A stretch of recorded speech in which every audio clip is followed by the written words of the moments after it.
Zusammenarbeit. Schön, dass Sie das machen. Gerne. Das ist mal sehr ausgetrocknet. Ne? Das ist eine gute Region. Ich meine, natürlich jetzt auch noch Konflikt. Ja.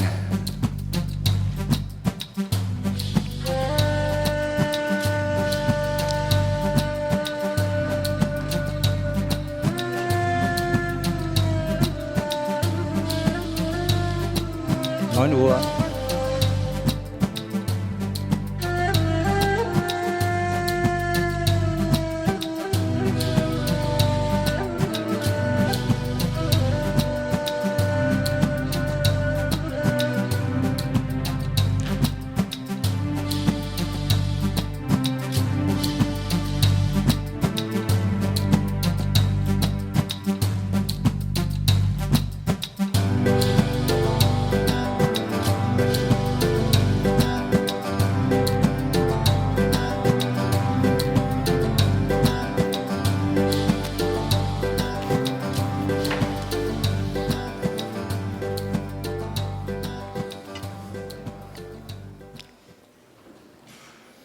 Your Excellencies, dear distinguished guests, ladies and gentlemen, it is a great honor and pleasure for me to welcome you all to the first Caspian Europe Forum.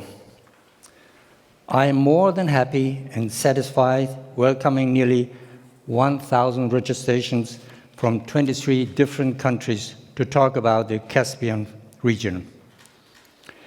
Let me welcome to my left Michael Bechtold, Head of Economy and Sustainable Development from the Federal Foreign Office.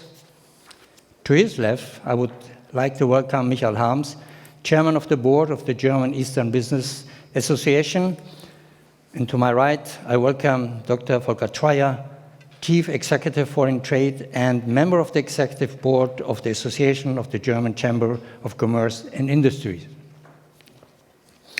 Gentlemen, you are more than welcome, and I want to thank you for your support to this conference and with your presence, your ministries, and your association. Thank you very much.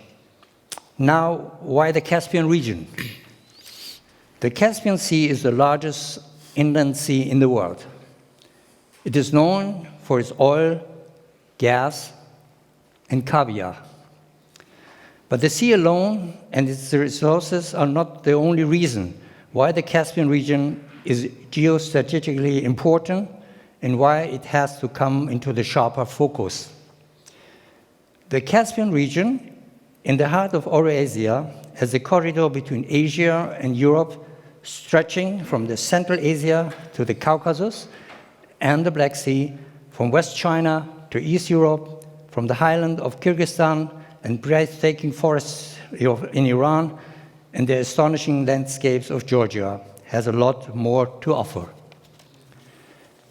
The Caspian region plays an increasingly important role and logistic hub in many international logistic projects as the new Silk Road and the North-South Corridor. This is why we have established a platform in Europe to explore the Caspian region, which is quite unknown in spite of this huge potential. And today, I am happy that in these difficult times, we could realize this plan, and we are holding today the first Caspian Europe Forum, of course, in a hybrid format due to the corona pandemic. And I'm honored that in this premiere of the conference series, already ministers from Azerbaijan, Kazakhstan, Kyrgyzstan, and Iran are participating in the first Caspian Europe Forum. This is, of course, a tremendous success for us and a great, great honor. It is very important that we keep this dialogue. This is why we want to continue this conference series in the next years. However, we believe a conference is necessary, but not enough for such a region.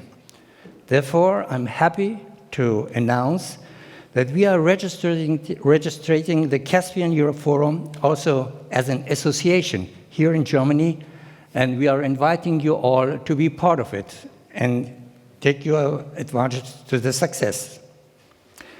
Your Excellencies, dear ladies and gentlemen, of course, we are looking with great concern at the current armed conflicts between Armenia and Azerbaijan.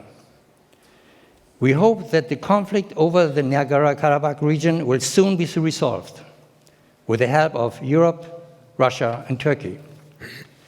Especially with the strong impact of corona pandemic on the economies in all the countries, the region needs peace and cooperation more than ever. Before handing over to my participants, I want to thank our sponsors SOCAR, Maleki Global New Media, and the Schneider Group. Without their contribution, this conference would not be possible. My special thanks also go to our conference partners, our knowledge partners, IFC, and media partner, OVC, for their tremendous support. Please allow me now to hand over to Michael Klör-Bechtold. Mr. Bechtold, the floor is yours. Thank you very much, dear Mr. Maliki, ministers, excellencies, ladies and gentlemen. The past 4 years, before coming back to Berlin this summer, I lived just 60 kilometers away from the shores of the Caspian Sea. Ambassador Farasand knows this. And I can confirm the Caspian Sea is beautiful and rich, beyond the sturgeons in it, and the oil and the gas underneath. Its major asset, it lies at the crossroads of a network of important transport routes. It links different regions. In particular, it provides a bridge between Central Asia and the Southern Caucasus, two regions the European Union is very engaged in via its Eastern Partnership and the EU Central Asia strategy. It is self-evident that in whatever region, economic development depends on peace and security. Therefore, we are very concerned about the recent outbreak of violence in the conflict over the Nagorno-Karabakh region and hope for a quick cessation of hostilities and a return to negotiations. The way how to promote regional cooperation has been demonstrated by the ACTA Agreement of August 2018. Making use of the benefits, the agreement can help to re-up the economy and connective potential of the adjacent countries and beyond. Enhanced cooperation will contribute to economic growth, especially when it is combined with political and economic reforms, when it creates common ground between the governments, the business communities, the civil society, and academia, and others. This way, it lays the groundwork to tackle regional and global challenges jointly, like climate change, security, or the current pandemic and its impact on economy. Beyond cooperation in the region, we will also need to bring Europe and the region closer together. Improving Eurasian connectivity will be an essential part of EU external relations in the coming years. Quality infrastructure, transport, energy, digitalization is an important basis for economic growth. In this context, German and European investment would benefit from a good business climate. Sustainability plays an essential role within our connectivity strategy. This, for us, includes, among other aspects, transparency, for example, for public procurement, debt sustainability, high standards, including ecological aspects and the inclusion of civil society actors. Sustainable rules-based connectivity can act as an enabler to promote economic, social, fiscal, and environmental sustainability and ensure safe, secure, and reliable transport routes. The European Green Deal presents another opportunity for the region. Indeed, the region has a significant potential of renewable energy. A partnership with the EU could establish the basis to develop know-how and skilled labor. In the context of a pipeline, such as the Caspian pipeline, a hydrogen cooperation could be especially beneficial for the EU and Central Asia. H2 could be pumped into the pipeline, and there is a significant potential, for instance, in Kazakhstan, to produce green hydrogen. The EU has several frameworks in place to cooperate with Central Asian countries, among which the Innogate cooperation, which focuses especially on energy. We also support the OSCE project of green ports at the Caspian Sea. I am interested to hear your assessment on this. Let us know whenever our assistance could be helpful in implementing the project. The same holds true for the EU connectivity strategy. We need to go ahead and identify and implement good flagship projects. Good flagship projects are visible, yet at the time of smart and sustainable. Feel welcome to contact us with any ideas or proposal. Dr. Maliki, I would like to take this opportunity to thank you and your team for organizing this ambitious program today that addresses many of these opportunities in the region. I'm looking forward to interesting discussions and wish you all a successful exchange of ideas and insights. Thank you very much. Thank you very much. Mr. Globerchtold, may I now hand over to Mr. Harms?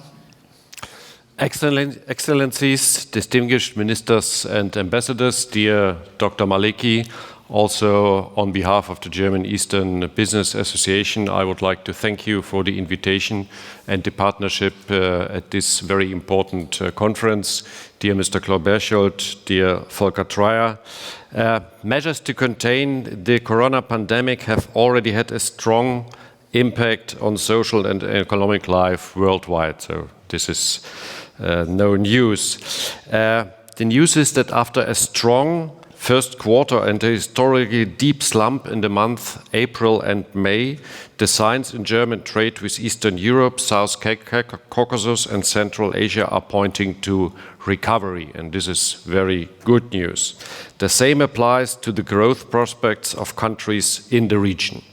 For the German Eastern Business Association, the region of the Caspian Sea and Central Asia, not least in the context of the Belt and Road Initiative, which has been already mentioned, has a key role and is a region of opportunity. And we as German Eastern Business Association, we cover all countries in the region except Iran. But for us and for German business, again, I can stress that it is a region of opportunity.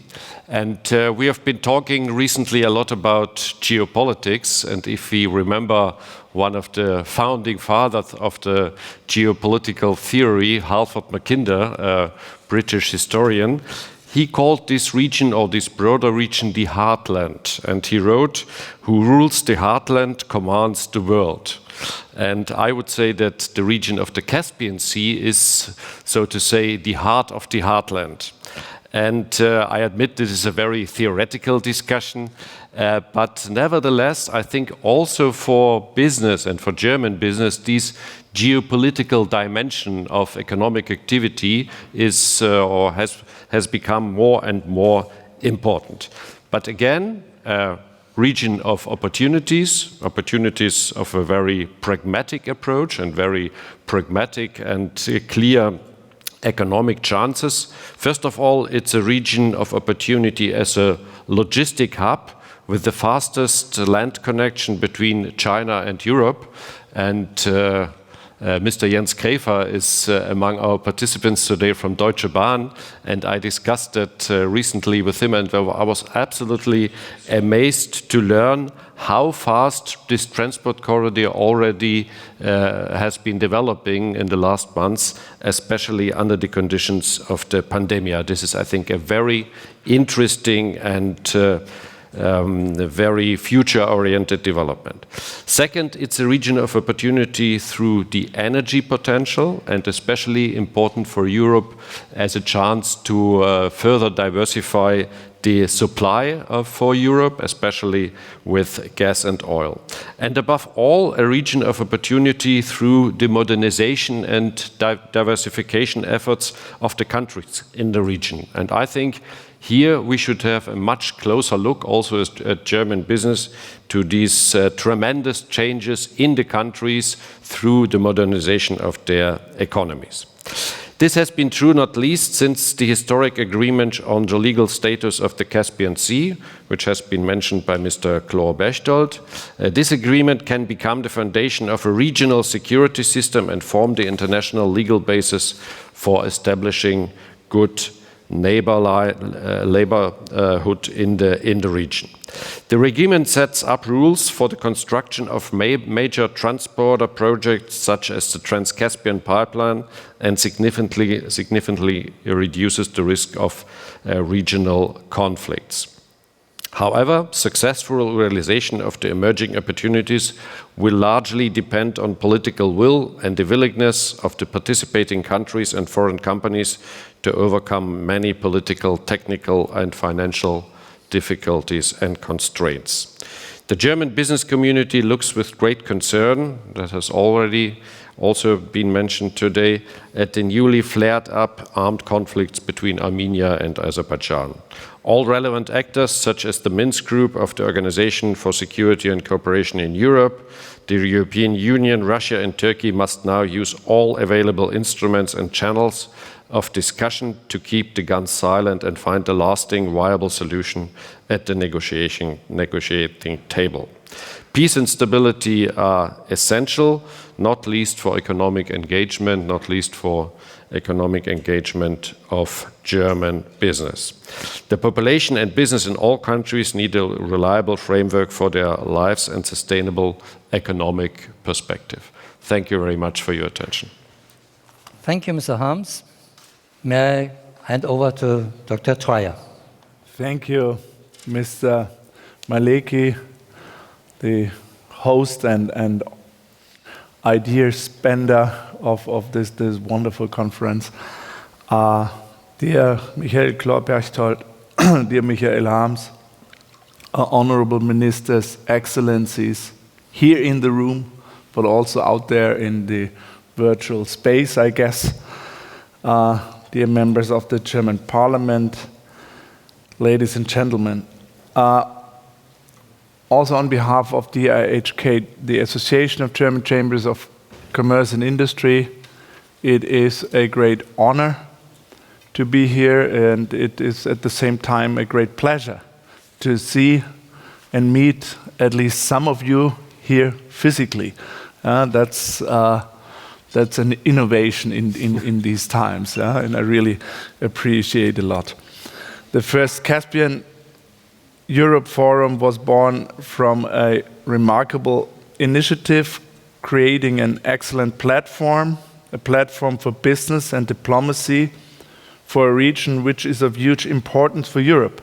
And as I've learned right now, a region which can be called the heart of the heartland of geopolitics. Yeah.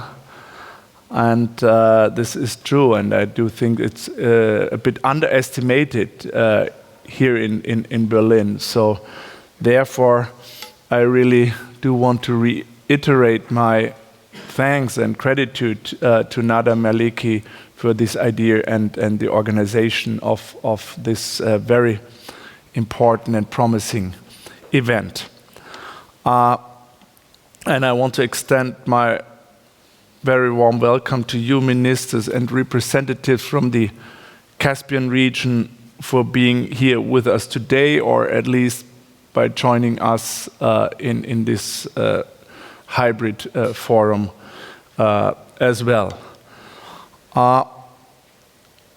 As the world's biggest enclosed inland water body and largest lake cum full-sized sea, this is what I have to learn. It's not easy to pronounce.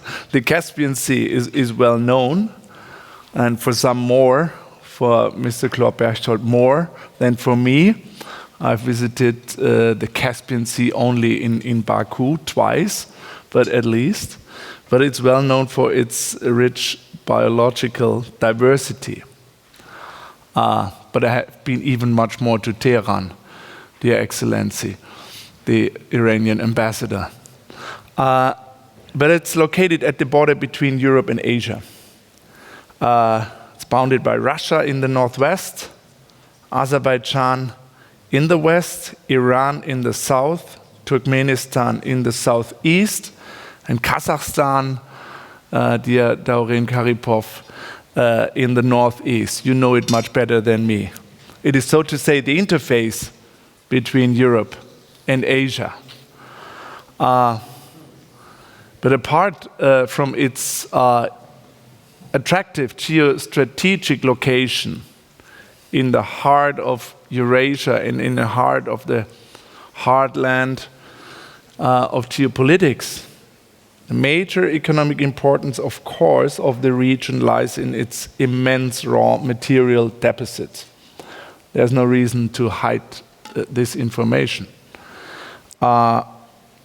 With its massive energy and mineral resources endowment, and all Caspian littoral states represent a significant homeland of energy resources.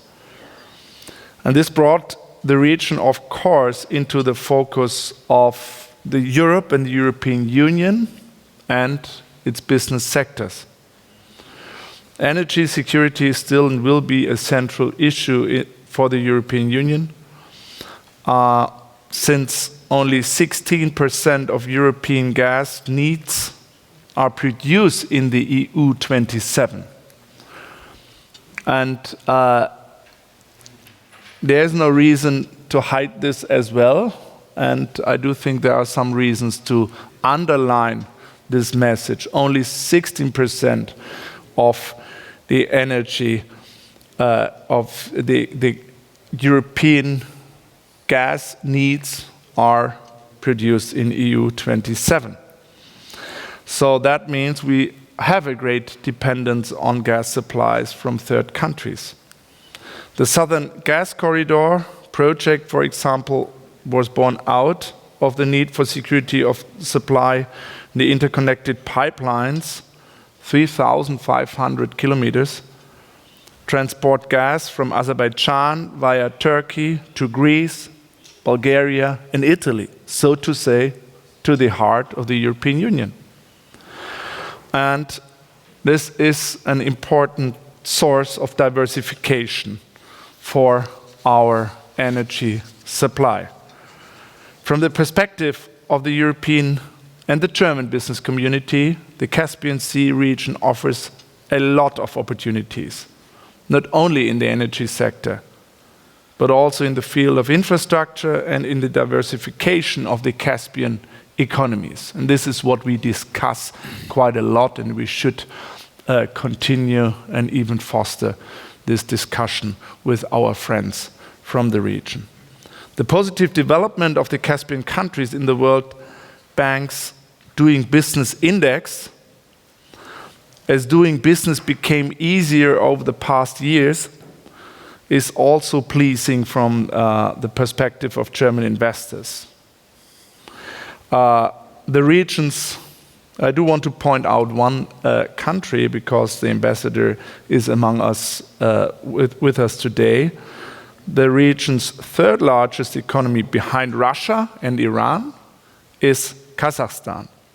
And the country advanced from rank 28th to 25th among 190 countries.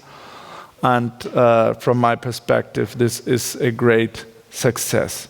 Azerbaijan ranked 34th and joined the top 20 reformer countries climbing up this hierarchy. For both Kazakhstan and Azerbaijan, the European Union is the biggest trade partner. In case of Kazakhstan, half of FDIs comes from the European Union. German direct investments in Kazakhstan has more than doubled in only 3 years. The current year, of course, and 2021, despite a rebounding effect in the business cycle where we are in between right now, is marked by an uncertain global economic context due to the corona pandemic. And the economic worldwide will have a sharp decline in economic activities. But I do believe that the long-term commitment and strong engagement of European and German businesses in the region with local businesses and partners will overcome this as well.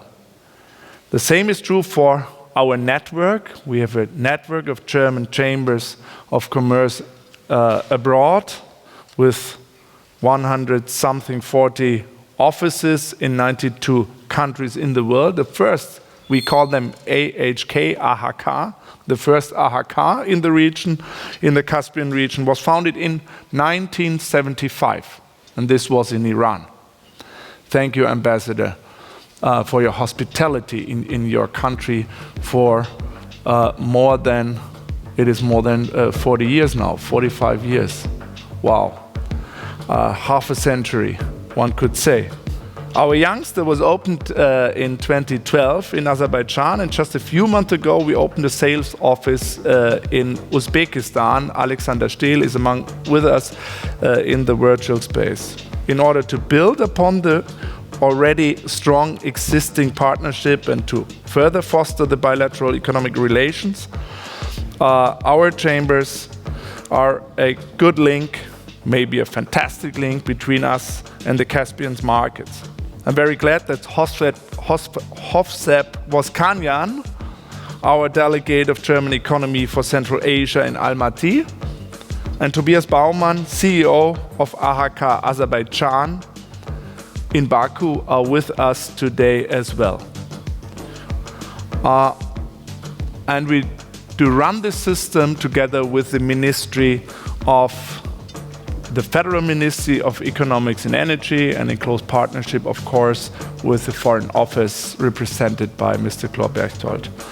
The landmark agreement in 2018 of the 5 states surrounding the Caspian Sea is a further step towards regional cooperation and improving business opportunities. So, allow me to finish with another thought.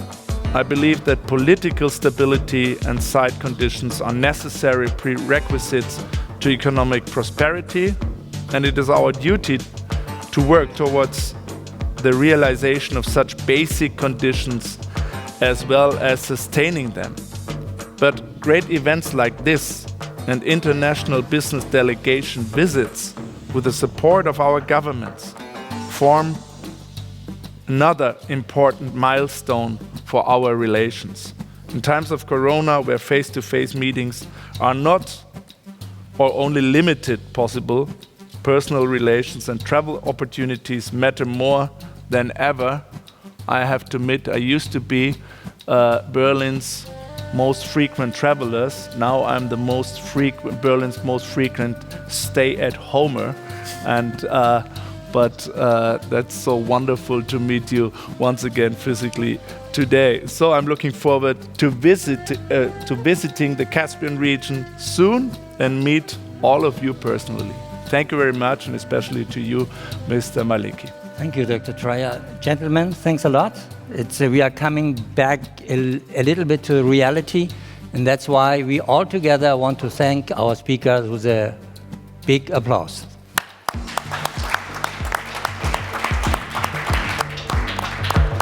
We are now handing over to the next session. We have a break of maybe 2 minutes, 3 minutes to just change the sessions.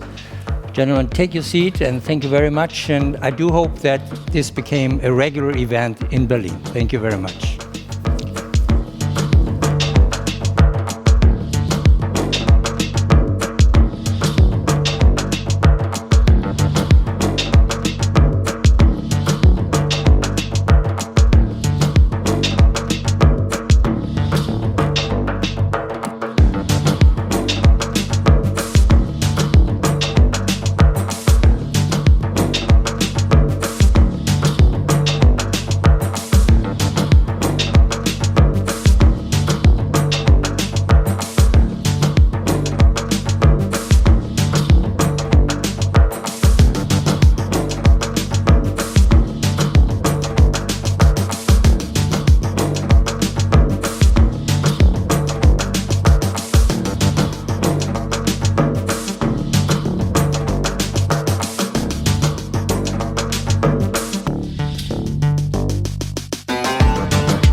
So, welcome to the first panel. Good morning, everybody, to Berlin. Sorry not being with you this morning. I'm Rainer Lindner. I'm the CEO of the Heine und Beiswenger Group in southern Germany, in Stuttgart area.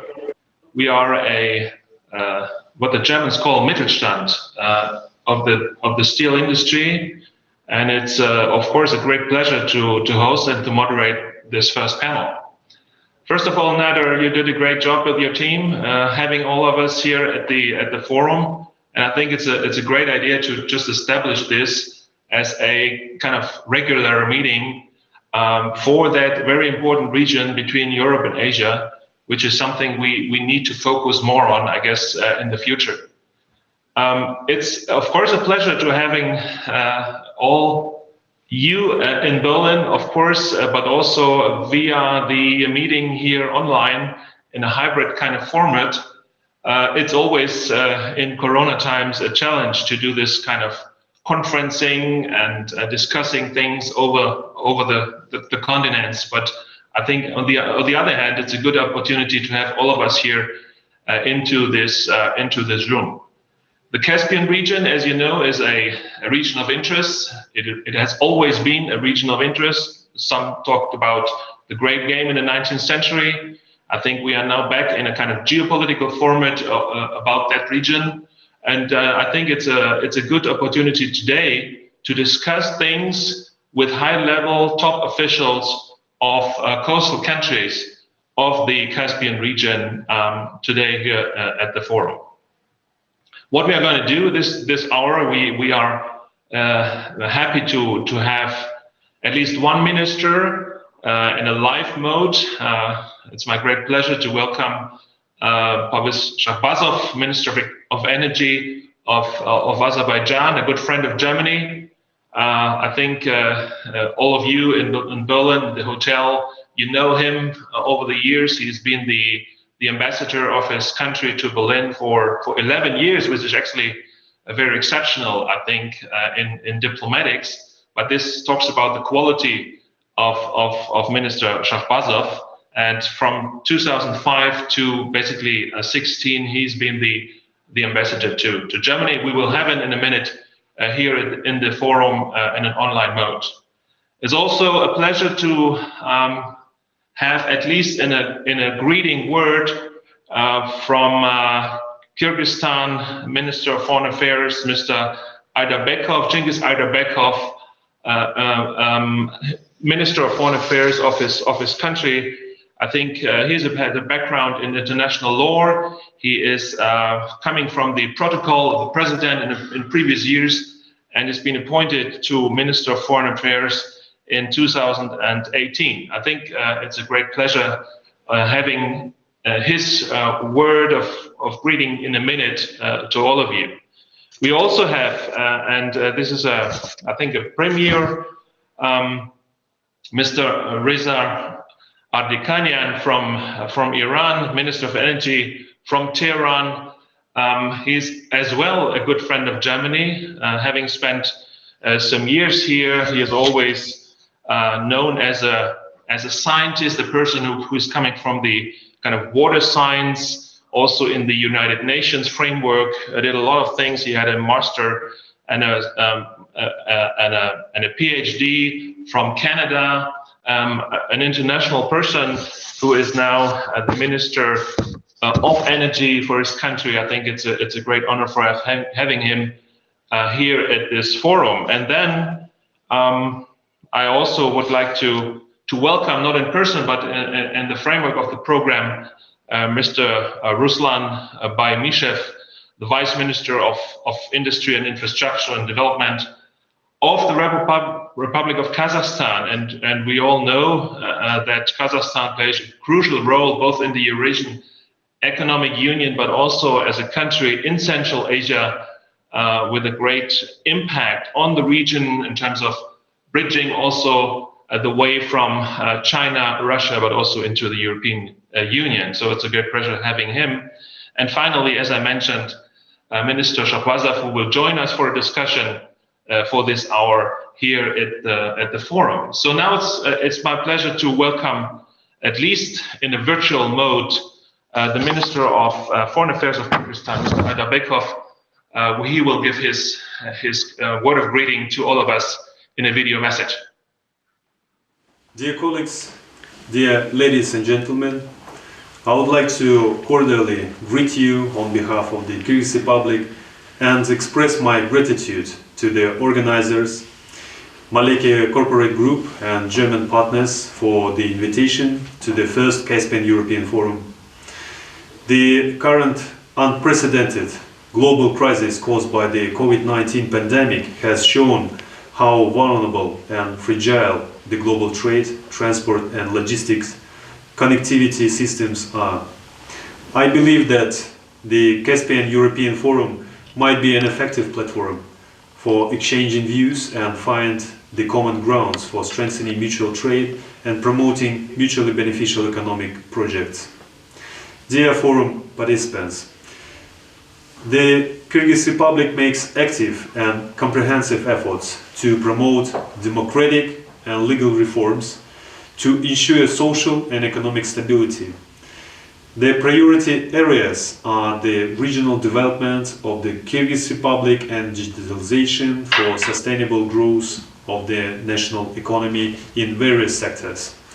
The COVID-19 pandemic has negatively affected the national economies of all countries of the world, including our country. The GDP of the Kyrgyz Republic in January-August 2020 compared to the same period decreased by 5.9%. Dear friends, in recent years our country has undergone important changes in the socio-economical and socio-political life of the country. We are seeing an increased interest from foreign investors in our country. This is caused by favorable geographical location of the Kyrgyz Republic, favorable investment climate, political and macroeconomic stability, availability of qualified and inexpensive labor, as well as richness of national resources.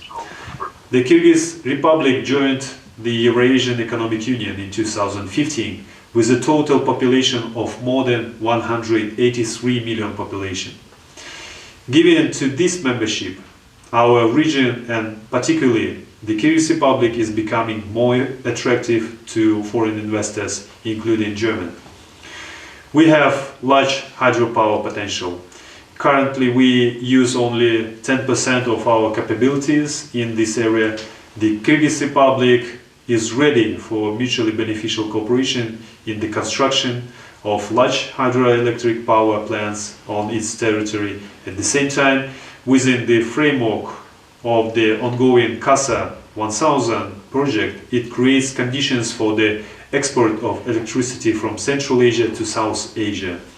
I invite German and other partners to take an active part in the joint implementation of hydropower projects in our country and draw your attention on projects in construction of large and medium-sized hydroelectric power plants as well as renewable energy facilities.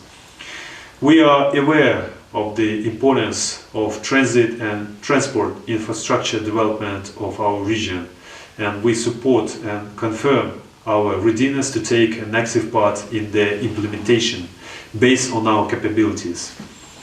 For our country and Central Asia, having a significant transit potential, the expansion of international routes and railways, logistics centers and transport terminals, as well as the modernization of infrastructure to ensure uninterrupted international transit traffic is of priority importance. Currently, we work on the implementation of transit opportunities for railway communication within the framework of the project for the construction of the China-Kyrgyz-Uzbek Railway. Dear colleagues and friends, I would like to emphasize that the Kyrgyz Republic pays a great significance for strengthening and reinforcing the entire spectrum of relations with the European Union. We welcome the new European Union strategy for Central Asia, aimed to building stronger, modern and expanded partnership with the Central Asian countries. On January, the Kyrgyz side supported the new initiative of the German Foreign Ministry, Green Central Asia in Berlin. The problem of global climate change is a modern challenge for all mankind and requires coordinated actions by the world community. We prioritize a green economy development and expect that the implementation of the Green Central Asia initiative will make a tangible contribution to regional stability and sustainable development. By the initiative of the Kyrgyz Republic, the first EU Central Asia Economic Forum was scheduled on July this year in Bishkek, which had been postponed due to the pandemic. We plan to hold it in 2021. We believe that it will make it possible to open the Kyrgyz Republic and our region for European entrepreneurs. I would like to take this opportunity to invite you to Bishkek next year. In conclusion, I would like to note that the Kyrgyz Republic is very interested and is ready to strengthen mutually beneficial cooperation with Germany and with all countries of the region within the framework of the Caspian European Forum. I hope that soon the humanity will defeat the coronavirus and next meeting of the forum will be held in the traditional format of live communication. I wish you success and fruitful work. Thank you very much.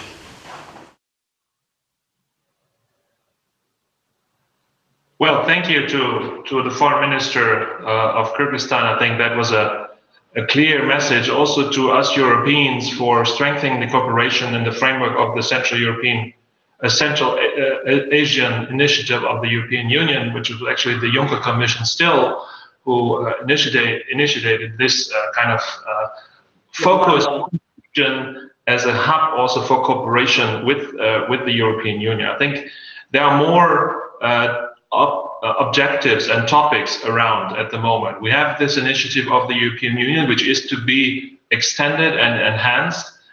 We have, of course, the Silk Road Initiative, One Belt, One Road, by the Chinese government and President Xi Jinping about connectivity over the Eurasian kind of continent. Then we have, of course, the Eurasian Economic Union as a player in the region, which is obviously also strengthening the contacts around the Caspian Sea. We do have a certain kind of parallel project of kind of Western and European countries within the 3C initiative, which is another kind of project for enhancing infrastructure. And of course, we see the opportunities now in the Caspian region with the fostered legal status of the coastal countries, which is, I think, a setup which is both geopolitical with a great option for cooperation in economics and especially logistics, energy, but also railway-bound kind of connectivity, and of course water resources, which are playing a crucial role. Don't forget that we have around 48 billion barrels of oil in the Caspian Sea, and also 292 trillion cubic feet of natural gas, which is of course a resource for the world. It's not just a resource for that region, but it has a kind of global impact on the energy market. And I think we will talk about this in a second. But now let's hand over to the video message of Mr. Reza Adekanyan from the Iranian government, Minister of Energy, who, by the way, is a co-opted professor at Technical University Dresden and a faculty member of Sharif University of Technology. So a person with I mentioned this, a background in science, now in a position of a minister for his country on energy. So please, I would like to get into the video message. Dear respected participants, ladies and gentlemen, good morning from Tehran. It's a good opportunity to participate in the Europe-Caspian Forum and to discuss the issues related to development of economic cooperation and especially energy between the countries of Caspian Sea region in this critical time of the pandemic of COVID-19. The Islamic Republic of Iran, despite its vast energy resources and having specialized manpower and huge facilities in the field of energy, is in the best transit position between the Caspian Sea in the north and the Persian Gulf in the south, and also in the transit position from east to west and north-south. We also have a common water and land border with 15 countries, which can be a suitable route for the transit of goods of the Caspian Sea basin countries and the prosperity of international transport corridors as well as energy corridors, especially electricity transmission ones. In order to help development of the connections of landlocked neighbors to international markets, we have created a huge transit infrastructure in our country, and in practice we have demonstrated our commitment to development and make regional peace and stability.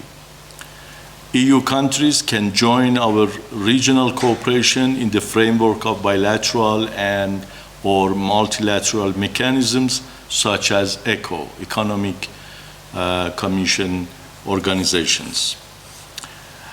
Dear audience, ladies and gentlemen, Iran's energy infrastructure, both in the oil and gas sector as well as in the electricity, can be a good platform for transfer of Caspian Sea energy to high seas. Countries of the region having a large percentage of oil and gas resources in the world should strengthen relations, seek to regulate production and export policies of these huge resources, and potentially to play a role in determining the price and supply of these resources worldwide.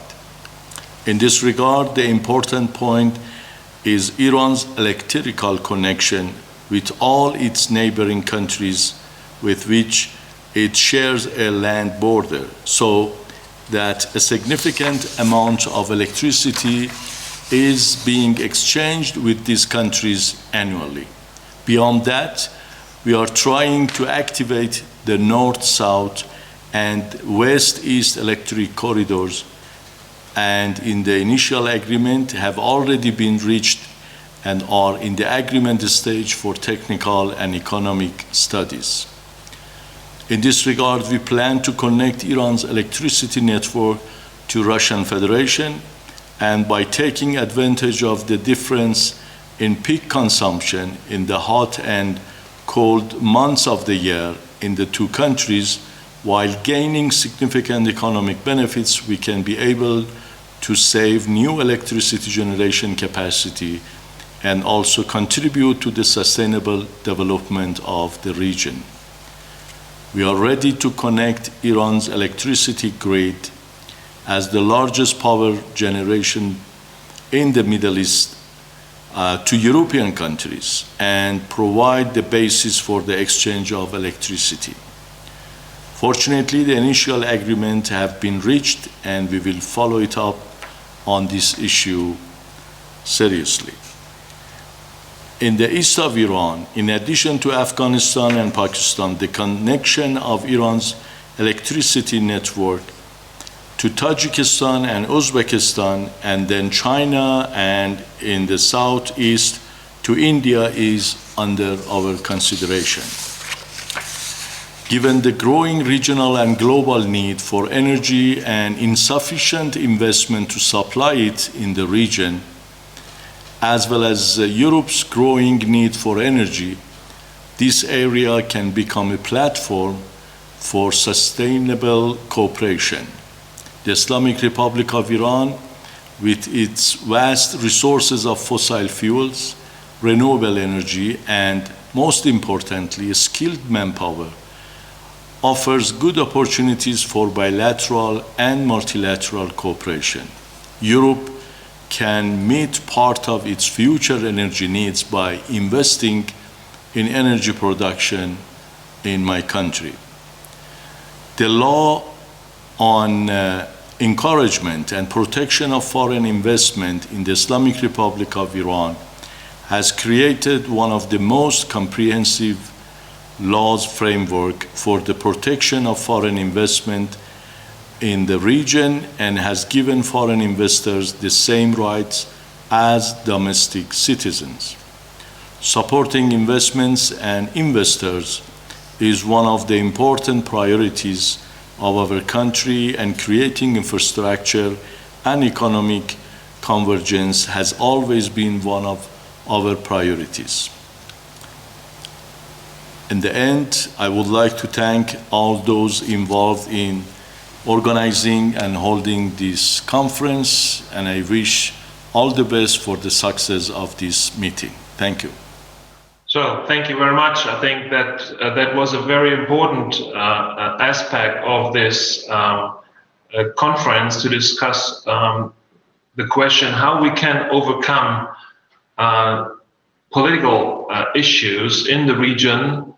And we all know that we live in a world of sanctions. We all know that we live in a world of tensions, of political tensions, which are kind of hindering us business people to develop our markets and to go into new kind of sourcing markets as well. And I think this forum could be a good platform, and I just want to address Nader again, a platform that in the future is also looking into kind of world beyond sanctions. Which is, I think, true not just for the Iranian Republic, but also the other kind of sanction regimes which are in place. But on the other hand, of course, there are reasons and to overcome the reasons and the origin of those sanctions as well. So there's also a challenge for those countries to develop the way that global values are being respected. I think the interesting thing about Iran's new foreign economic policy is also look into the Eurasian Economic Union. We see growing numbers of trade. I think the last number is around $1.5 billion of trade with the Eurasian Economic Union by Iran, which is, I think, also a kind of new quality in the region as well. The president of this country told recently a news station that the Caspian Sea belongs to the Caspian states, which was a statement, of course, of kind of certain political quality, but it also is a hint that those countries are now looking into kind of regional cooperation. They try to establish bilateral and multilateral regional cooperation, which I think is a good thing to do, and also to cross or to bridge basically the sea and to bridge also Central Asia, both with China, and we also know about Iranians' relations with China and Russia, but also the Caucasian countries on the other side, with both Europe and also the other economic players. One country who is doing this quite effectively, I think, is Kazakhstan. And of course, in previous capacities, I had the chance also to meet Mr. Tokayev, the president of Kazakhstan, who is a person who is looking into regional cooperation as well as close cooperations with Europe, with China, with Russia. So I think he's very strongly believing in the multi-vectorism of foreign policy and foreign economic policy, which I think is a good thing to do, especially in a country and for a country like Kazakhstan. So why don't we just look into the video message by the Kazakh Vice Minister of Industry and Industrial Development, Mr. Baymishev, and then I'm looking forward to our great conversation, Minister Shahbazov, with you, and then come back to you in a second. So the video message from Kazakhstan. Dear participants, ladies and gentlemen, allow me, on behalf of the Ministry of Industry and Infrastructure Development of the Republic of Kazakhstan, to welcome all participants of the event. In 2017, at the summit of the head of the Caspian state in Aktau, the historic important document was adopted, the Convention of the Legal Status of the Caspian. The Convention secured the exclusive rights and responsibility of our state for the fate of the Caspian Sea and established clear rules for its conversion use. In addition, in order to enhance for the safety of navigation in the Caspian Sea, it is planned to sign a joint protocol for maritime safety and the creation of a control system for maritime navigation by analogy with the already successfully proven systems in the Black Sea and Mediterranean basins. Kazakh is aimed at joint energetic work with Caspian and European states. Today, the capacity of the Kazakh logistic hub is about 27 million tons per year, and the share of the Kazakh seaports of Aktau and Kuryk in the total cargo turnover in the Caspian Sea in about 31%. There has been a significant increase containers traffic. There was facilitated by creation of the Trans-Caspian International Transport Route, which made it possible to provide direct exit of goods from China and the countries of Central Asia through the South Caucasus corridor to European markets. In particular, over the past 5 years, the volume of container traffic through the seaport of Aktau and Kuryk has grown almost 20 times, and a movement to about 32,000 TEU. In the future, with the systematic containerization of the goods and the creation of a container hub of the basic of the port Aktau, which involvement world container operation in transportation. It is planned to bring these figures to 130,000 TEU per year. Also, on the basic of the port of Kuryk was underway to create a multifunctional transport and logistic terminal with established regular sea traffic with all Caspian ports. It is planned to replenish the domestic merchant field with new merchant ships.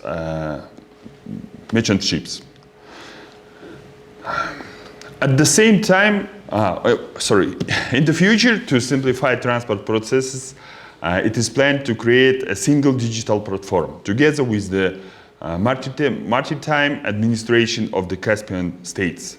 In particular, it's proposed to transfer to electronic format all accompanying administrative procedures, including the preparation of shipping documents, to introduce pre-information in the seaports, to provide online tracking of the movement of goods along the enterprise Trans-Caspian route. At the same time, it is necessary to work out additional ways of development. It is, in this regards, I propose to consider the possibility of creating a single ring of sea, rail, road, and air communications. I also propose to ensure the coordination of national strategies in the field of transport and infrastructure investments. In addition, it would be advisable to create a united transport and logistical company for the inherent multiple transshipment of goods, including further to the Persian Gulf, with the head office in Iran. The common goal of the Caspian European states in the balance of use of the Caspian Sea, including the development of transport and transit potential, mineral and living resources, the maintenance of security and stability in the Caspian region, as well as the solution of all emerging issues in the traditional of peace, goods, neighborliness, and friendly relation inherent in our peoples. I would like to wish everyone success and express my confidence that today's event will contribute to future development of close cooperation and indicate new opportunities and prospects. Thank you for your attention. Well, thank you, Mr. Mamishev. I think it's a consequence of the current situation that people cannot just travel to Europe or us traveling to the region. So I just want to thank you for your patience listening to those 3 video messages. But it's also part of the current situation, not having the opportunity to meet in person. But I think the Vice Minister made a very important point to trigger again a logistics cooperation within the Caspian region. I spent a lot of time also working together in previous years with the Kazakh railway company. I think it's a great logistics challenge to now to kind of modernize the ways around the sea, but also around the crossroads along the Silk Road, the traditional and new Silk Road to China, to Europe, to bring goods from A to B, to develop the ports of Aktau and other places around the sea, but also the dry ports, as we know, very important logistics centers in Kazakhstan. And I think they're doing a great job not just to get investments, but very focused on their specific geopolitical, geoeconomic position within the region, and to bridge basically continents from China to Europe. I think also as a partner from the European Union side, I think we should highlight Kazakhstan's role in the past and in the recent years as well today. I think the new concept of Kazakh foreign policy adopted in March 2020 was a strong confirmation that this country is looking multilateral into the world. And we all know that, not by accident, the concept of the Silk Road Initiative was launched in 2013 from Kazakhstan by a Chinese president. So I think it's a good also signal now today from Nur Sultan, previously known as Astana, to ask us for more cooperation in the framework of logistics and also energy. Having said this, I just want to thank Minister Shahbaza for his patience to be with us this morning and listening also to the video messages of his colleagues around the region. And just a word of welcome, Minister. It's good to see you. And I want to ask you, if you can hear me, do you miss Berlin? Guten Morgen, Berlin. Guten Morgen, sehr geehrter Herr Professor Lindner, sehr geehrte Damen und Herren. Ich freue mich sehr, wieder in Berlin zu sein, auch wenn es diesmal nur leider virtuell ist. Aber es ist immer noch sehr schön, in Kontakt mit dieser schönen Stadt zu sein, in der ich viele Jahre gelebt und gearbeitet habe.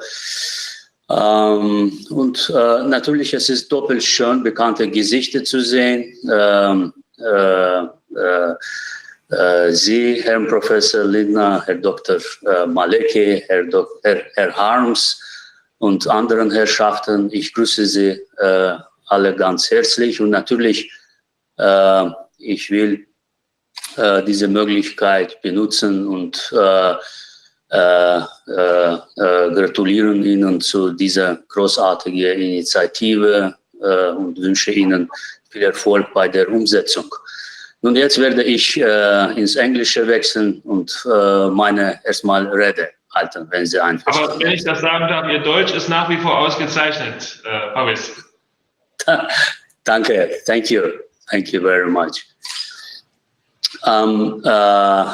Dear Chairman Professor Lindner and dear colleagues, excellencies, ladies and gentlemen, allow me to greet each of you and express my thanks to the organizers for the invitation to the first Caspian European Forum.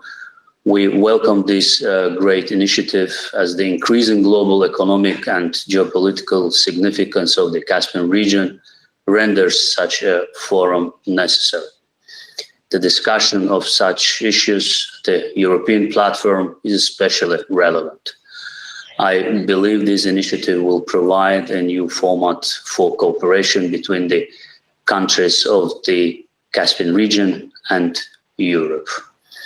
The Caspian region is an integral part of the world economy. Beyond the 5 Caspian littoral states, the region also connects countries spanning across Asia and Europe.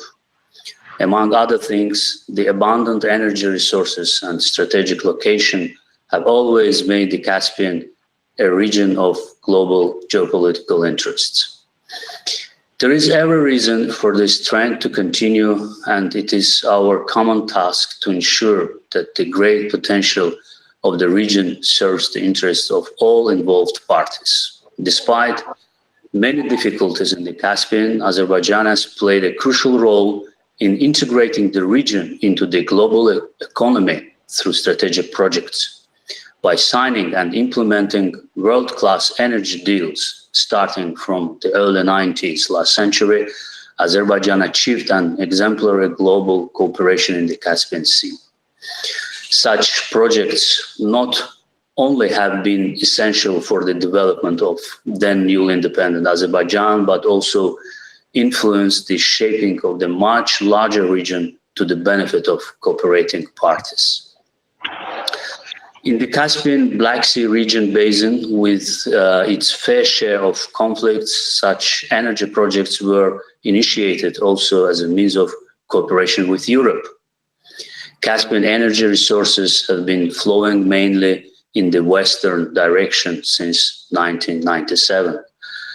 What started as a trickle then has become a flood with the help of trans-regional pipelines such as Baku-Supsa, Baku-Tbilisi-Ceyhan, Baku-Tbilisi-Erzurum, and South Caucasus pipeline. More than 515 million tons of Azerbaijani oil and more than 86 billion cubic meters of Azerbaijani gas have been transported through these pipelines since their commissioning. As next phase, Azerbaijan is implementing the Southern Gas Corridor project, a significant contribution to the diversification of gas markets and supplies in the Caspian Black Sea region and the European continent. Since July 2018, Turkey has received 7 billion cubic meters of gas in the initial stages of this project, while this year Azerbaijan has become the first among gas suppliers in the Turkish gas market. With the potential of increasing the annual capacity to 31 billion cubic meters, the Southern Gas Corridor will provide further access to European markets for the Caspian Basin and the potential suppliers wishing to participate in it in the future. There are also other potential projects that could result in the branching out of the corridor even further. The support of the European partners will be significant in giving an impetus to such developments.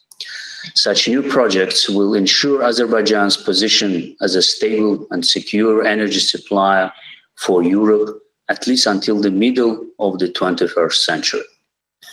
The EU's highly ambitious climate policy may not change much in this regard, since natural gas can play a great role in reducing the costs associated with energy transition. Even in the special context of COVID-19, the energy project's positive economic influence is quite visible, and this will continue vis-à-vis post-pandemic economic recovery. Still, it should be clearly stated that all things considered, Europe's sustainable energy link with the Caspian Sea is a strategic necessity. Last year, the share of the Caspian littoral countries in Azerbaijan's total trade turnover was about 18%, while the share of the European Union countries hovered around 39%. To further improve these indicators, we need to turn the region into a platform for multifaceted cooperation. In fact, the signing of the Convention on the Legal Status of the Caspian Sea in 2018 has opened up new opportunities for the enhancement of economic relations. Besides energy projects, another sphere with huge untapped economic potential stems from the Caspian region's location at the Eurasian crossroads and Azerbaijan's unique place in it. My country has been an active participant in the East-West and North-South international transport corridors, including China's Belt and Road Initiative. The Baku-Tbilisi-Kars Railway, a symbol of the restoration of the ancient Silk Road on steel highways, is already connecting Asia and Europe by the shortest route. The volume of transit cargo transported by the Baku-Tbilisi-Kars Railway in the first 6 months of this year is about 4.5 times higher than the same period last year. Another significant contribution of the Baku-Tbilisi-Kars Railway have been the launch of the Lapis Lazuli route, yet again linking Afghanistan to Europe and the world through Azerbaijan. In the first half of this year, more than 60,000 tons of cargo were transported via Azerbaijan to Afghanistan and vice versa. When we look at the overall volume, in 2019, 8.7 million tons of cargo were transported through the East-West corridor via Azerbaijan. In the first 6 months of this year, this figure was more than 3.5 million tons, an increase of 15% compared to the same period last year. Apparently, the European Union's interest in the East-West transport corridor is growing.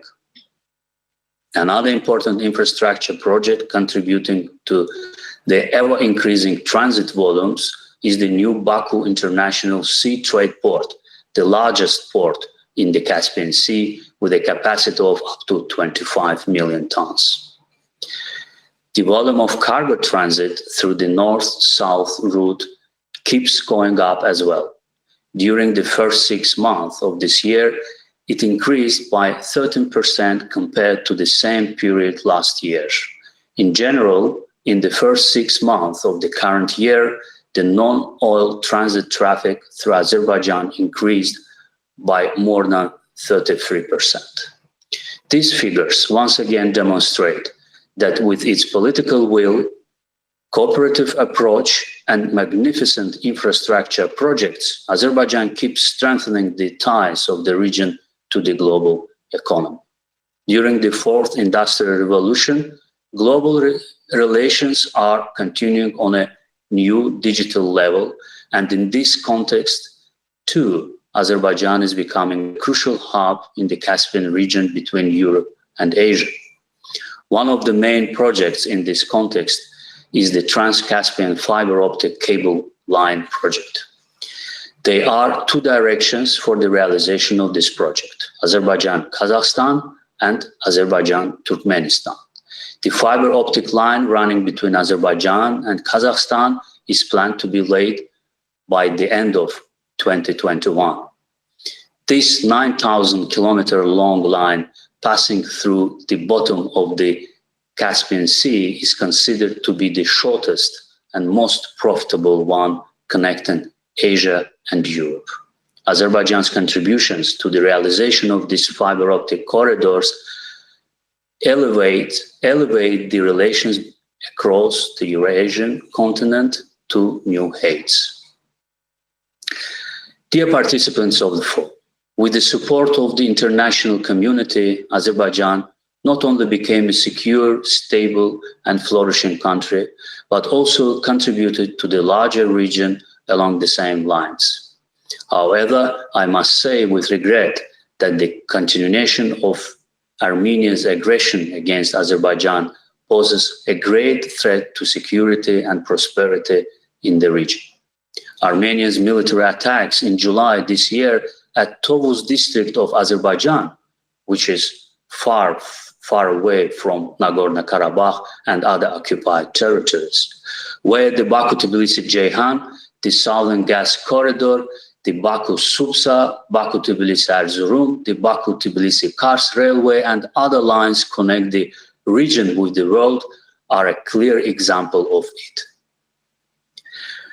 On September 27, Armenia once again launched a planned military provocation targeting civilians along the entire line of contact in gross violation of international law. Ignoring calls for a peaceful settlement of the conflict in accordance with the norms and principles of international law, which supports the territorial integrity and sovereignty of Azerbaijan, Armenia has demonstrated its commitment to aggression again. The derailment of the peaceful negotiation process by Armenia is also about its choice to isolate itself from regional development projects. Such irresponsible actions are keeping the region in permanent insecurity. The counter-offensive military operations by Azerbaijan, which resulted in the liberation of several settlements, is only a response to this provocation.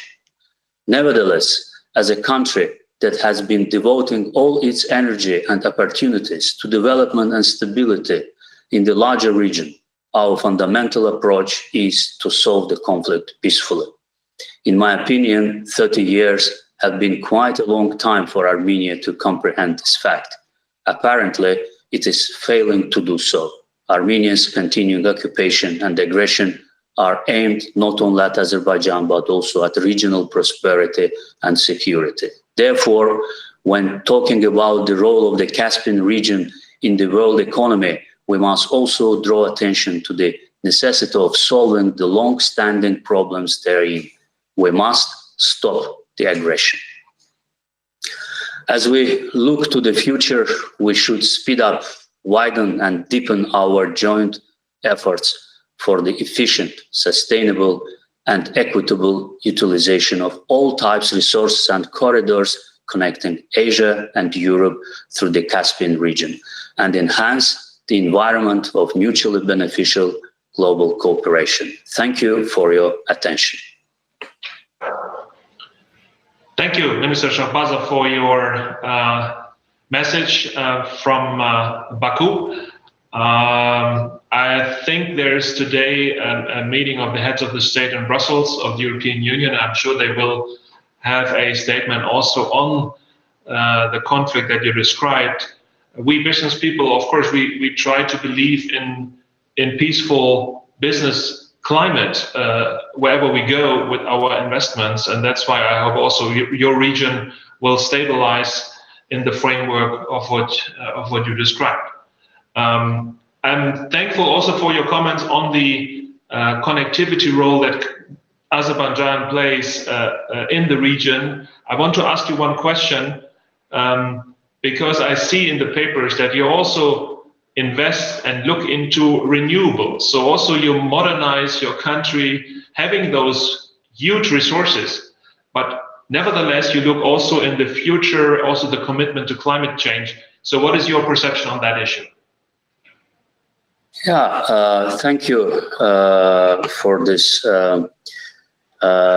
question. And dear Rainer, I would like, first of all, to mention that in spite of the fact that Azerbaijan has been, is, and most probably, and or maybe for sure, I have to say for sure, will be for many years ahead of us, oil and gas country, still Azerbaijan attaches great importance to the renewable sources of energy and is doing its utmost to develop this area in Azerbaijan as well.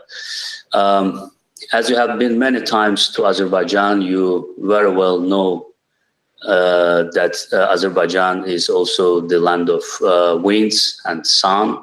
So we have this potential, this great potential in Azerbaijan. We have about 25,000 megawatts potential of sun, solar energy in Azerbaijan, and we have more than 3,000, minimum more than 3,000 megawatts of wind energy potential in Azerbaijan. And we are now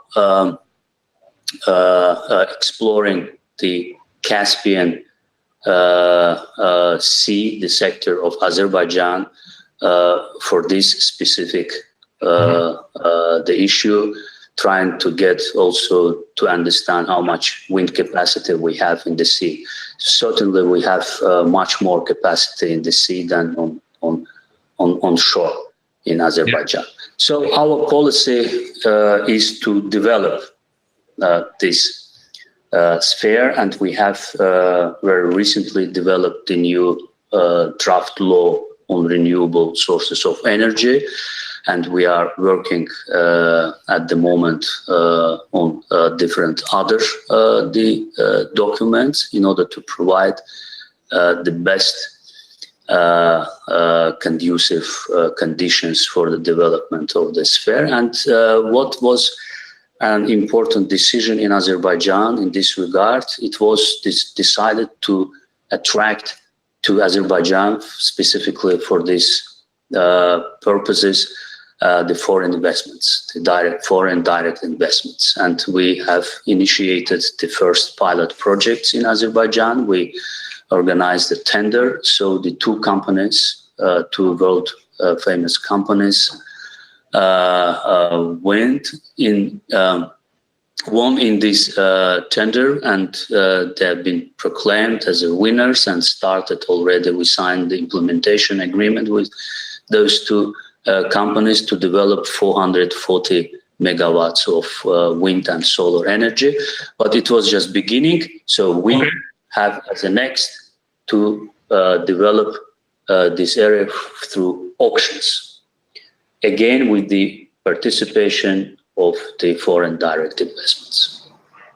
I think this is good news that beyond the traditional resource, which will of course have its impact in the future as well, beyond what you described on rail, and we all know that your country is located in the south-north crossroads, west and eastern crossroads, very fortunate opportunity here for logistics as well.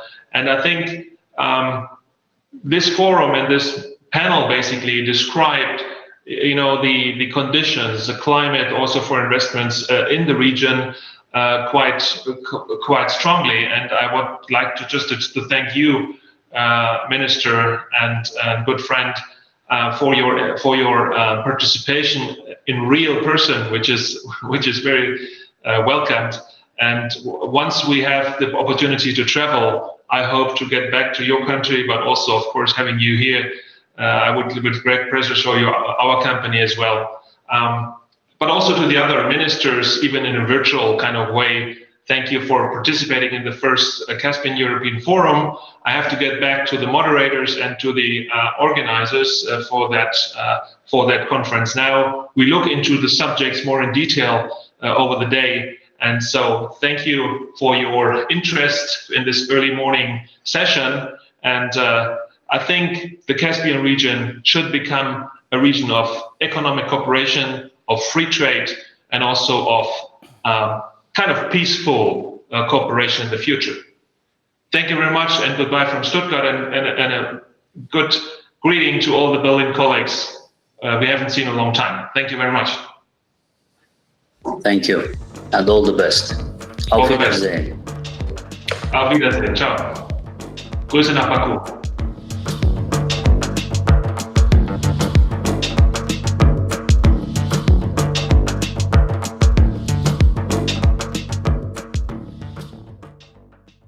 Hello again. We are switching now to Almaty, and our topic of the next session is the legal status of the Caspian Sea.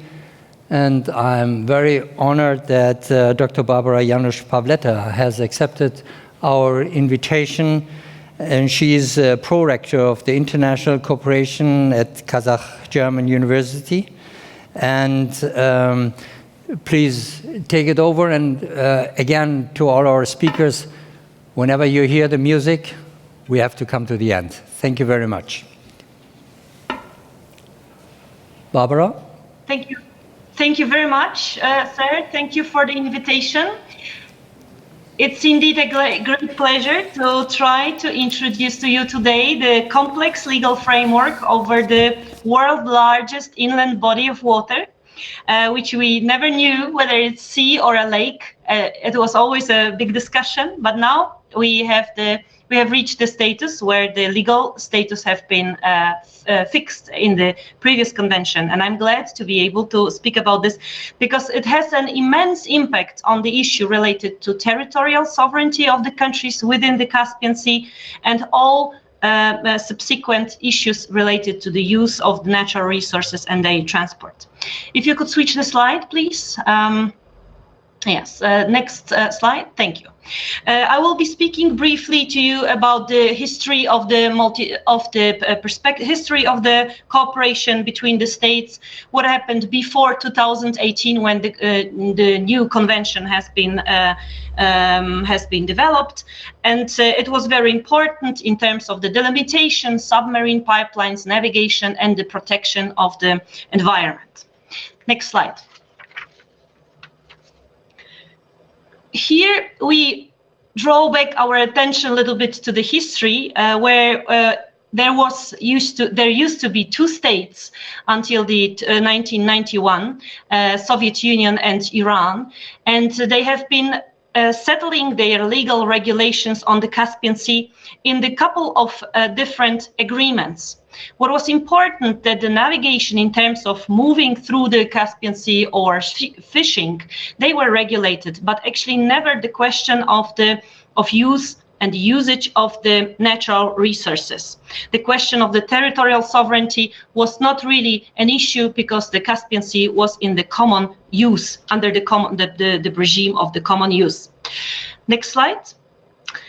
But as you see, this regulation was in these terms incomplete, that the economical situation has been changing, the natural resources and technologically were able to be developed, and we could see that countries have to find another solutions. So they came together for many times, and from the early 90s, they have been discussing what will be the legal status of the Caspian Sea. There was a special Tehran Convention 1992 to discuss that, and from the 1995, there was a special ministerial group to develop the legal status of the Caspian Sea, which succeeded in 2018 at the 5th summit of the heads of countries and with the signature of the Convention on the Legal Status of the Caspian Sea.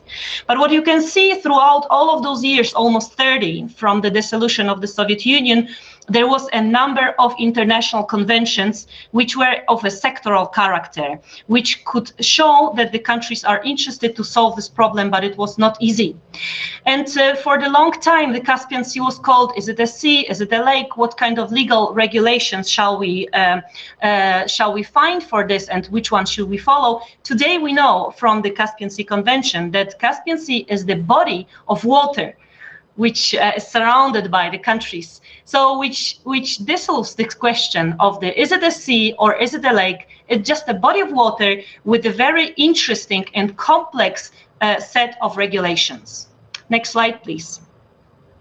On this slide, I'm still on the historical path to show you that during the time when the sectoral regulations mostly related to the issues of security, to emergency, to environment, biodiversity, when they have been developed on the multilateral level, there have been already some activities of countries, especially at the beginning in the north part of the Caspian Sea, to sign special conventions, special agreements to share the bottom of the Caspian Sea into sectors for the purpose of the exploitation and exploration of the natural resources. There was not really issue of the water column that was not regulated besides the regulation between Kazakhstan and Russia, but all three countries, Kazakhstan, Russia and Azerbaijan, they entered into the bilateral conventions and one trilateral to try to share the sectors of the bottom of the Caspian Sea. The other countries which were not involved into those treaties and they were legally not impacted by politically, they rejected this movement. This movement still was followed by the Kazakhstan and Turkmenistan, and special agreement on the delimitation of this part of the bottom of the Caspian Sea 2014.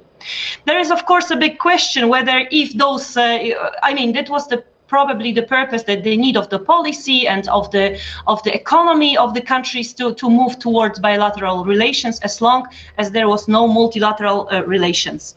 Question was, of course, if this has not delayed the overall reaching out to the overall conclusion, but it was the fact. Next slide, please. And here I will be already showing you what has happened in 2018 with the conclusion of the new convention. This first slide shows you that the new convention has, first of all, followed the path of the international law of the sea, included into the so-called convention, United Nations Convention on the Law of the Sea, introducing maritime zones which divide the Caspian Sea into the national sectors, if you can say so, so-called internal waters and territorial waters, and the border of the territorial waters is basically, according to international law, the border of the country. So everything which happens within the 15 miles from the baseline is the national maritime territory of the country covered by the state's sovereignty. Beyond that, in the Caspian Sea, now we have the fixed regulation on the other zones, fishery zone, which allows countries to harvest aquatic resources. And the next one is so-called common maritime space, which is actually a space of a joint sovereignty for all the countries. So if you calculate, you can take territorial water up to 15 nautical miles, and then fishery zone up to another 10 miles. So beyond 25 miles from the coastal zone, the common maritime space with the joint sovereignty of all countries is open. This is specifically important for the regulation of the use of natural resources for the shipping, which I will discuss with you later on. But what is important that below the difference between those zones under the national sovereignty territorial waters, it means that the bottom of the sea, where also the pipelines are put on, this belongs to the competence of the country to decide upon this regime. Everything out of the territorial waters, so-called territorial waters, is nowadays in the Caspian Sea recognized as a sector, so-called sector, which divides the bottom of the Caspian Sea and subsoil into the national sectors, where again countries have the right to decide what will happen on this part of the Caspian bottom. Next slide, please. Also, the very important and interesting issue related to the Caspian, to the Convention of the 2018, is the assumption that exactly this convention has reconfirmed the previous approach reflected in the North Caspian agreements, saying that the limitation of the Caspian seabed into sectors shall be affected by agreements which have been concluded already before. So I would assume that those two articles, Article 8 and Article 20, they state the recognition of the previous sectoral delimitation of the bottom of the Caspian Sea, which has been concluded at the early 2000s. Next slide, please. What is very important, I think, for the purpose of today's conference, but also for overall the idea of the convention, is the regulation about the submarine pipelines. So the big breakthrough in this convention is to recognize the rights of states to lie the submarine pipelines on the seabed. Obviously, in the rights, again, which follow from the general delimitation. So the difference between the territorial sea and the difference between the sectors under the fishery zone and open maritime space. So that's important to say that this is legally fixed now. This used to be an issue of the misunderstanding and constraints. Nowadays, we know that it's allowed.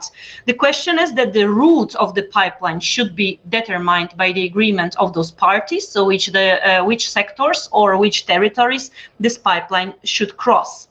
And an important issue that this pipeline should comply with environmental standards. And those environmental standards for the Caspian Sea are implemented mainly in the so-called Tehran Convention, which I will speak about later on maritime protection of the environment of the Caspian Sea, and two additional protocols, especially the protocol on environmental impact assessment. Next slide. That's of critical importance for the regulation of the cooperation and the economical development of the Caspian Sea is the regulation of the navigation. And also, again, here the Convention of 2018 is a breakthrough document, because it's indeed, however, it used to be already regulated in the Soviet-Iranian agreements that there is unlimited freedom of navigation in the Caspian Sea. Today, we know that the freedom of the Caspian Sea is beyond the territorial sea. So the first couple of miles, so to say, are excluded from this freedom. And also it has been confirmed that only Caspian countries, coastal countries of the Caspian Sea, can make this use of this right of the freedom of moving with the ships over the Caspian Sea. What is very important that this freedom is also to some extent restricted, which is not typical for international maritime law. It's restricted by the sovereign activities of the Caspian states on the bottom of the Caspian states. So it means that if states use their sovereign rights to exploit natural resources in this seabed, it may have an impact on the freedom of the shipping, of the ships' movement, of the navigation over those sectors. So on the fishery zone and over the open maritime space. Next slide. Next slide is showing you the extreme importance, something what we never should forget and was never forgotten by the countries. This is the impact of the development of the natural resources of the Caspian Sea on its overall environment. Because we know that the resources nowadays might be overexploited, the habitat might be destructed, pollution is an important case for the Caspian Sea, and other also natural movements like water level fluctuation and others are a case. So if we can say so, from the very beginning, from the 1994, when in Almaty was a special declaration signed on cooperation on environmental protection in the Caspian Sea, countries shown their awareness of working on these issues. And especially thanks to the cooperation with the international communities represented by United Nations, but also World Bank and GEF, there is still a special program called Caspian Environmental Program, which is helping the countries to establish their national and regional action plans and also to implement them. So all of those awareness and this political will brought into force a main document which was signed already in 2003. So if you remember, if you look back to the history of the development of the legal cooperation, you see that it's pretty at the beginning, when the so-called Framework Convention on the Protection of the Maritime Environment of the Caspian Sea has been signed. And this document, yes, we should say this is a framework document, so it's rather general. It's not specific on even on the threats to the Caspian Sea. It's listing the principles and mechanisms how to solve or how to treat the issue related to the protection of the maritime environment. But this convention has required and still requires a number of activities by the countries, which are mainly reflected in the other types of agreements and protocols which have been developed on the way, so to say. And you can see them here. This is so-called ACTAO protocol, which speaks about the oil pollution from 2011. And actually, this is the only one which is in force today out of all other protocols. Another one speaks about the land-based sources of pollution from 2012-2014, the biodiversity protocol, and also the protocol of AIA environmental impact assessment from 2018.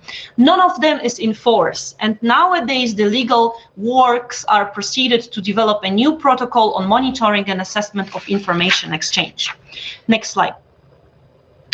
Having all that in mind, I would like to conclude this short speech, which is probably impossible to take account of all of these important legal developments which are happening, so to say, very, very recently. It's just to stress that today's regulation, this is an internationally legally recognized agreement concluded by all riparian states of the Caspian Sea, which clarifies the issue of the sovereignty of the countries, so to say, in more easy language, as to say where are the borders in the Caspian Sea, and at the same time having in mind that exactly these questions develops the understanding and the framework for the issues related to delimitation, to the pipelines, to the navigation, and to the environment, as well as to all other aspects which have not been selected for this presentation, taking into account the context of the convention and the shortage of the time.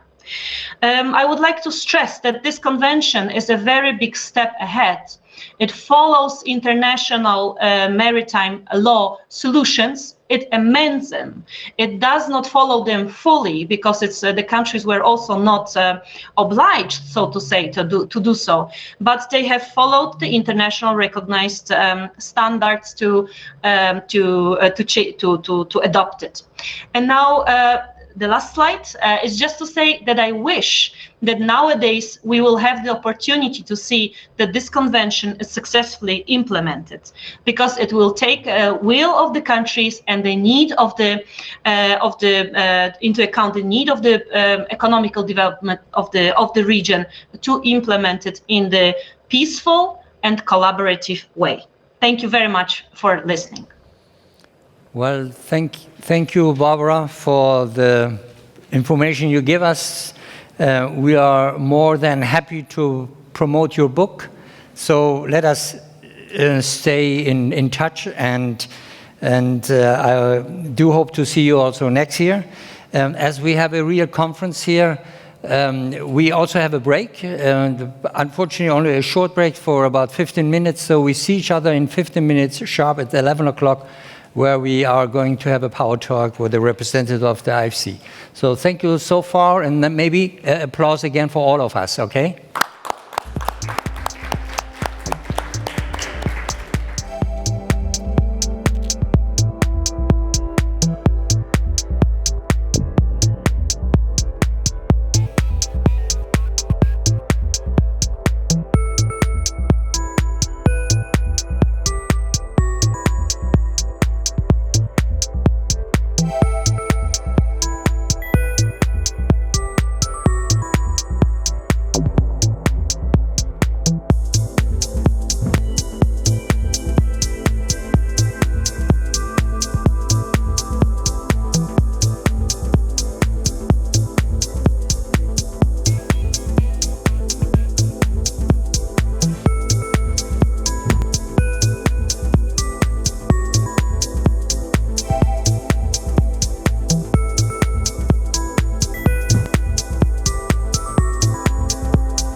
Ladies and gentlemen, Excellencies, good morning.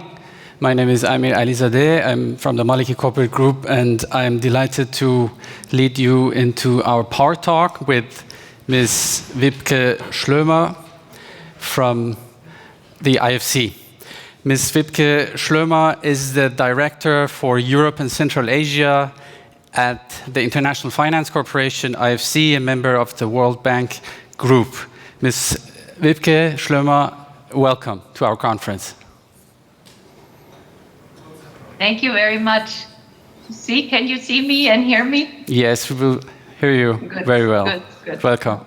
Thank you. And thank you very much for having me today for, I think, this very exciting inaugural event. I was listening this morning and I'm very impressed. So I'm delighted to join, and thank you also for having IFC as a knowledge partner for this. Thank you. Maybe I can shortly introduce you for our participants. Ms. Schlömer joined the IFC 2004. She has a lot of experience. She joined the IFC 16 years ago as an investment officer for the Telecommunication, Media and Technology Group in Washington. And then she had also leading positions in Hong Kong, Istanbul, also for the TMT business, and then later on for infrastructure and energy business of the IFC group. And now, since 2018, she is the Director for Europe and Central Asia. As said, she is responsible, that she's leading IFC's operations in 24 countries in this region. And we are really excited to hear your views, Wibke. Maybe a first question, as we don't want to need to go deeply into the economic situation in the region, as we have a special session on that later on. But as the IFC is encouraging the private sector in these countries, and especially in less developed countries, what is your view on the actual economic situation in these countries regarding also the COVID-19 pandemic and the recent developments? No, thank you. I'm very happy to start off with this. Perhaps let me just briefly say again that this region is really close to our heart at IFC, and I wish I could have been with you in Berlin today. Travel is still restricted, but I'm hoping for next year. And you know, it's a region, it's countries I know very well. I've traveled to many times and also hope to come back. I saw a lot of familiar faces already. Perhaps briefly touching base on the economic situation and just a few things that we are seeing in general and then impacting the private sector. Of course, sort of like everywhere, the COVID crisis has really sort of had a major impact and is really, as a result, reversing growth. So that's, I think, the key. We're seeing decline of GDP, which of course has a major impact, in particular also for private sector. We are seeing this year. We're hoping for, or we're expecting recovery, a modest recovery next year. But I think that's to be seen. Then I think how I always really remember it as a starting point, it's a really major both supply and demand shock, what this crisis has done, with supply chains collapsing, private consumption being reduced and trade falling, and all of this again taking a heavy toll on economic activity and again private sector activity. Then I think especially in the Caspian region, where commodity prices play a major role, of course, the fall in commodity prices has an impact on especially the commodity exporters in the region. As also as we often see in crises and affecting also the region here, is volatility in financial markets, which then lead to a capital outflow something we have witnessed over the past 6+ months. Risk premia, so to say, risk premia go up. All of this, again, sort of changing the investment thesis, changing or having impact on business cases. Something else which I want to highlight, which I think is very important again for this part of the world, is that remittances have or are a key driver of economic activity, of economic growth. Actually, remittances in a number of cases of the countries of the region actually exceed, for example, foreign direct investments. And with the entire both supply and demand shock I was mentioning, remittances are heavily reduced, again, having a big impact. But we've also seen that, and I heard this also earlier, so I'm glad that I hear this confirmed from other sources, that more recently retail sales are starting to pick up again. Industrial production is starting to pick up again. And a lot of the government support packages are starting to show at least an immediate mitigant effect on the crisis. So this is, I think, very good information. Perhaps two other things to mention on, especially for the private sector where we work with. Of course, for a lot of companies, when sales break down, they immediately lead to liquidity concerns. So that's what we've seen. IFC has also, as an immediate crisis response, designed instruments to help our existing clients with liquidity during the crisis.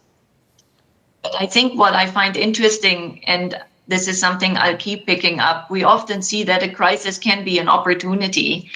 And I find especially the private sector shows its agility and how to adjust. And what we've observed is that companies, for example, are starting to increase online business activity, are starting to use, where possible, especially services companies, starting to use more remote work.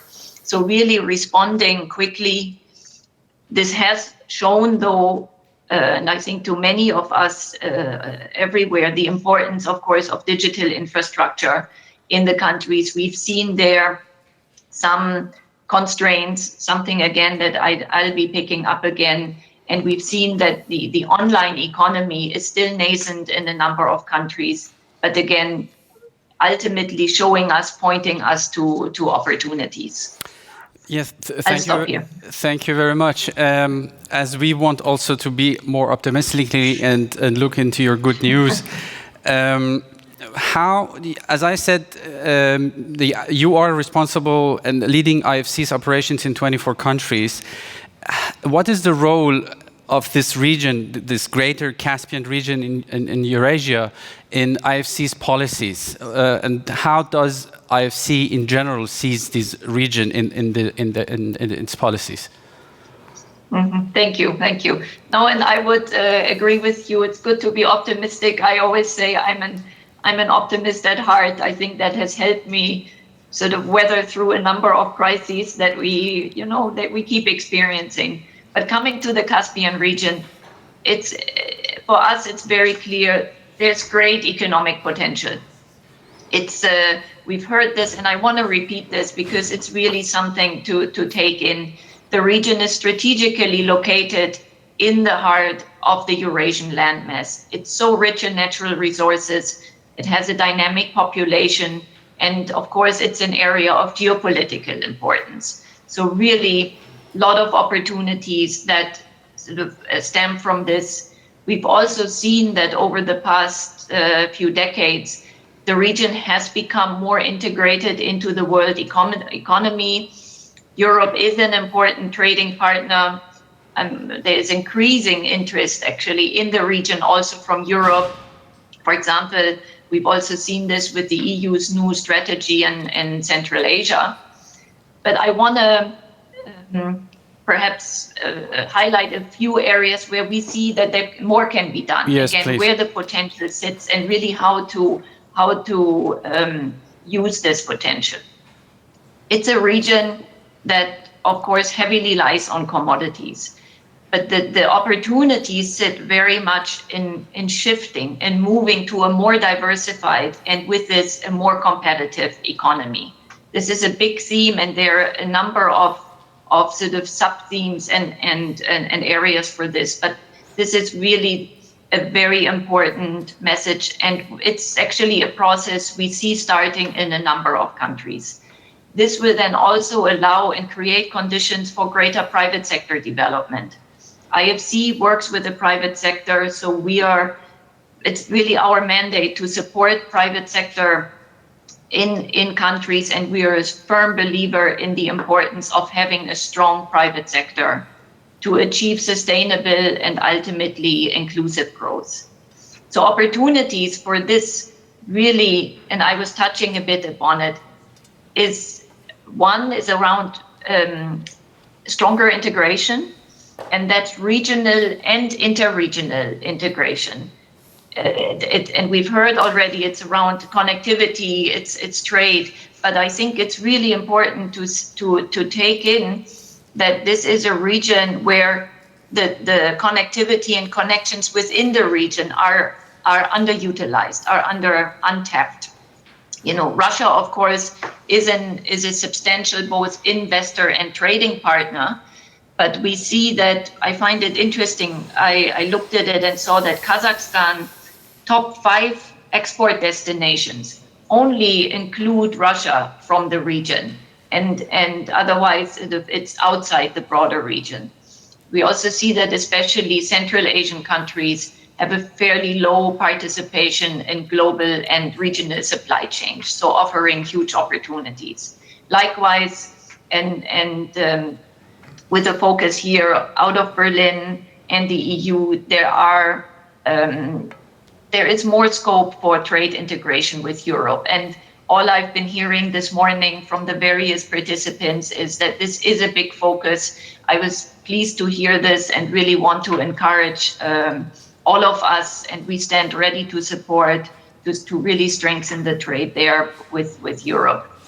One more area that where we're starting to see first steps, again, is moving towards a broader, more diversified and more sustainable energy mix. And also tapping into the vast potential of renewable energy in the region. And I was pleased to hear from Mr. Shahbazov. Exactly, the Minister of Energy from Azerbaijan. Right. And it's actually something we're working we're supporting Azerbaijan, exploring the potential of the wind, both onshore and offshore wind. So there are a number of examples I will be picking up later again, but really seeing that there is huge potential in this to diversify more. Yes, we will come back to the sustainable development issue later on in our talk.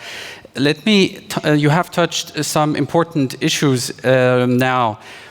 And you mentioned the actual crisis as an opportunity for the countries for a new growth model, and also for which is very important for most of the countries in the region, for more diversifying their economy. And you have mentioned it actually several times. But for, most of all, logistics and infrastructure, where do you see the challenges in diversification, economic, especially in the private sector in these countries? Thank you. Perhaps let me go on mention sort of 2 levels. One is sort of more concretely with infrastructure, but perhaps let me mention a few sort of broader themes that are key for ultimately for being an attractive investor destination. Yeah. And ultimately for us, we very much look into what is important to attract strong or support strong investor confidence. And I sometimes sort of refer to that I find that a number of countries still have a somewhat incomplete transition process. So there is sort of still a very large state footprint. The state is still heavily involved in a number of in broad industries where we see there is more potential to bring in the private sector.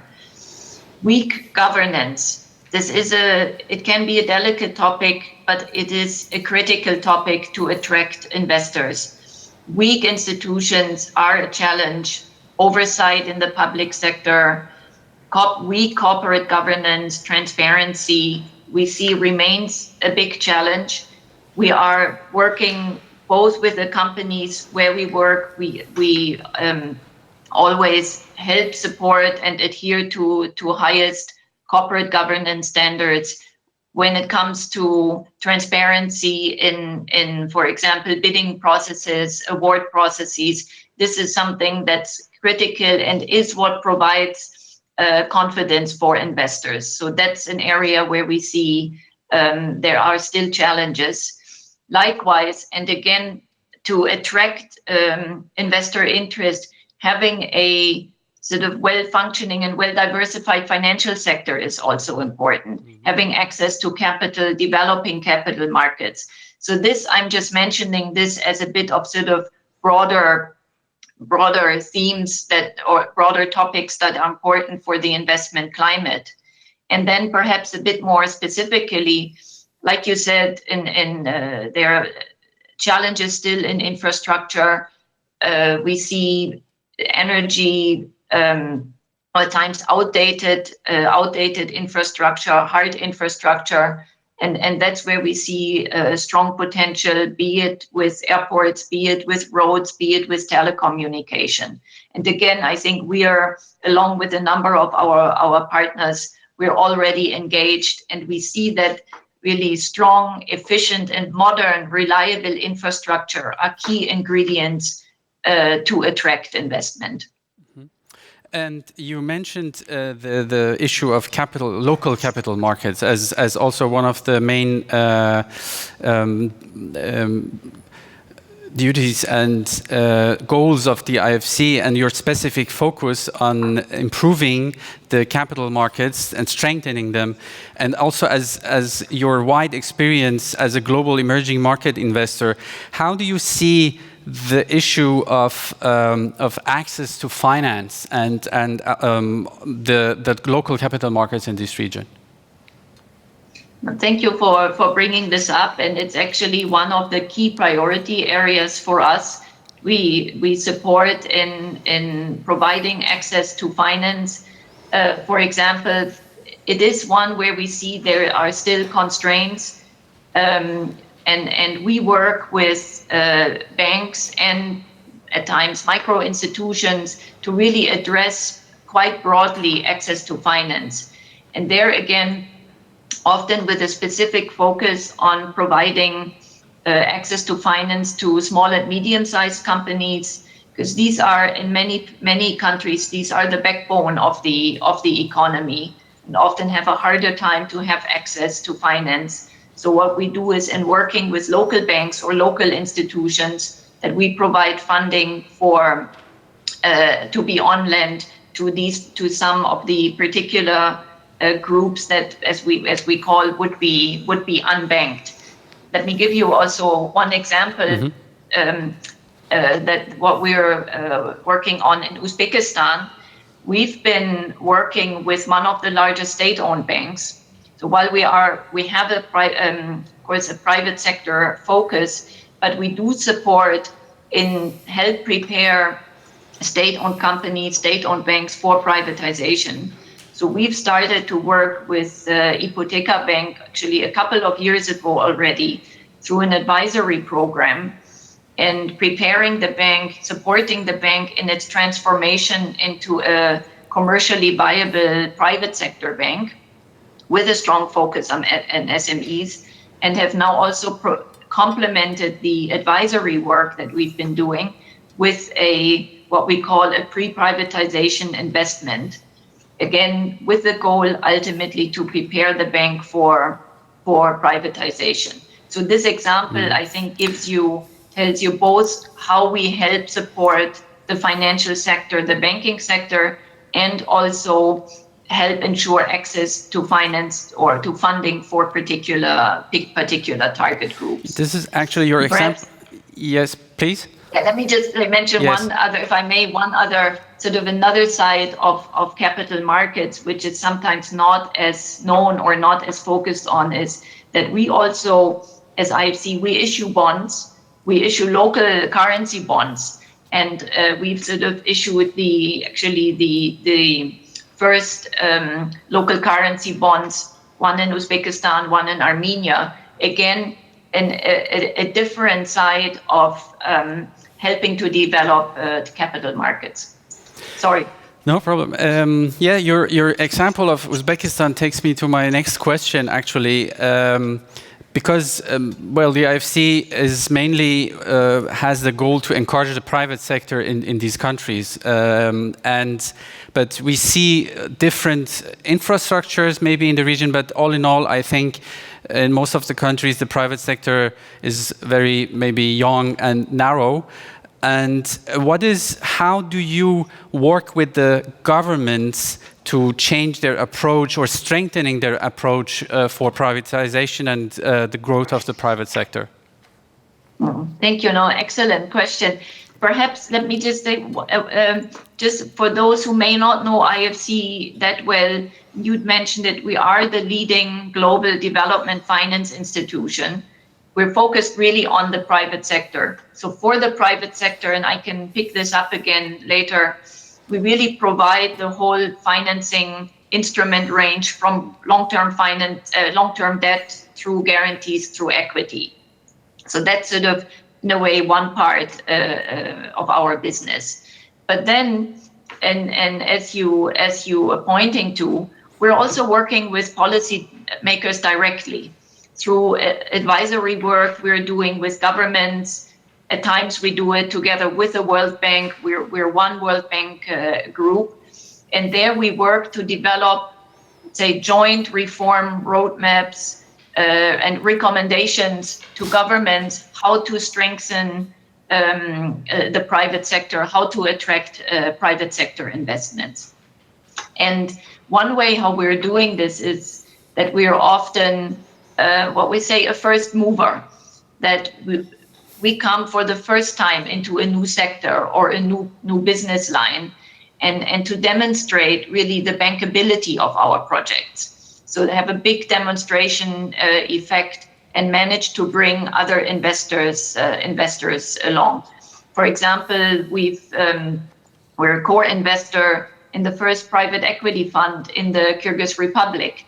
So I mentioned or highlighting this because it's key to also to support the private sector to develop a private equity industry. So you can see it's a very, very broad range in what we're doing. And one more thing that I want to highlight is a strategy that we've adopted more recently. We call it, in the digital age, we call it our 3.0 strategy.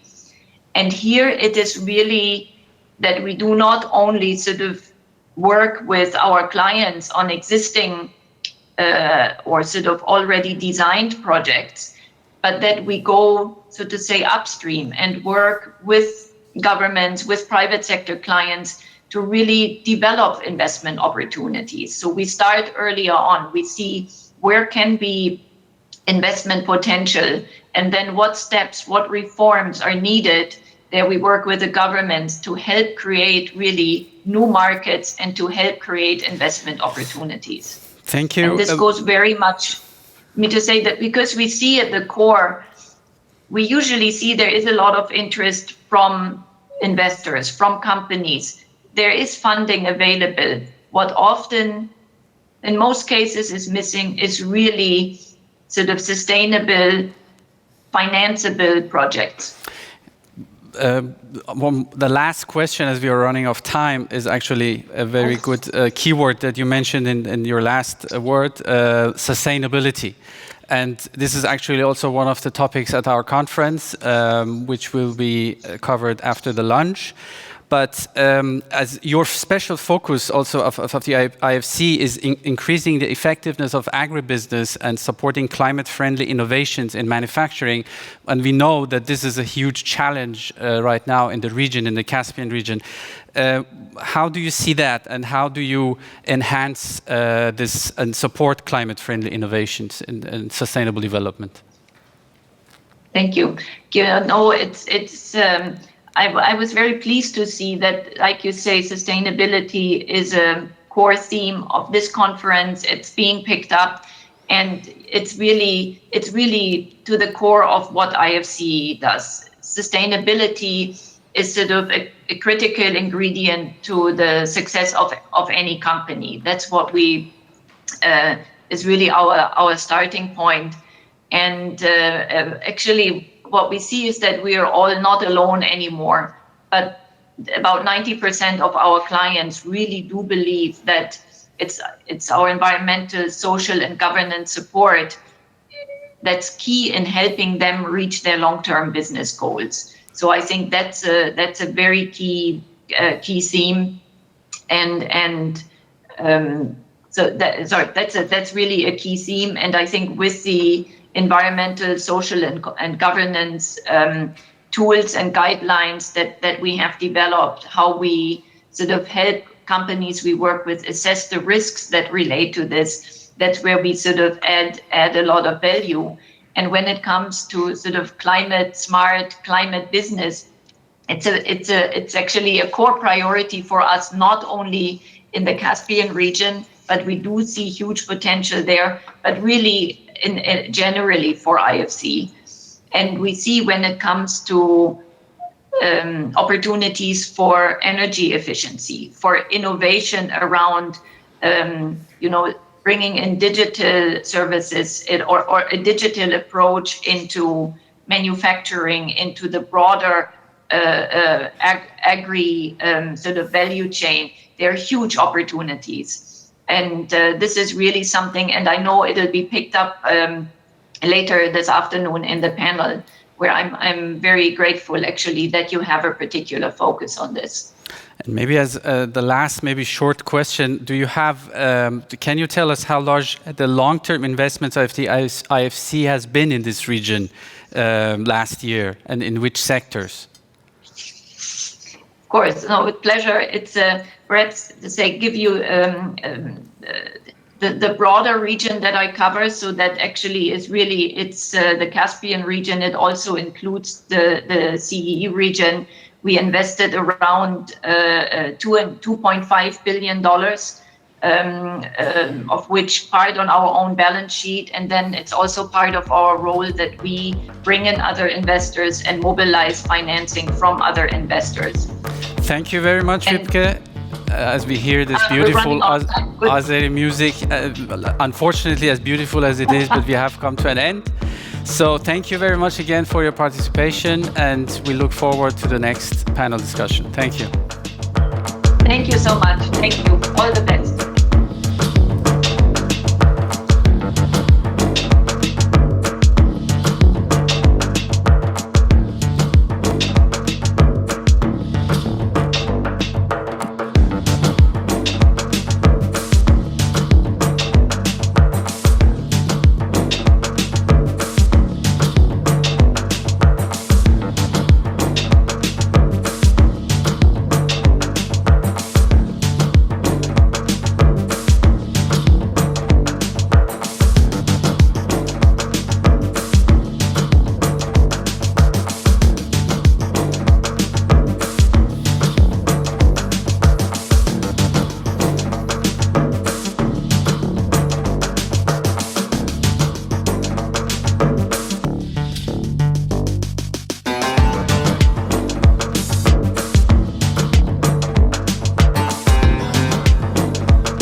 Ladies and gentlemen, welcome to the next session, Economic Overview in the Caspian region. Before we start with the panel discussion, we have the pleasure and have the next keynote speaker with us, Johann Saathoff, member of the German Bundestag, and recently, within his role in the Federal Foreign Office, the coordinator for the German government for inter-societal cooperation with Russia, Central Asia, and the Eastern Partnership countries. My name is Ulf Schneider, publisher of the OWC Publishing House with publications on Eastern Europe, Russia, CIS, China, and Iran.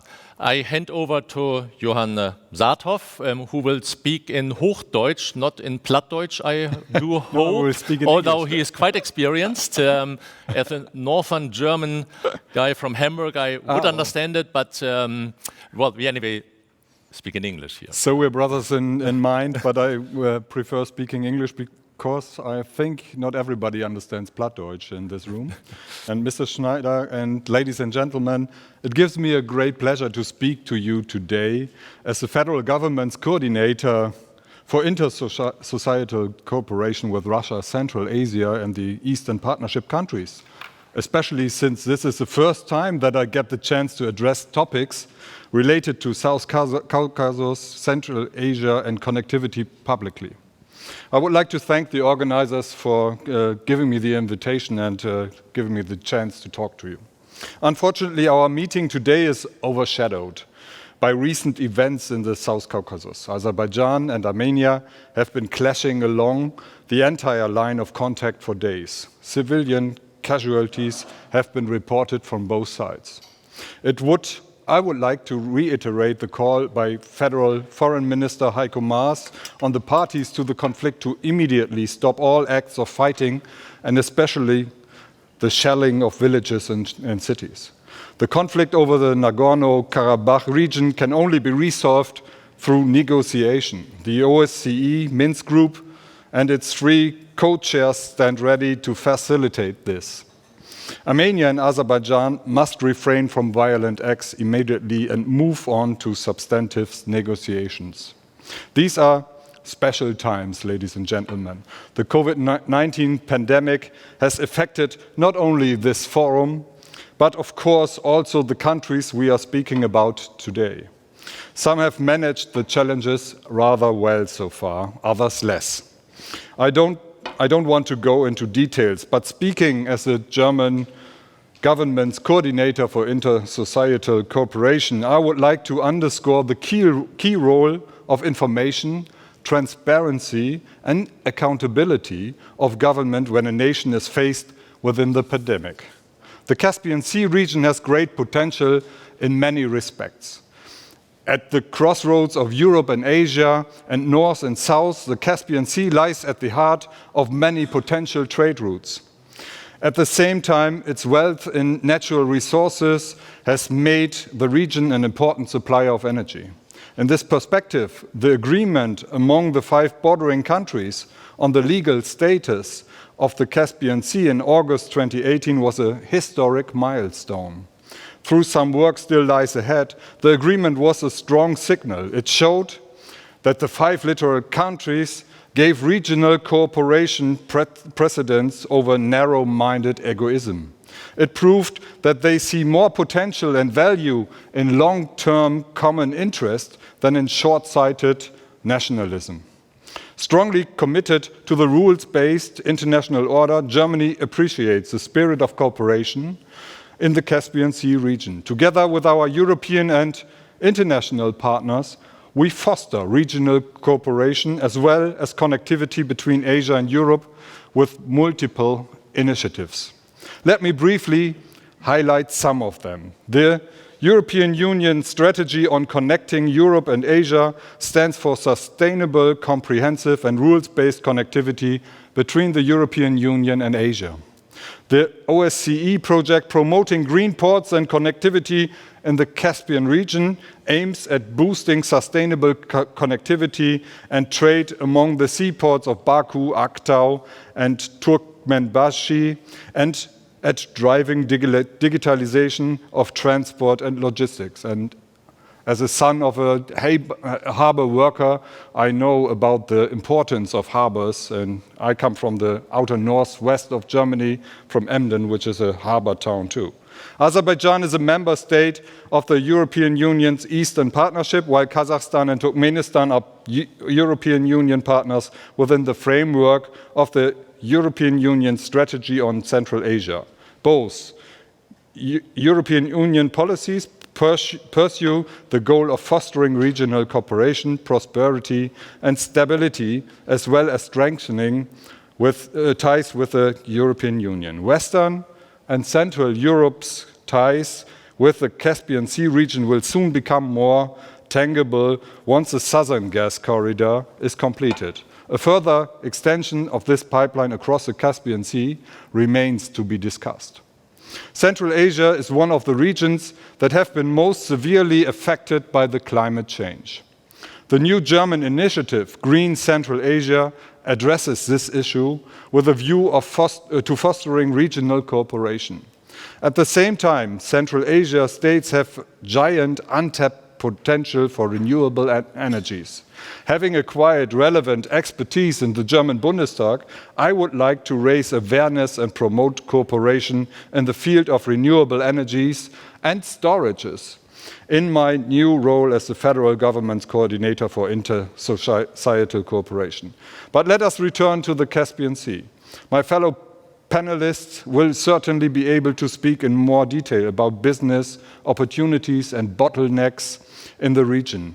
I, as coordinator, would like to focus on general issues. Doing business needs a reliable legal framework. Therefore, rule of law is an important factor for the economic development and sustainable growth.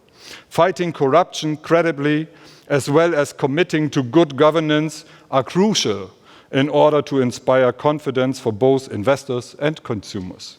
Civil rights and free society are key for attracting foreign investors. In this regard, what's good for business is good for civil society and inter-societal cooperation as well. And I thank you very much for the invitation, Mr. Schneider, and I thank you for your attention in this room, but I have to apologize for not being able to join the discussion on this excellent panel as formally planned. I have to rush back to the German Bundestag and hold my speech to the federal budget debate, and so I'm coming back again later on, and I'm quite sure we will have some fruitful discussions to foster the region and the development and the cooperation international.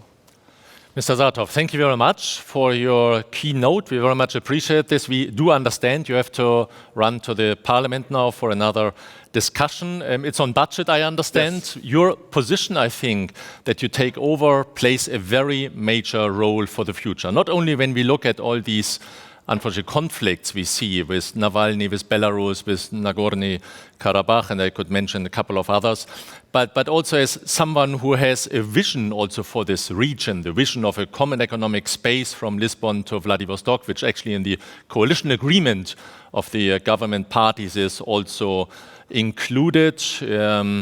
It's a project that requires a long-term thinking, and it also requires some budget. So I wish you good luck and hope all the best for the new position and the great challenge. And I'm looking very much forward to working with you in the future. Thank you. I too. Bye-bye.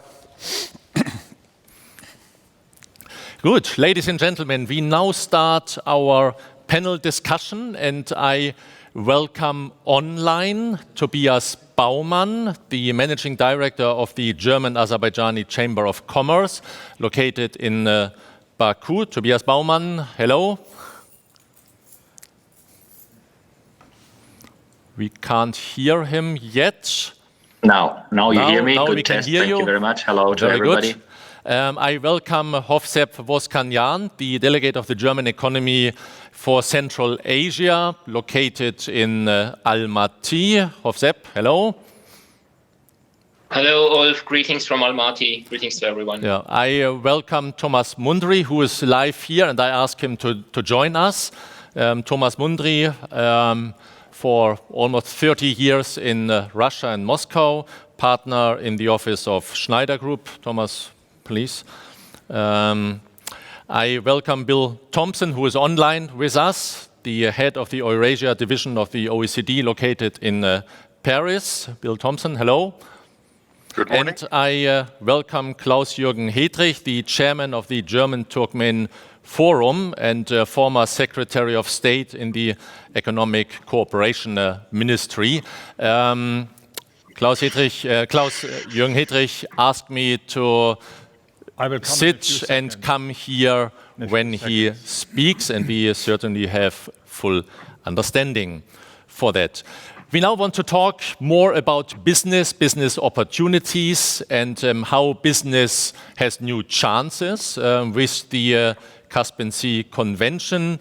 Certainly, we also briefly want to talk about the impact of COVID-19 pandemic in the region, but I ask the speakers to keep this rather very briefly, because we hope this will be soon the past. We are not 100% sure about this, but we want to focus more on the future. We want to focus on question how, after this convention on the Caspian Sea, how local legislation may have changed already, or how it still has to change. We want to understand major bottlenecks also for small, mid-sized business in the region, but certainly we also want to understand best practice of European business in the region, and in particular for German business, we are quite interested. Is German business ready for the new challenge in the Caspian Sea region after the convention and the new opportunities that we have? I ask Tobias Baumann, and I ask all the speakers to limit their speeches to 5 minutes. That will grant us some good time for discussions. I ask Tobias Baumann from Baku, who leads the German chamber for quite some years and is very experienced in the region, to give us some insight on these questions in Azerbaijan. And certainly would be very nice, Tobias Baumann, although the term nice is not the adequate word in relation to this, how the again rising conflict between Azerbaijan and Armenia, does this already affect business? Maybe male colleagues in offices were already asked to join the army. I heard about such cases. Tobias, the floor is yours. Yeah. Okay. So I start with what you mentioned last. Yes, indeed, that's the case. Young men, but not only the youngest, also middle-aged men get approached by the authorities to register and to be ready to go to the front line. That recruitment activities started immediately and is all over the country. That's of course what is affecting the businesses too. If you regard it from that side, that we have now to take care of our people, or that we fear that we lose our people now to another occupation. And secondly, it takes a while until you have realized after 3, 4, 5 days what is happening indeed in the country and on the borders. I think that's a psychological effect which you should not underestimate. We have postponed webinars, we have postponed sessions of our working groups because people have other things in mind meanwhile and cannot really concentrate in any way. That is, so to speak, the human and the social side of this conflict. Business-wise, I have to say, yes, although the region is not incorporated into the economy of Azerbaijan anymore after 30 years of occupation, there are, close to the front line, there are some excavations, there are some commodity locations which are now under restriction or which are now closed and not accessible. This affects, for example, the cement industry, just to give you one concrete example. And I was told that, for the example of one of our member companies, they have still resources for 3 weeks, and then then they have to think about something. Yes, well, what should I go on with COVID or with another question, which is more of your? I think one sentence on COVID situation in Azerbaijan, but more about the perspectives for German European business, in particular considering the Caspian Sea Convention. Yeah, to be honest, the Caspian Sea Convention, I think until now did not have such a big impact. The most interesting question with the Caspian Sea Convention is, of course, whether and when and how to build a pipeline from Turkmenistan via Azerbaijan. That question is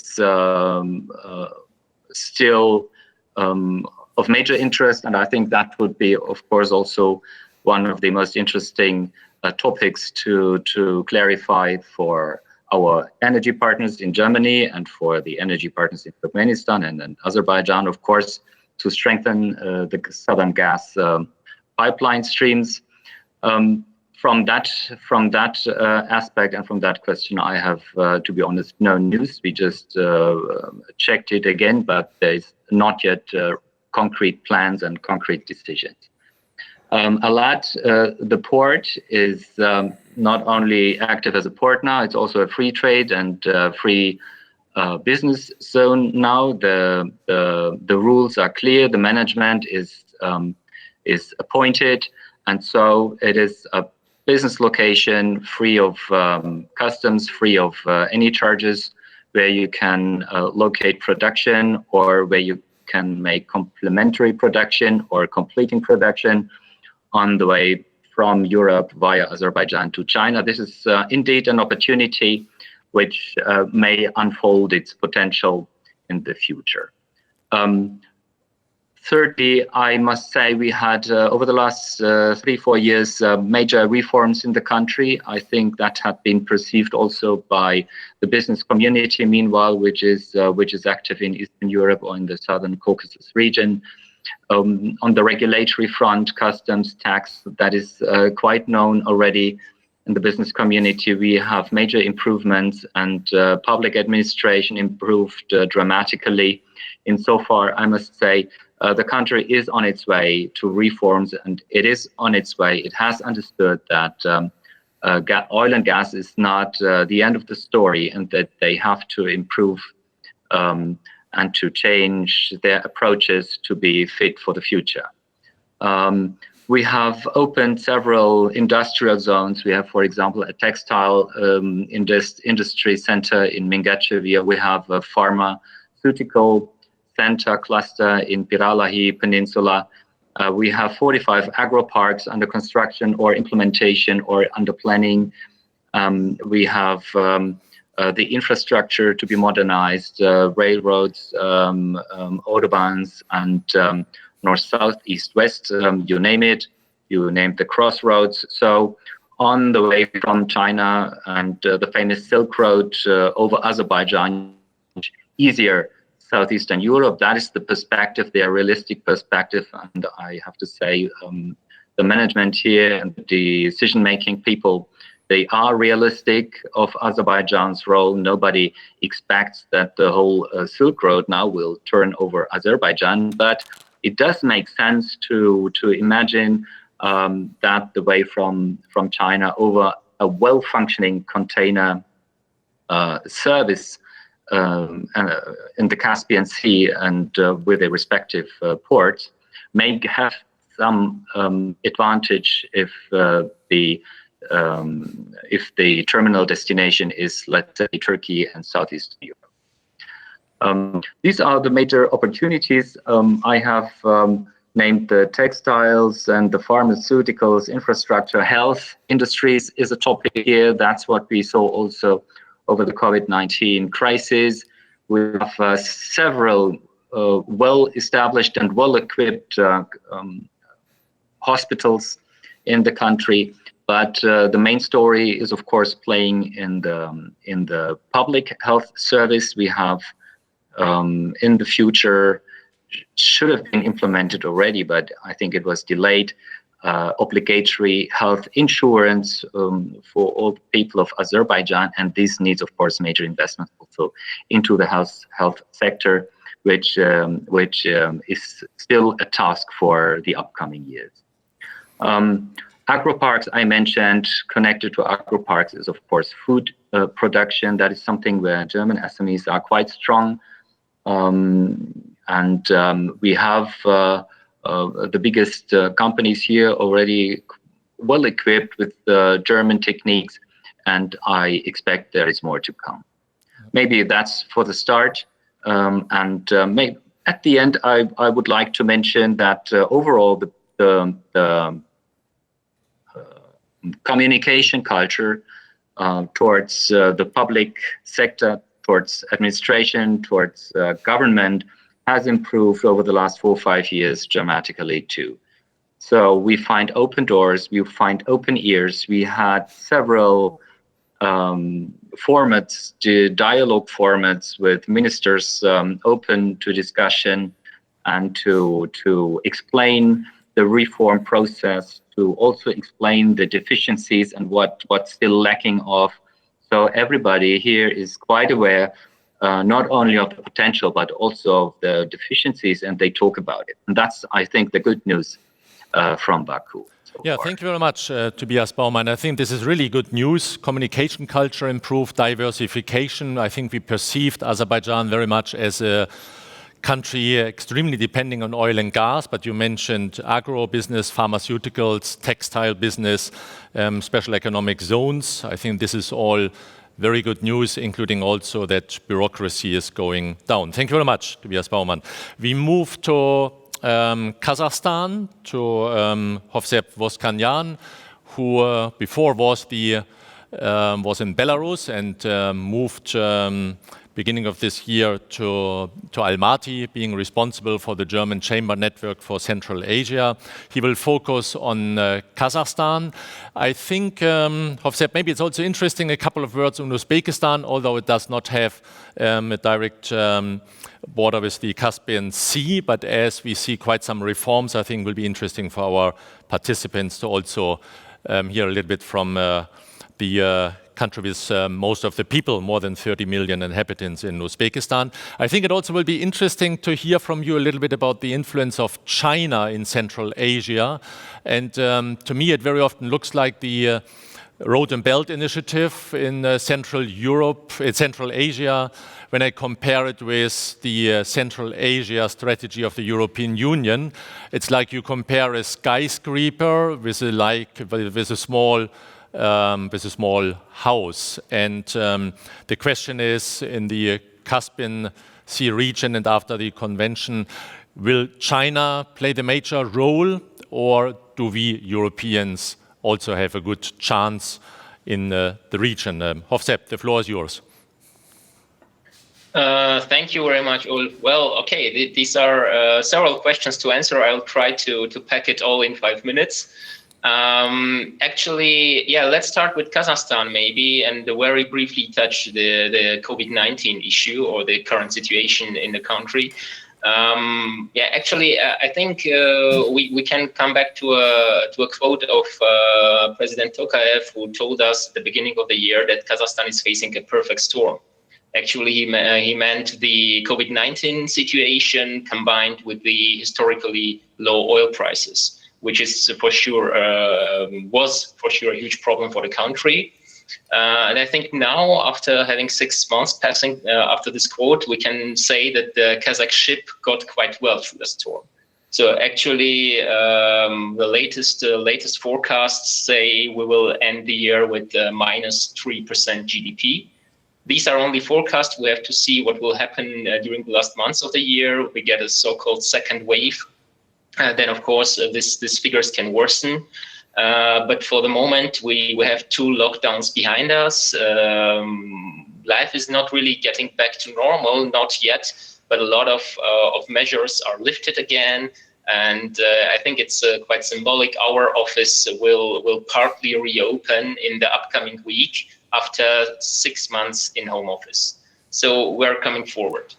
Economically, of course, that was a huge impact. Both lockdown months that we had, March and July, no, sorry, April and July, were closed with significant losses year on year. So in March, we were GDP-wise down by 7% compared to the year on year, March last year. And in July, GDP was down 11% compared to July 2019. So this was a huge impact. And nevertheless, -3% is not the worst quote you can get nowadays if you look around the globe. And for next year, Kazakhstan is awaiting moderate growth, maybe +1%. Of course, this is more wishful thinking, I think, than solid forecasts, because we don't know how the pandemic will develop. But that's what we have today. So what can we tell maybe about the Caspian Treaty and the impact on Kazakhstan before coming to the overall situation in the country? Actually, I think Kazakhstan can be satisfied with the terms of the treaty so far. Kazakhstan got the biggest chunk of oil and gas resources to be harvested in the sea, so it was not the worst outcome how the treaty was signed. On the same time, I think the treaty, as Dr. Janusz Pawleta told already, it gives us a good framework to work with. Yes, but it's also, has left a lot of questions open. And also the ways and means to solve disputes between the countries are also not clarified. So we have to see how quickly the just countries will develop their bilateral agreements in order to go forward with this. Caspian Sea, of course, provides another transport corridor, not only for oil and gas, but also for other transports via the sea, and plays a key role in the Belt and Road Initiative also. And for Kazakhstan, it opens another route. Kazakhstan already plays a major role in terms of being a transit country for the Belt and Road Initiative. And here there is another way to develop that. And we heard already in the speech of the Deputy Minister today that the cargo volumes skyrocketed during the last years. I think this will go forward. In order to come back to your question, how is the BRI initiative perceived and what are the activities of China in Kazakhstan? Of course, there's a lot of activity, and comparing Belt and Road with a skyscraper and the European initiative with a house, I think volume-wise, you are right. On the other hand, we should not forget two things. The European initiative started later, and it can develop, and it should develop. That's for sure what we expect and we hope for. And Kazakhstan is one of the let's say few countries who could engage in the Belt and Road Initiative without giving away the control, let's say it that way. Because in many countries, China is entering the country with the Belt and Road and also is getting significant economical and maybe political control over assets. And in Kazakhstan, the position is that they would like to engage, that they are engaging, but they're trying to keep it on an even level and not losing pieces of sovereignty. And this is very well reflected also in the Dostik border point, where the border crossing point, where you have a 50% joint venture on both sides. So actually in Kazakhstan, of course, it's not only logistic. You can build a lot of infrastructure, which is complementary to these logistic routes. And it's very well fitted in the overall development strategy of Kazakhstan, which is called Kazakhstan 2050. Let me maybe please elaborate a bit on the investment climate and the opportunities for a German company. So actually, Kazakhstan has done a lot in the last years to improve the investment climate.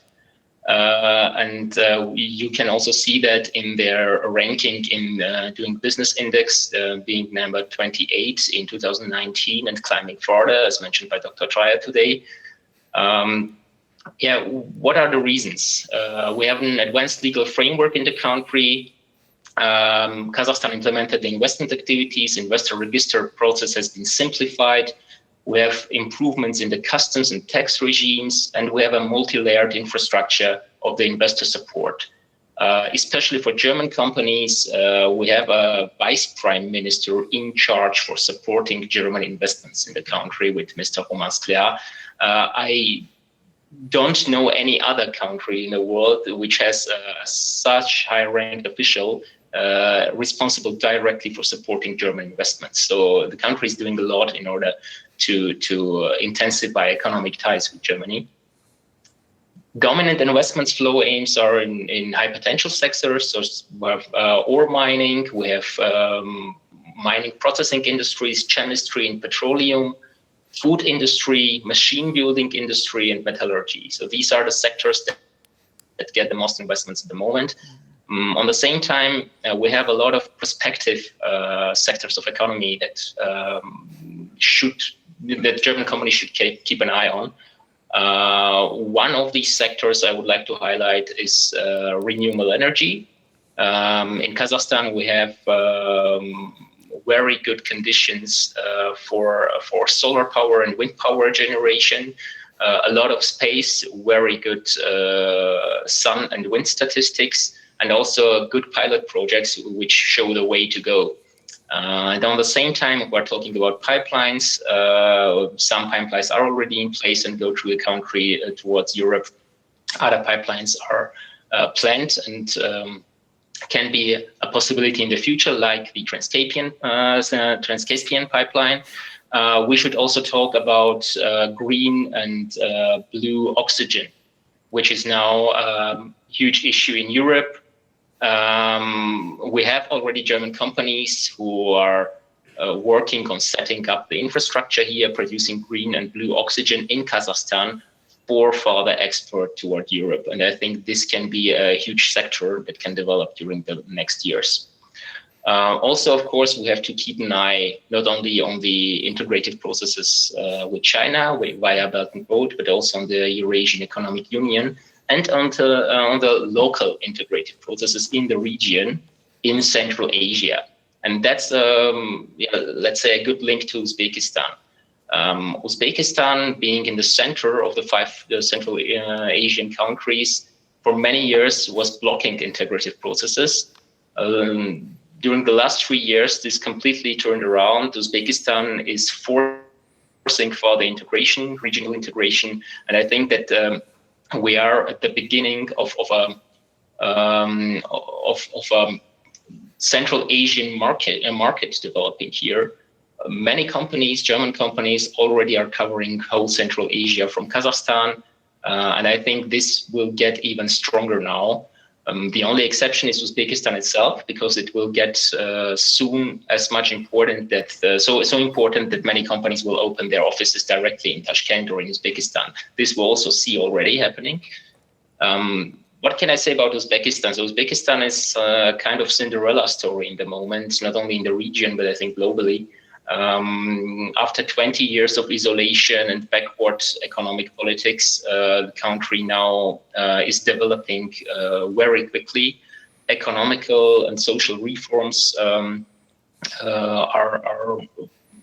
developed and take place there, and the country is undergoing these reforms in very high pace.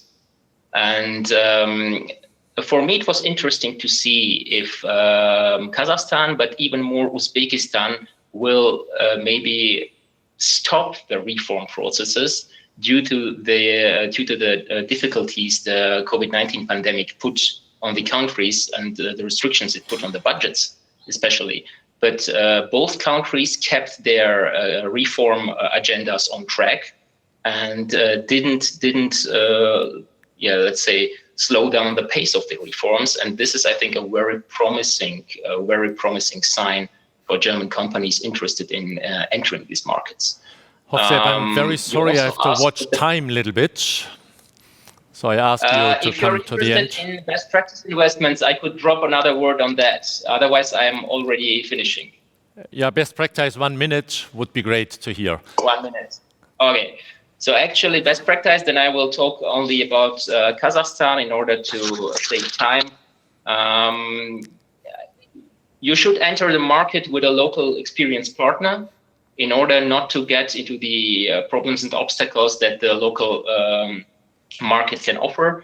And I think a very good investment I would like to highlight is the opening of a new Linde gas factory in the west of the country near the Caspian Sea. It will be a gas processing factory. It's quite symbolic and shows how German companies can participate also in the developing Trans-Caspian logistic routes. So that's from my side, and sorry for overstretching the time slot. Good. Hovsep, thank you very much from Almaty for this good overview, not only on Kazakhstan, but also Uzbekistan. We now come to Russia. Dr. Thomas Mundry, partner with Schneider Group, also with other offices in the region. Thomas, we heard for Kazakhstan, they made a good deal. Most of the oil fields will be with Kazakhstan. With Russia, it's a little bit less, but other questions might be very important for Russia, geopolitical questions. You as an advocate, lawyer, I think would also be good. You give a little bit an overview about the tax and legal framework and development in the region. The floor is yours. I'm very sorry now I will be a little bit more strict with the time regime. Okay, I will try to observe the time limits. Just in general, Russia has a vital interest in the Caspian region that has been expressed in the Convention on the Legal Status of the Caspian Sea from 2018. I would say the convention is in particular a good deal for all countries, as they agreed upon making zones for the adjacent countries up to 15 nautic miles and further 10 miles for fishery. That I think is a great step forward. No further discussions. Is the Caspian Sea a sea? Is it a lake? What is not decided is the exploitation of the subsoil within the Caspian Sea. This is must be decided upon agreement between all adjacent countries, and that means currently there is no decision. Further open question is, of course, that the resolution of disputes is not regulated in this convention. But what is good for Russia, what has been good for Russia, is that the agreeing countries have agreed on locking out other countries from the use of the Caspian Sea. That's in particular important for Russia, as there is no further military use of the Caspian Sea, in particular by the US and by China. What intends Russia to do? There are, I would say, two older documents. One document from 2015, that's the Marine Doctrine of Russia, and a further document of 2017. And the Russian government has expressed its will to modernize the oil and gas exploitation in the Caspian Sea. They want to modernize the ports of the Caspian Sea. That's in particular true for Astrakhan, Olya, Makhachkala, and the deep sea port Caspian. Russia intends to modernize these ports, and the aim behind it is not only the exploitation of oil and gas, but there are also the routes, the trade and tourism routes to Iran, India, and the Persian Gulf countries. So there's a vital interest of Russia in the Caspian Sea region. On 9th of September 2020, the foreign minister of Russia, Lavrov, after a meeting with his Kazakh colleague, has mentioned on 9th September 2020 that they will prepare for the sixth Caspian Summit. For next year, Russia plans to organize the second Caspian Forum in Moscow. So there is a big interest in Russia in this region. What else? Of course, Russia is of interest for investors also in other areas. You have heard of the localization in Russia. Localization is I would say, a reaction of Russia against the EU and US sanctions. Russia wants to use the sanctions and its counter-sanctions to set up its own infrastructure for, in particular, machinery. This plays a great role in the area of agriculture and food. Other areas, of course, are always Germans are interested and Russians are interested in German know-how regarding machinery, automotive, chemistry, and pharmaceuticals. The investment climate in Russia has improved within the last years. There is a stable tax regime. Digitalization has very much progressed in Russia, and digitalization is used by banks and also by the Russian tax authorities. Let me have a short word on Kazakhstan as well. We have an office in Kazakhstan, and we are working for a number of Western investors in Kazakhstan. Kazakhstan has also a low tax regime. The VAT tax rate in Kazakhstan is 12%. The income tax is flat as in Russia. In Kazakhstan, it's only 10% personal income tax, profit tax in Kazakhstan 20%. And what is also important, Kazakhstan has a double taxation treaty with most Western countries, and that means that profit gained in Kazakhstan can be transferred to the home country without any problem. Only a withholding tax must be paid by the Kazakh subsidiary, which is for interest and license payment 10%, and for dividends it can be reduced to 5%. These rates are a bit worse than the rates in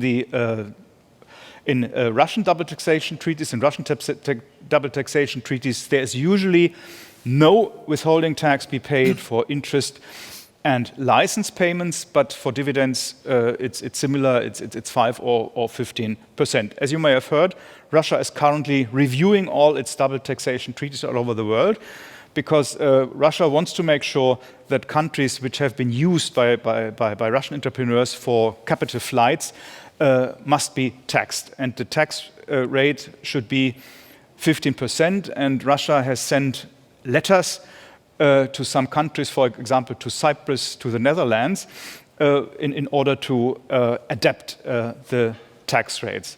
The good news, there is no such letter to Germany, there is no such letter to Kazakhstan.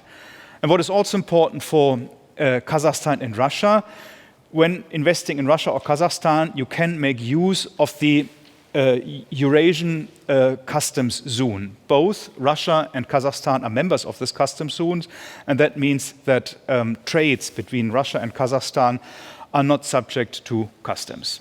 Yes, Thomas Mundry, thank you very much for this good overview, not only in Russia, but also the legal and tax framework in the region, which I think is encouraging also for small, mid-sized business.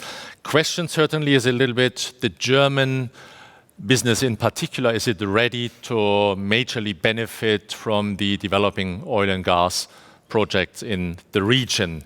This could be a separate discussion. Now I welcome on this stage Klaus-Jürgen Hedrich. I already introduced him.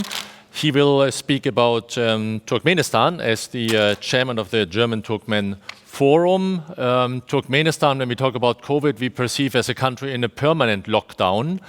It's already difficult to get a visa for the country. So probably Turkmenistan might not be affected at all by COVID-19. But the question certainly is, will Turkmenistan might conduct certain reforms considering the chances and the challenges with the Caspian Sea Convention? Will we potentially even expect something like a development we see in Uzbekistan? I believe probably rather unlikely. But do you expect a certain lifting of all the very restrictions that locked down the country for quite some decades? Klaus-Jürgen, the floor is yours. Well, thank you very much indeed for being invited. I could at first raise a question, what do you mean with reforms? But let's come back to the history a bit. When Frank-Walter Steinmeier, among colleagues, he is referred to Frank Walter I, because he served as foreign minister twice, initiated the European Initiative on Central Asia. He was supported, of course, by German business and especially by the German civil society, because indeed we hoped with the initiative that this has positive impacts on all our partners in the region. And that, of course, includes Turkmenistan as well.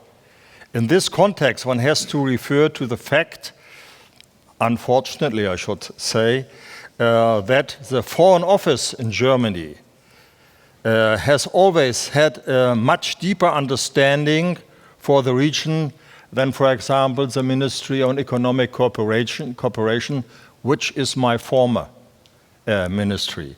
And when in these critical or in these interesting days, the BMZ, to short it up, has decided to withdraw with his activities in Central Asia, then we can always say, if there is a wrong step, then this is a wrong step as well. Because if you refer to the developments in Central Asia, more than in the past, the cooperation on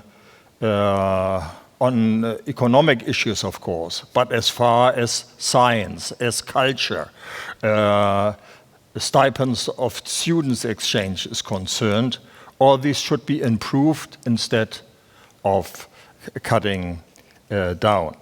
Nevertheless, if you refer to the figures in Turkmenistan, I always follow the interesting comments of the GTIA, one of the most important German parastatal research institute on economics, present you with the figure in Central Asia and especially with the figure in Turkmenistan. I have always my deep doubts how reliable these figures are, because it's very difficult to check if the truth or at least the validity of these figures.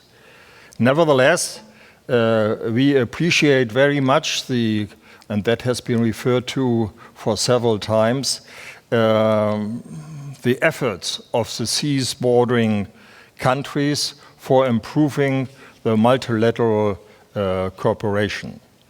Nevertheless, one has to say that, and the presentation of Barbara, in my eyes, was excellent in this context. Nevertheless, if you really come to the different fields of cooperation between the countries and with the cooperation with the countries in Europe, there you can see there's much room for maneuvering, because the interests of the countries are very difficult and different. If you, for example, you very often find, for example, if you talk to Iranians, they will be very reluctant to come to an agreement.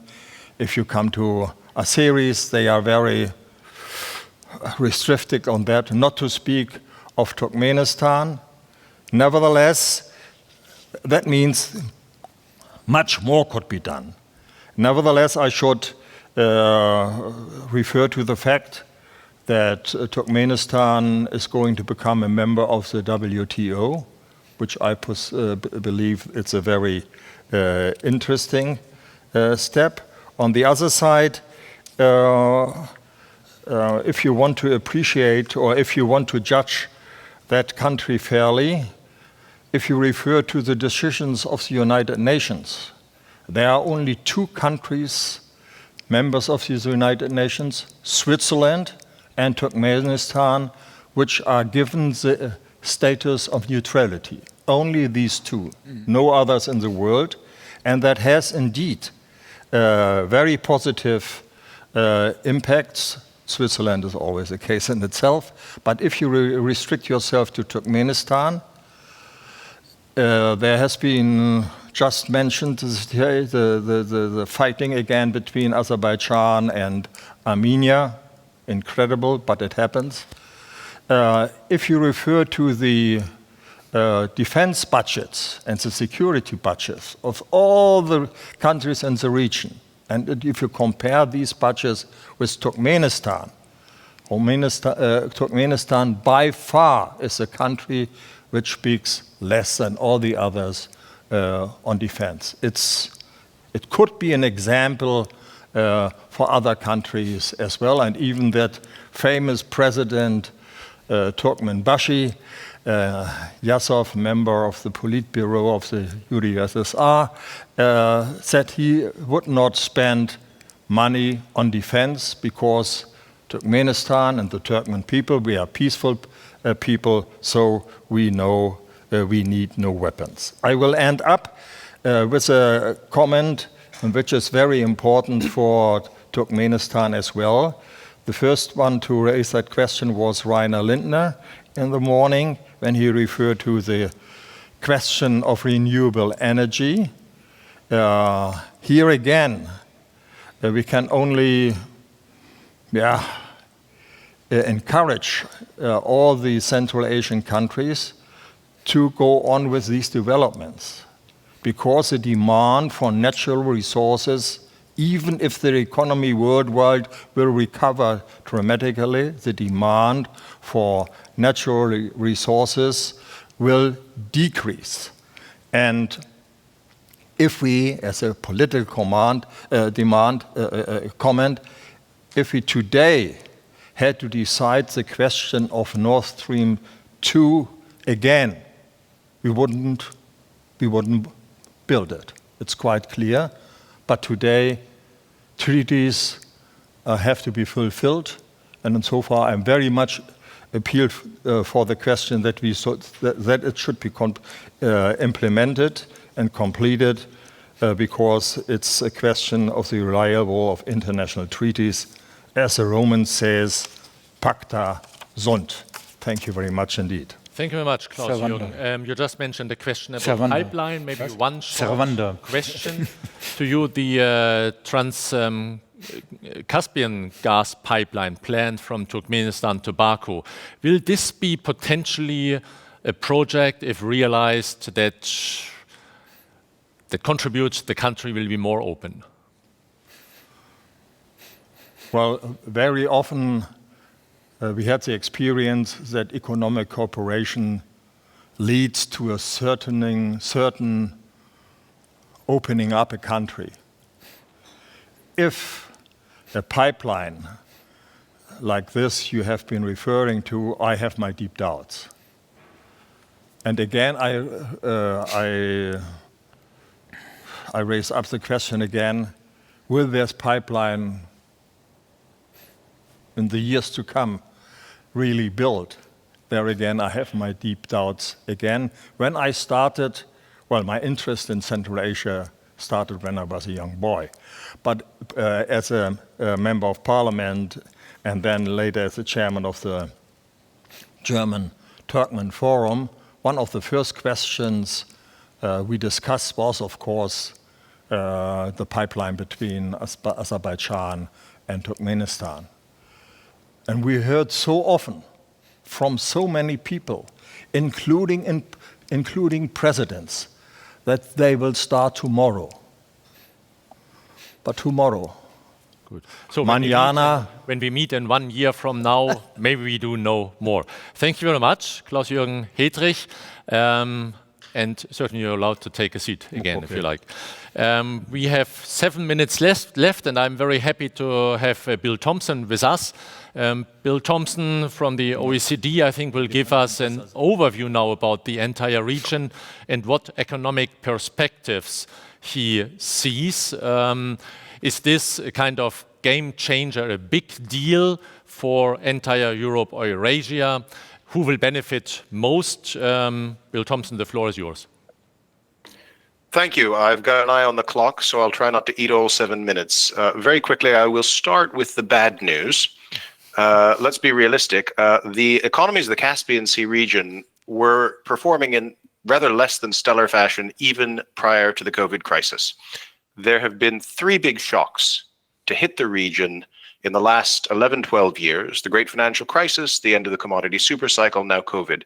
After each of the two prior shocks, there was a recovery, but with the exception of Iran, all of these countries were recovering to rates of growth that were lower than they'd had before.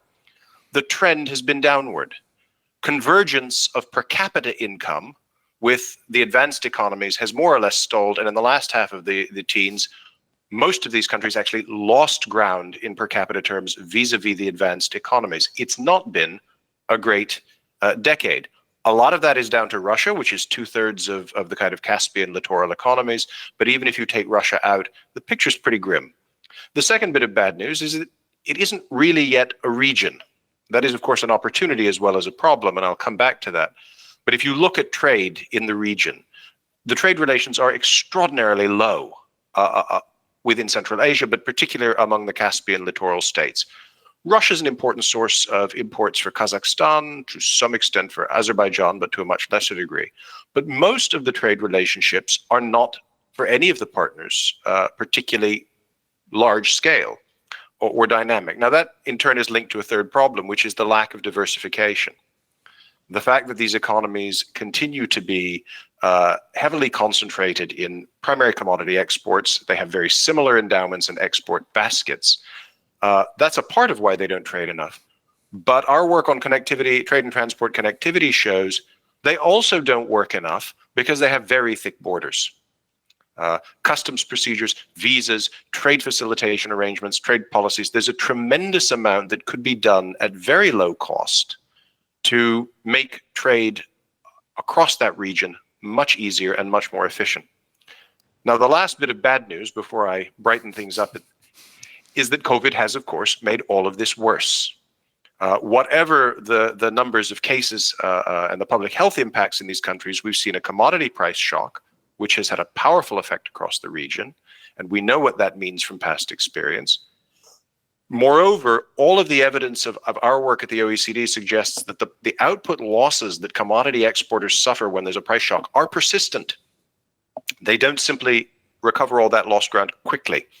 That underscores the fragility and the vulnerability that goes with this commodity dependence. But the other problem is that the crisis has hit very hard the small and medium enterprise sector, which is where any kind of economic diversification needs to come from. And it's particularly hard on sectors like tourism, which are actually areas of great potential for much of this region. So the crisis has both hit the traditional strength of the region, and it's also had a particularly profound impact on some of the region's most promising sectors. Now that's 3 minutes of bad news according to my stopwatch. What's the good news? The good news, of course, is that the Caspian Convention begins to offer us some opportunities around the sea to do things that were not possible a short while before. A further element of good news is that, as I see it, and as we see it at the OECD, this question of diversification, which is a vital priority for most of these economies, really for all of them, diversifying production structure and exports, goes hand in hand with the integration agenda, with actually deepening trade and investment relations among their economies. Because as markets, they are by and large relatively small. They are not going to diversify on the basis of import substitution and get very far.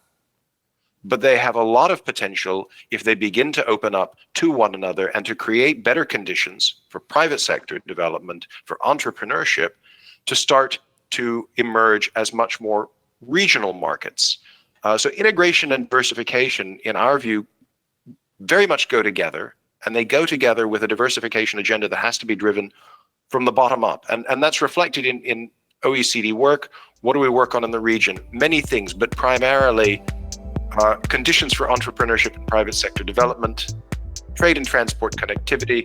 The music is telling me to shut up. So I think the last point I would make is we also have a tremendous opportunity to make the recovery greener than the past was. After the great global crisis, we worked very fast to put everything back to the status quo ante, and then discovered we still had all the structural problems we'd had before. We cannot afford to do that this time.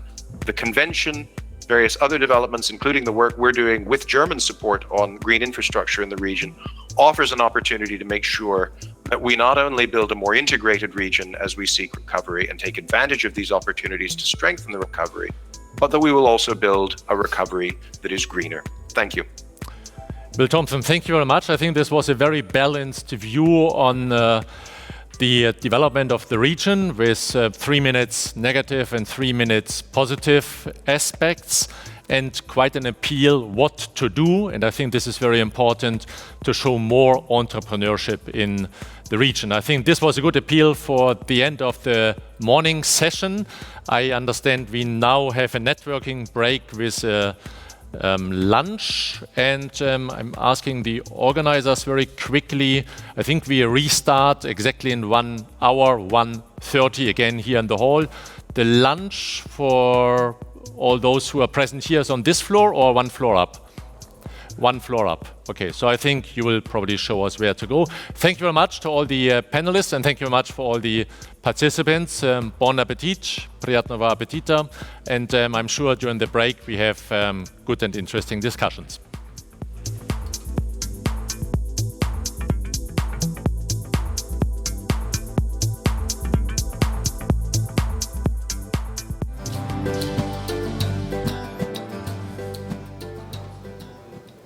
Ladies and gentlemen in this ballroom and all viewers online, welcome to the Caspian Europe Forum, session number 4. My name is Darius Maleki, and I'm the Secretary General of the Caspian Europe Forum. In this session, we're going to focus on the aspect of sustainability. The exact title of this session is Perspectives for Sustainability in the Caspian Region. We're going to focus here on water management, impact of climate change, the cooperation between EU and Central Asia, as well as sustainable finance and green cities. Sustainability is not only a natural crisis, it is also a human crisis. Anthropogenic influences drive climate change. Therefore, we need viable solutions in the sphere of environmental, social, and governance categories. The global threat of climate change affects all aspects of human life. Let's take a look at the Caspian region and see what challenges and opportunities occur in this very special region. I'm going to start with introducing my dear panelists, and they're so kind and deliver an impulse speech right after I introduce each one of them. I'm going to start with Dr. Sebastian Schiek. He's from Berlin. He is a political scientist who has studied Central Asian societies and politics since more than 10 years. He is currently a visiting fellow and lecturer at the Institute for Eastern European Studies at the FU Berlin, where he works on the political economy and political ecology of Central Eurasia. Prior to that, he was a researcher and foreign policy advisor at the German Institute for International Affairs and Security in Berlin, and a researcher at the Institute for Peace Research and Security Policy in Hamburg. His impulse speech today will be about the relevance of the Caspian region, the role of the EU in Central Asia to promote sustainability. He's going to talk about the cooperation between the two regions for sustainable development. Sebastian, a very warm welcome from Berlin. Thank you very much, Darius, for this introduction. Pleasure to be part of this panel. And so I will speak about sustainability, and I will use the term sustainable development as a topic for cooperation between the EU and Central Asia. And the question, of course, is what is sustainable development? And a simple but good definition can be that it means human well-being in planetary boundaries. So this means that richer societies need to learn how to respect planetary boundaries, and poorer countries need to find ways how to improve well-being of their citizens. And of course, this is a topic of global cooperation.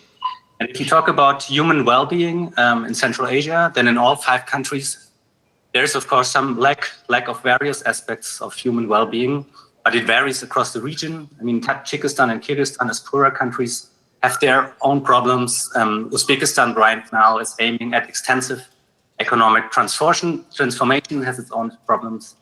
Kazakhstan, where human well-being is maybe most developed, but here it's based on an unsustainable economic model and heavily dependent on oil export. So, I mean, the question is always how can human well-being and sustainable development be achieved? And here, both domestic and external actors are important. Number one precondition at the domestic front is you need a reform coalition within the political elite striving for structural reforms. Of course, it also depends on external factors, such as the international economy and international trade system. And what comes up here on top is climate change. And this puts human well-being in Central Asia at an extreme risk. And that's why, again, the industrialized countries must be very ambitious with achieving climate neutral economies and societies. I think there is some good hope now. If you look at the EU Green Deal or also Xi Jinping's speech at the UN General Assembly. So global energy transition is needed, but again, this will have an impact on oil producing states. And I think this is a very good field of cooperation, especially between the EU and Kazakhstan here. There should be continued intense cooperation for climate change adaptation, such as provided in the Green Central Asia Cooperation Platform, for example, which was created by all Central Asian and the German Minister of Foreign Affairs.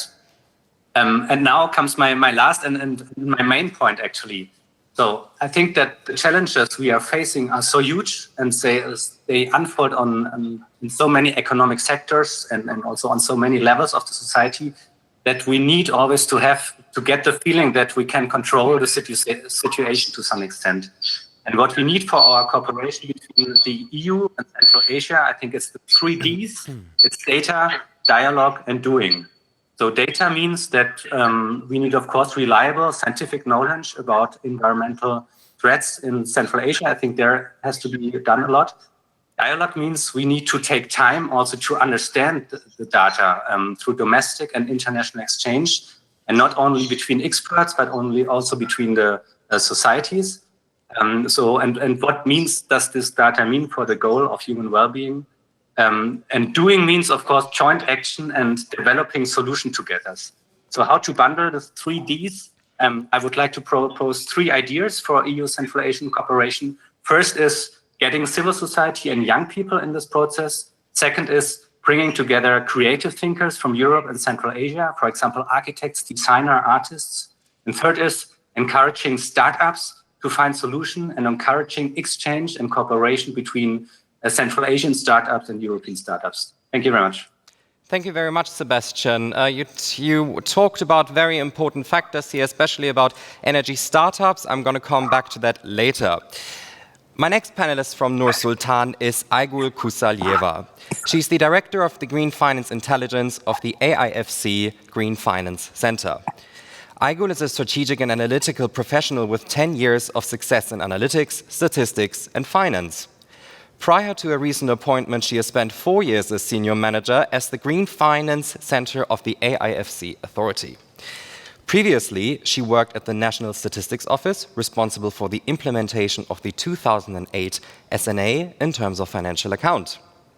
Aygul has published papers and articles on economic growth, statistics, and trade policy topics. Her impulse speech today will be about the role of the AIFC Green Finance Center in the region, the trends in the promotion of sustainable business development and regulation. What can we expect in the content of climate change solutions? Aygul, it's very nice to have you here. Maybe you can tell our viewers also what AIFC actually stands for. Thank you very much. Thank you for introduction and thank you for having me here today. So if I address your first question, AIFC stands for Astana International Financial Center, which was established around 3 years ago in Astana, capital city of Kazakhstan, as a special jurisdiction for development of capital market in the country and the region. And there are several directions which are main points for the development at AIFC, including green finance, along with Islamic finance, fintech, asset management, and overall capital market development. And if we go more deeper in green finance development, I'm happy to report that just last month we had the first issuance of green bond here in Kazakhstan, and it's a result of this last 2 or 3 years work at AIFC for development of green finance. And if we speak about the role of AIFC in the region in terms of development of green finance, I would like to highlight that the main role here is to provide this support to the issuers of green bonds, raising the awareness and development of the regulatory framework for introduction of green finance. Basically, a few years ago, we started from the scratch, from just the events, the educational events in the region. But then we also developed the green bond rules here for our stock exchange. We also developed together with the EBRD. I'm happy to have on board here the representatives of EBRD also. We developed the concept of green financial system for Kazakhstan in 2017. So all these documents became a baseline for the development of the market here in the region. And we also had several events with the local stakeholders to engage them in the issuance of green bonds. And thanks to all those efforts, we had this first issuance in August, and it was a kind of kickoff for the development of green bond market here. And also, if we speak more like broadly about the region, I would say that right now green finance is scaling up in Central Asia and in the Caspian region as well. It's very nice to see the recent development in Russian Federation, where just this summer they introduced the green taxonomy, and they also introduced the rules on green bonds for issuers at the Moscow Stock Exchange. And there's also ongoing initiative on support of the issuers by covering the coupon rate of green bonds in Russia. Also, it's very interesting to mention that there is a sustainable finance roadmap adopted by the Central Bank of Georgia also, and there is also ongoing effort on development of the local taxonomy there. And from our side, I'm also happy to report that starting from last year, together with our partners from Climate Bonds Initiative and from Tsinghua University in China, we started to develop our own nationwide taxonomy as well. And currently the taxonomy is being developed together with local experts, and we're developing these thresholds for the green projects. And we're also involved in the in amendments in development of a new environmental code of the country, and we're also introducing special measures to support the green projects in Kazakhstan. And if I go into details, it's a subsidies for green projects for subsidizing the interest rate of the green loans and also covering the coupon rate of green bonds here in Kazakhstan. So we expect this regulatory framework to be adopted by the end of this year, and we expect the taxonomy to be adopted coming like few months of next year. So it will finish, like we'll complete the development of overall regulatory framework in the country, and we hope it will help to boost the development of green finance here. So I guess that's all from me for now. Thank you. Thank you very much, Aygul. I'm actually going to come back to that a little bit later about the green bond issuance in Kazakhstan. We're all excited to hear some information about that. My next panelist is Dr. Kaveh Madani from New Haven. He's an environmental scientist, educator, and activist working at the interface of science, policy, and society. He has previously served as the Deputy Vice President of Iran in his position as the Deputy Head of Iran's Department of Environment, the Vice President of the UN Environment Assembly Bureau, and the Chief of Iran's Department of Environment's International Affairs and Convention Center. He is currently a Henry Hart Rice Senior Fellow at the Macmillan Center of International and Area Studies of Yale University and a visiting professor at the Center for Environmental Policy of Imperial College London, where I studied myself. So very warm welcome. Your impulse speech will be about the region's need for sustainable agriculture and the issues around water shortages, the sphere of anthropogenic impact on the region. What are the trends of climate change? Kaveh, thank you very much for joining us today. Thank you for the invitation, and I'm glad to learn that you're an Imperial College alum. I was thinking, like, what a good moderator we have today, so now I know the reason. Good morning, good afternoon, good evening, everyone who was joined from different places. We are dealing with a unique ecosystem, the largest enclosed body of water on Earth by area. A system that we are still struggling to set up a legal governance for, and for the last 3 decades have been negotiating over. So 5 countries have been negotiating over this state. Each of these 5 countries has its own model of development, it's its own economic system, and it's in a different stage of development. Unfortunately, none of these 5 countries have a good track record in environmental management, and they are in a stage of in a special stage of economy where they unfortunately use natural resources as an engine or as a fuel to for economic growth. Fortunately or unfortunately, the Caspian Sea comes with immense amount of oil and gas, which can be a game changer to the economies of these nations, and that will have consequences and have had consequences on the status of the Caspian Sea. Plus, all of these nations have agricultural development and have recklessly released their wastewater to the Caspian Sea, have decreased the inflows to the Caspian Sea, and have had major land use changes in the coastal areas, which have consequences for the Caspian Sea. On top of all these anthropogenic changes at the local region and at the local scale, add the factor of climate change. We still don't know how Caspian Sea would respond to climate change, but our guess is that we will see a recession, we see decreased inflows, we see increased evaporation, and that has major implications. And let's not forget, we're talking about a valuable ecosystem which is still supplying a lot of caviar to the world. It has its unique sturgeon, it has its unique ecosystem that we still don't understand very well, and we can't, a lot of the changes that are happening can be irreversible if actions are not taken immediately, and if the environmental sector is not really a part of negotiations which have been going on. And there are cooperations, but not at the extent which is desired. Kaveh, thank you very much for your comments. I'm going to come back to that. Great impulse speech, and I've realized that I have all specific questions to all of your impulse speeches, so that is a great start. I may continue now with my next guest here, Cassandra Colbert, live from Almaty.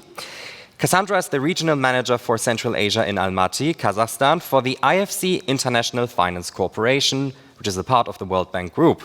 She joined the IFC in 1997 in DC. After a time in Guatemala, South Africa, and Côte d'Ivoire in various positions, she joined in 2018 the IFC Central Asia Department.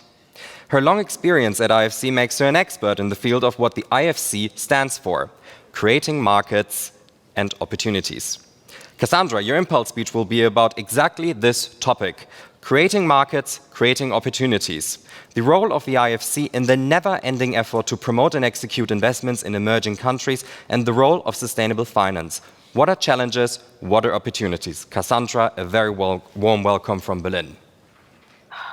Good, thank you. First of all, thank you very much for having us on this forum. It's really a wonderful opportunity to talk about topical issues for our region, actually. I think with the world now in the throes of what is going to be probably a very deep recession, there's one thing that's clear. Helping countries recover from COVID-19 is going to require huge amounts of money to revive jobs, to create value chains, or to develop new value chains, to tackle systemic inequalities and promote what we call a greener reconstruction. And as part of our global efforts to help private companies affected by the pandemic to sustain their operations and revive some of their operations, but also to preserve what are much needed jobs, IFC is working with existing clients in this region, as well as in regions such as Latin America, East and South Asia, Africa, and the Middle East to help them navigate the pandemic and recover from the economic impact and the financial impact of that crisis. I think the pandemic has revealed a lack of resilience in our old normal, what we used to call the normal way of doing things. And that lack of resilience is actually a global feature and not just limited to this region or certain regions. However, there is hope. There is hope for a more inclusive and robust recovery. And this time, we can rebuild better. We must rebuild better. And rebuilding better is about achieving resilient, inclusive, and sustainable recovery in a world that I guess now has been totally transformed by the virus. What does that mean exactly? It means that we need to turn the billions that are currently invested in sustainable or green initiatives or socially responsible finance into the trillions that are actually needed if we are to really have an impact. Of course, this is not new.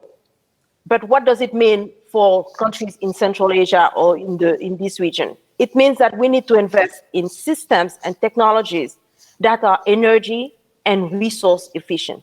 We need to do away with polluting sources of energy.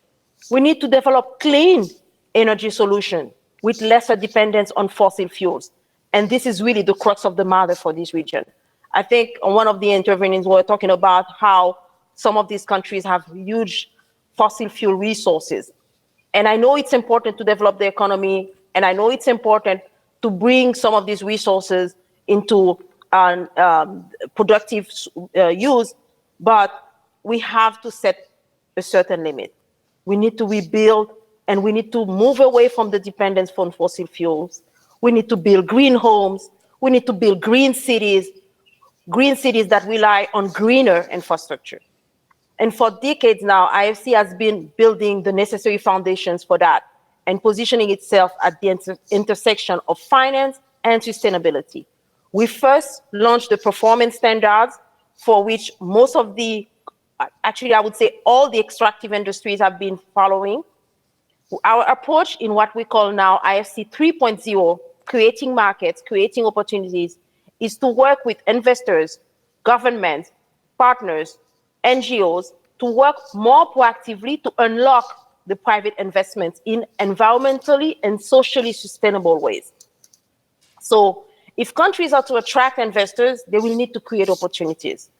And that, I mean, starting now. They need to accelerate private investment, and this will require policy and regulatory reforms to create the right conditions for business. But it also means, in many instances, liberalizing a specific market segment.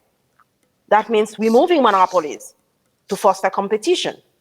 Doing so will garner investor attention while also generating bankable projects that may have never been envisaged before. Yes, of course, all this was already true before the pandemic, but I think the urgency of reform is even greater now. COVID-19 has just upped the ante, and we can no longer afford to delay because seasoned professionals are losing their jobs, young people entering the workforce are looking for jobs. The call for action is now. Countries can no longer afford to wait for investors to think of a project. The governments need to be proactive in thinking of where the projects are lying, where they could be found, and put the right measures in place to unearth this project. This has been the task of IFC, on which we embarked a few years ago, and we are happy to work with the member governments to continue to foster these projects. I'll stop there. Thank you. Thank you so much, Cassandra, for those great words. And you actually talked about something that is important for my next panelists. You were talking about green cities, and I have the pleasure to welcome Katarina Björlin-Hansen, the regional head Caucasus, live from Tbilisi. Katarina joined the EBRD in 2006 and was responsible for the municipal infrastructure sector in Central Asia and Caucasus, Moldova and Belarus between 2006 and 2016. In 2016, she was appointed deputy head of Egypt. As of April 2019, Katarina took up her position as the EBRD regional director for Caucasus. Katarina, a very warm welcome. You're going to speak about the EBRD Green City program. You told me earlier that the amount of investments increased in this sphere to $1 billion. What are the future trends? What is the EBRD plan? Could you tell us a little bit more about the EBRD Green City program? Welcome from Berlin, Katarina. Thank you very much. Thank you for having me. And thank you to Cassandra for occasionally just introducing the next topic. I am based in Tbilisi. Tbilisi is one of the first cities where EBRD launched the Green Cities program. The Green Cities program is a holistic approach to city upgrades. We started working in this field in 2016, and we address the most pressing environmental challenges, and we help cities to plan and target investments. We also help the cities with prioritization, because this is very often a politicized issue, and it helps if you actually have facts to do this. One of the key components of Green Cities, the program, is a so-called Green City Action Plan. which benchmarks the city's environmental performance and makes a plan going forward. This is not to say that EBRD will finance all the measures that need to be taken. We invite all other fellow international financing organizations and donors and governments and private sector to participate, and we happily share this plan once it's available in the city. The plan usually covers a wide range of sustainable infrastructure measures.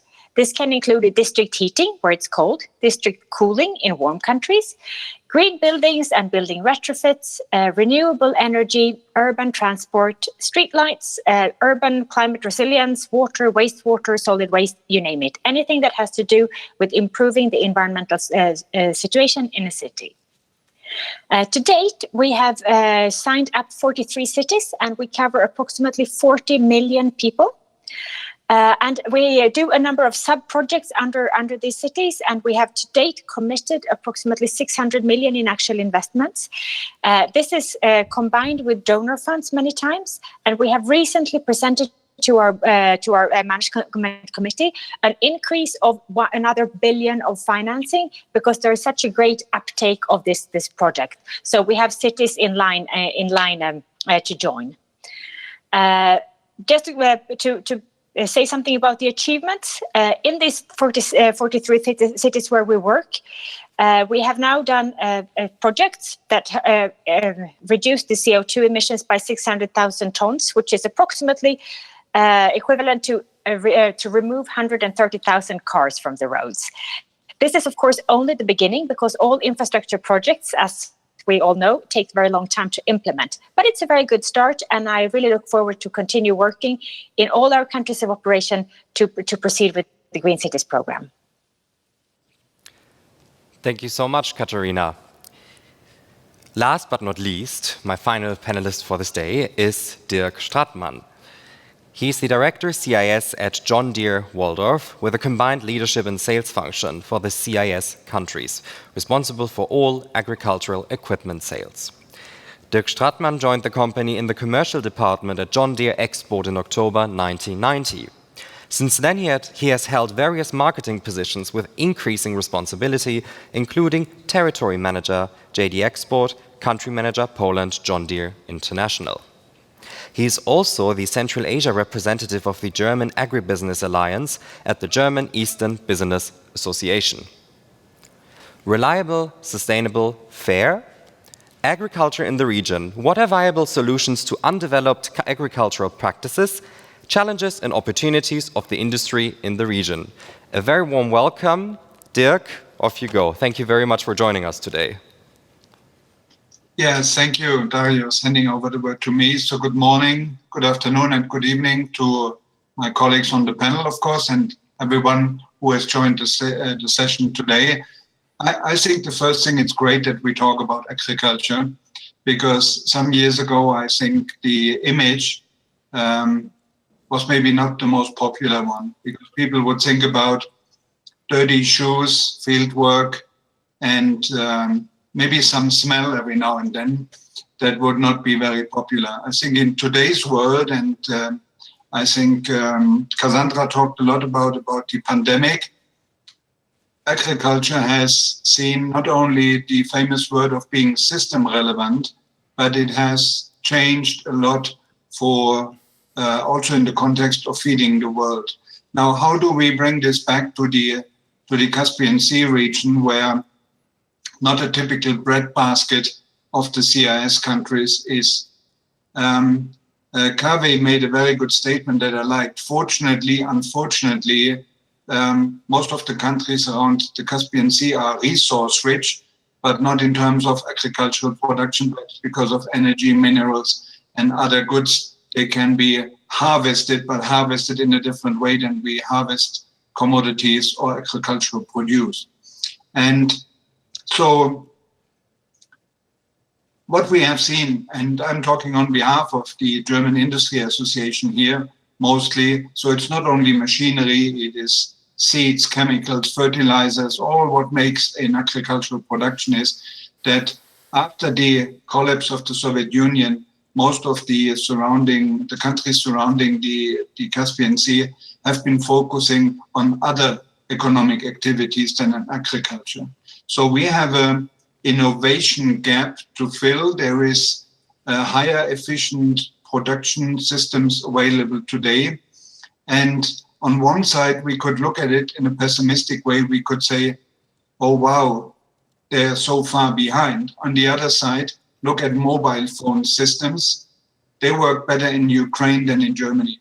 So what those economies can do, they can benefit from a quantum leap into the modern world of precision agriculture, digitalization, and not trying to go through the whole learning curve that maybe some other economies have taken over 20, 25 years. And then no need to compete with Ukraine, Russia on wheat production, but rather focus on what you can do best. We grow tea in Azerbaijan, in other places around. We have a lot of good cotton production.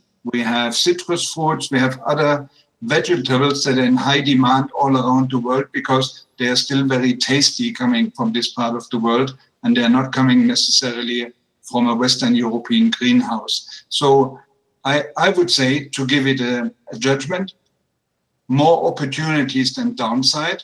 And now how do we get there? This is the question mark, and I think also on the forum today, how do we make it reliable, not just a fashion that if oil or energy prices go back up again, everybody swings back to selling crude oil and gas, but rather make it attractive, that comes along with educational measures, with attracting talent, keeping people, young people in the rural areas, and not just let them go into Baku or in other cities that are highly attractive for them to find a job. Sustainability will likely be reached by focusing on your core competencies and respecting the environment. And agriculture in the future will be a compromise between feeding the world and securing resources, natural resources, and working to the best possible extent in harmony with climate change and with what we can take out of the soil or what we have to put back in, and not just looking at in one way straight. And this is where I believe machinery producers, policymakers, chemical companies, they all need to understand we can only win if we bring all this together in the Caspian region as much as also in all the other parts of the world. And from my personal experience, there is a lot of good things that also can go into export from this region. They just need the right marketing channels. They need the blessing of, for example, mechanized harvest versus forced harvesting through child labor, etc., which have been always critical issues, the cotton campaign, etc., that need to be watched. And I think we can all, as relevant stakeholders, we can contribute, and I can only underline that financing for getting started with a modern agricultural production is also a key enabler going forward in this part of the world. So with this, I'm happy to contribute further during the course of the discussion. Thank you. Dirk, thank you very much. All of you mentioned a very important aspect, which is the EU regulatory framework and COVID-19. I'm going to ask you some questions now, and if anyone would like to comment, if I address a specific person, please feel free to do so. Aygul, I would like to know, as you said, there has been a green bond issued in Kazakhstan, and the AIFC is very active in the promotion of green finance in general.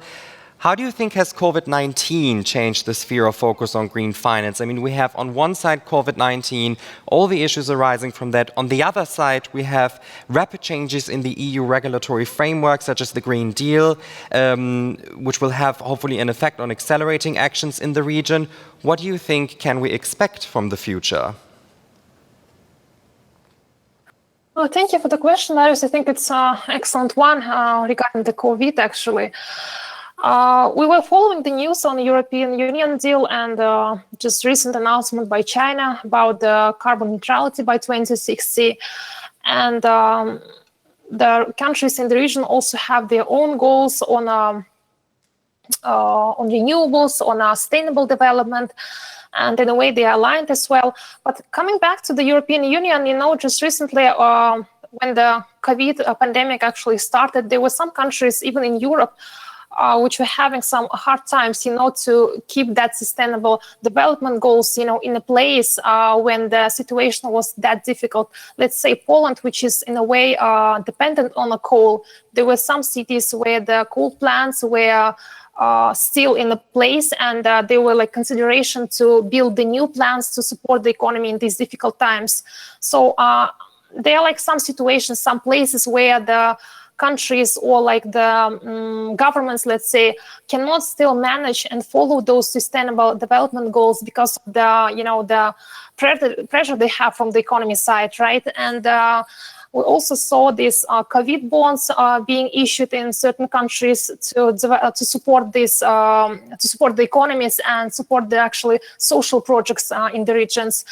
And in Kazakhstan, there were certain projects on social side as well. And we had several discussions with the potential issuers who were considering issuing a social bond for financing those projects. And going forward, I believe that there will be many different instruments called social COVID bonds or sustainable. But main goal of all those instruments actually is to support that sustainable development. And I believe for the region here, it would be more about transition. So we know that, for instance, financing the gas pipeline, maybe not like a fully green project, but for certain cities in the region, which is highly dependent on coal for heating system, the switch from a coal to gas, it would be in a way more greener way, to do business. Therefore, I believe there will be like more and more projects like that, which cannot be maybe fully called green at this time, but then they will have this contribution, to transition from, let's say, brown to greener world. Thank you so much, Aygul. I would very much like to take the aspect of COVID-19 a little bit further. Cassandra, the IFC signed a mandate with the government of Uzbekistan to increase its renewable power capacity and also encourage the private sector investment in Uzbekistan's renewable energy sector. If you have such an example, would you say that COVID-19 did harm that specific agenda? Are there any other specific examples the IFC has planned in the future in this region, or would you say that COVID-19 has slowed everything down? Thank you for the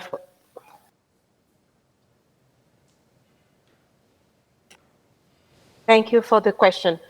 I would not say that COVID-19 has slowed down this particular example that you mentioned. It probably will have an impact in the future if the pandemic continues. It will have an impact on other projects, but fortunately, it did not slow down that project that you just mentioned. But also, it's not just limited to Uzbekistan. IFC, it is true that IFC has helped the Uzbek government open totally a new market for solar power within the country, and it was the first open tender PPP in Uzbekistan ever.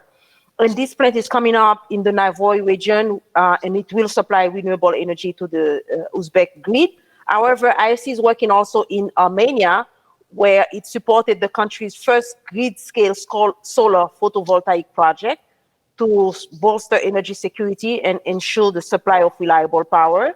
In Azerbaijan, the Ministry of Energy, together with the World Bank Group as a whole and the World Bank's Energy Sector Management Assistance, NIFC, are embarking on an offshore wind energy development to further diversify their energy and drive the country's energy transition. There are further examples in the CIS region, and I can use the Belgrade example in Serbia, where IFC and MIGA, or another entity sister of IFC within the same World Bank Group, we are collaborating for the development of a landmark waste-to-energy project, PPP, in Belgrade, which will clean up one of Europe's largest uncontrolled landfills. So those projects were there before COVID. I think people have realized that with COVID, there are things that will change, but I think everything that's green will stay and will probably multiply. So IFC is gearing up for that, and I think the private sector also is interested, and the governments also have realized that it is in their best interest, in the best interest of their people. So I wouldn't say that COVID-19 has impacted the agenda negatively. Of course, if you can't visit a site, that may slow down your ability to implement some of these projects. Thank you so much, Cassandra. Katharina, from the EBRD side, we know that the Sustainable Development Goal number 11 is sustainable cities and communities. Can you talk about specific trends you can identify and the amount of cities actually approaching you for requesting financing? You mentioned that there are around 43 cities that you already supported.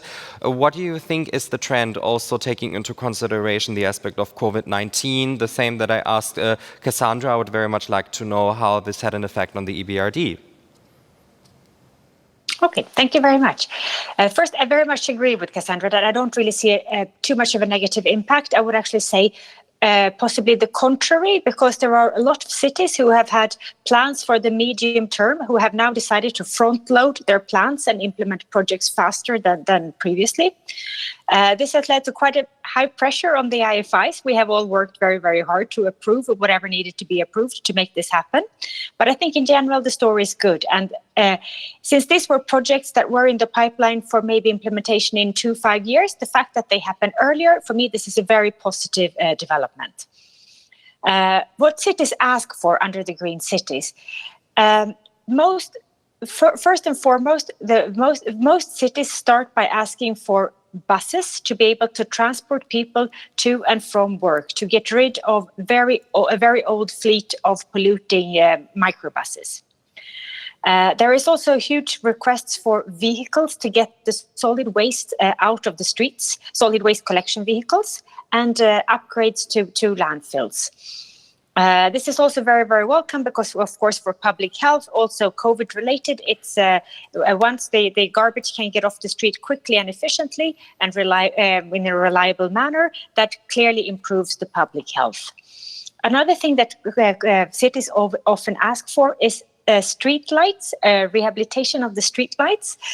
First, make it more energy efficient, because in many cities these systems are very old.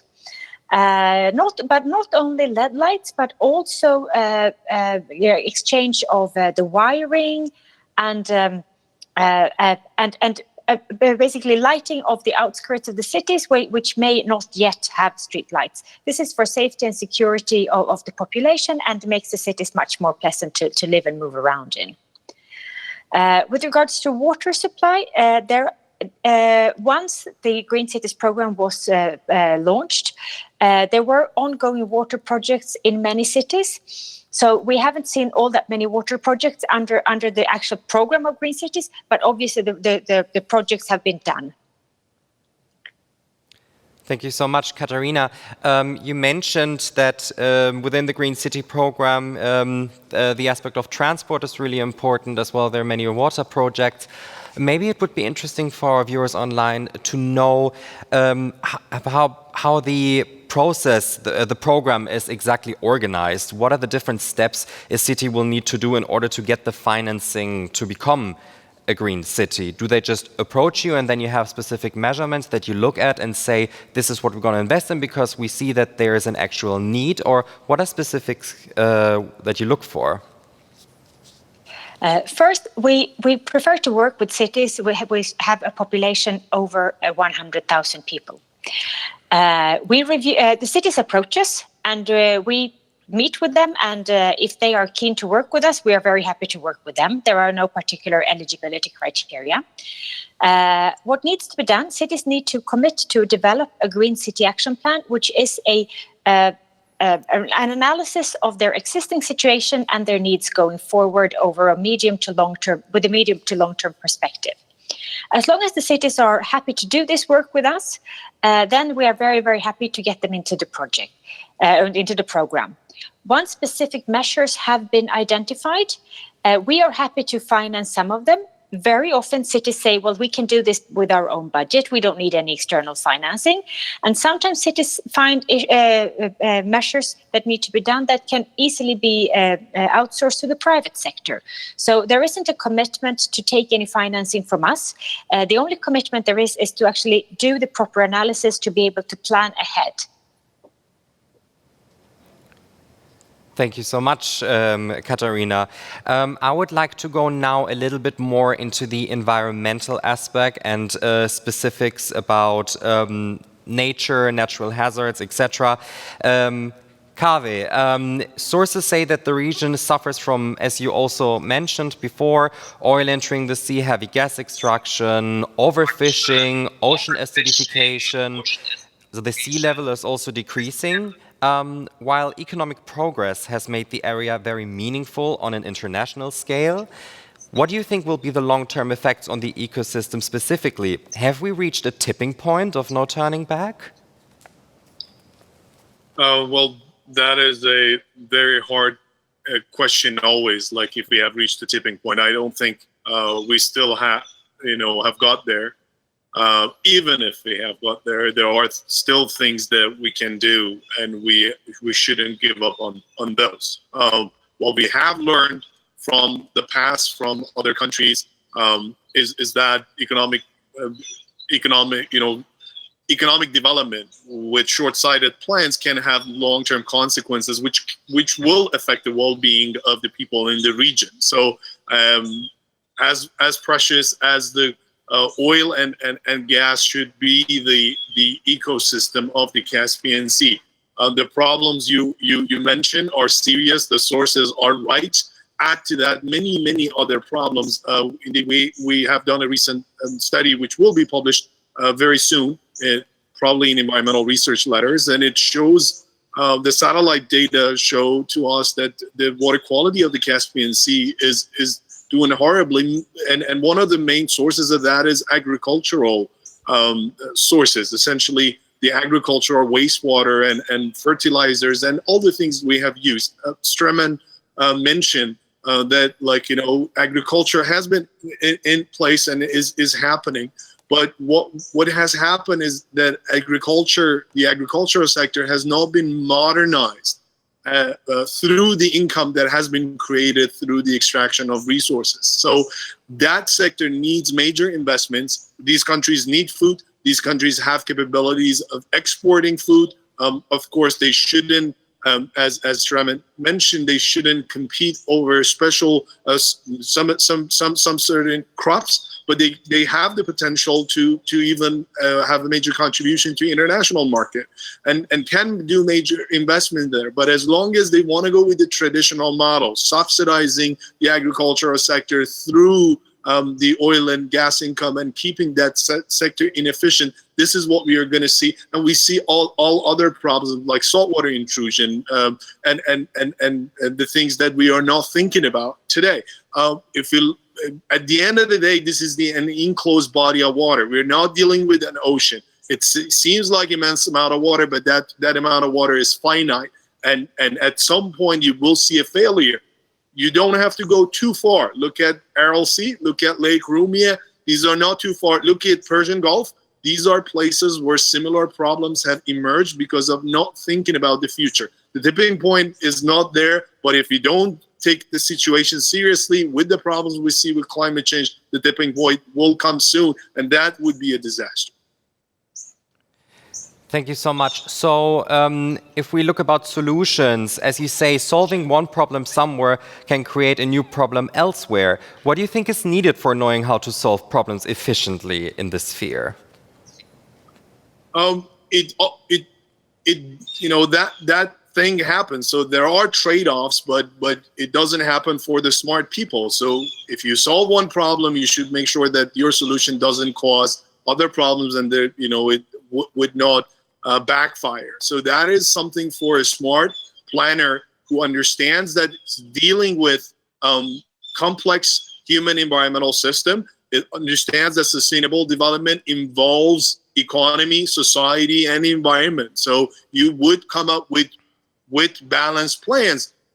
The learning curve was mentioned here. We should learn from the mistakes of the other countries, which are not too far from us, have gone through this route and have made a lot of mistakes. Why do we want to reproduce those mistakes? So we understand what is going on. We look at the problem. Science is available. Just pay attention to this issue. Now, one thing is that I think the environmental community, scientists, activists, and those who work in the environmental sector, and I would say the international community of environmentalists, should remind people about the environmental value and the environmental significance of the Caspian Sea and the consequences that the region can bear if we don't pay attention to this. Once that we highlight that, once the value that value is realized, the weight of the environmental sector would increase. As I mentioned, in the negotiations over the last 3 decades, environment has played a very, I would say, compared to other issues, very minor role. This can be changed through the help of all of us, and I think a panel like this is one step forward. Thank you so much. So I don't think you would disagree if I say that science it's key to understand science first in order to solve the problems efficiently. Sebastian, you mentioned before that we need data and scientific knowledge. We have to have young and creative solutions to tackle the aspect of sustainability. I would like to know, if we look at water management and climate resilience in the region, who do you think has the bigger awareness of the underlying issues? The society or the government? What I would like to know, where is the bigger focus? Is it a societal movement or a governmental movement? Or is it a mix?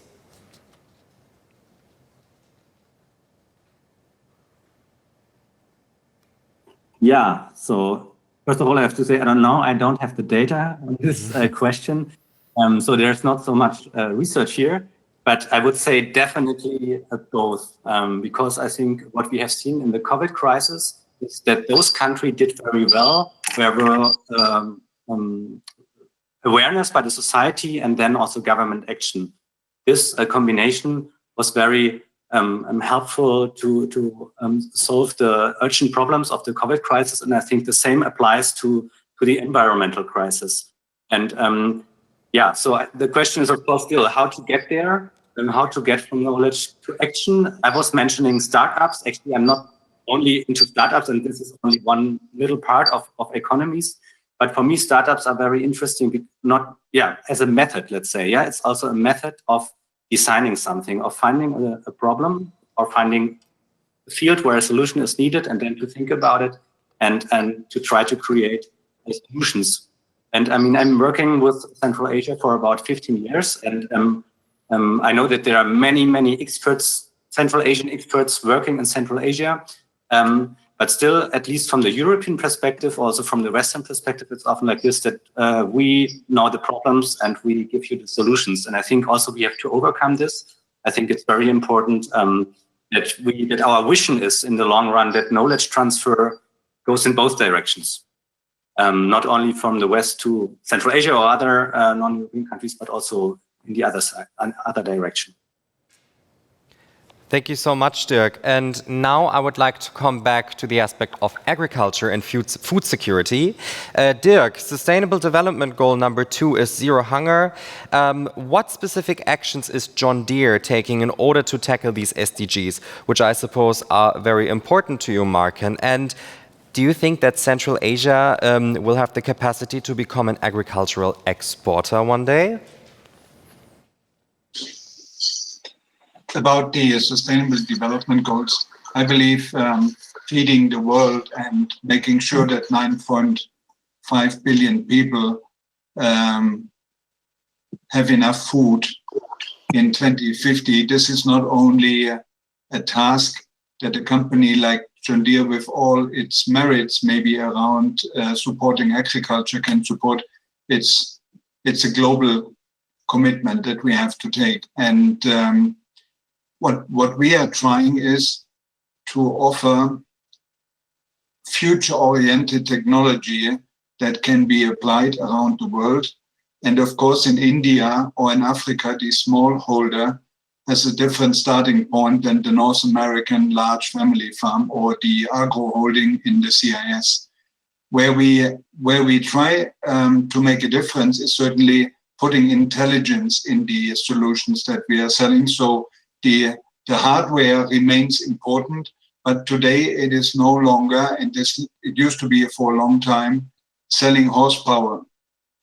It is more about what is the value generation that you create in offering a solution to a farmer, whatever size the farmer is, and how much resource does the farmer has to apply. And we talked about, let me call it even the negative impact on the Caspian seawater quality. You can spray plants with 80% less of chemicals if you use the right system. You can likely grow cotton with 50% less water than what it was done traditionally, and maybe even more, from flood irrigation to micro irrigation. And I think what we have a certain role as a global supplier and partner to the agricultural business, but it cannot work on an island principle. So we have to work with other stakeholders and suppliers for the production chain, but we also need, and this was mentioned before, we need government support for pushing and promoting the new technologies versus the outdated, old-fashioned systems. And this is not something you get done in a couple of years. It will take probably, I don't want to say it, but it will take decades mostly. So this is what we can contribute. Many of the Caspian Sea countries, they would ask companies like ours to make a local production happening, which in the today's globalization economically is not really viable because there's a lack of supply base. There would be not enough added value of setting up another factory in a remote part of the world. So I think our contribution can be much more bringing adopted technology with the intelligence that is not just doing the job, but also making better economic decisions going forward. So here, it's a lifelong learning, and particularly in our company history, we are 183 years old.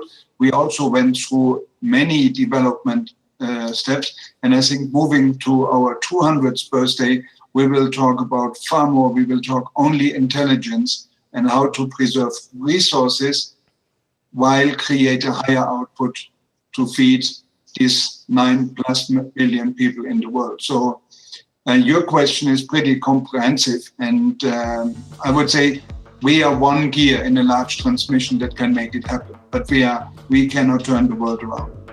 Thank you so much. Kaveh, Aigul, Katharina, Dirk, Cassandra, and Sebastian, thank you very much that you joined me today for this very exciting panel. I don't think anyone would disagree if I say that value generation is the most important aspect of sustainability in the future. Thank you so much for joining me today. This was session number 4, Sustainability in the Caspian region. And I hope to see you all again very soon, maybe for the next Caspian Europe Forum, where we discuss again maybe some aspects that you already fulfilled and maybe some changes that happen. And we hope that it's all going to go into a positive future. Thank you very much today. Thank you. Bye.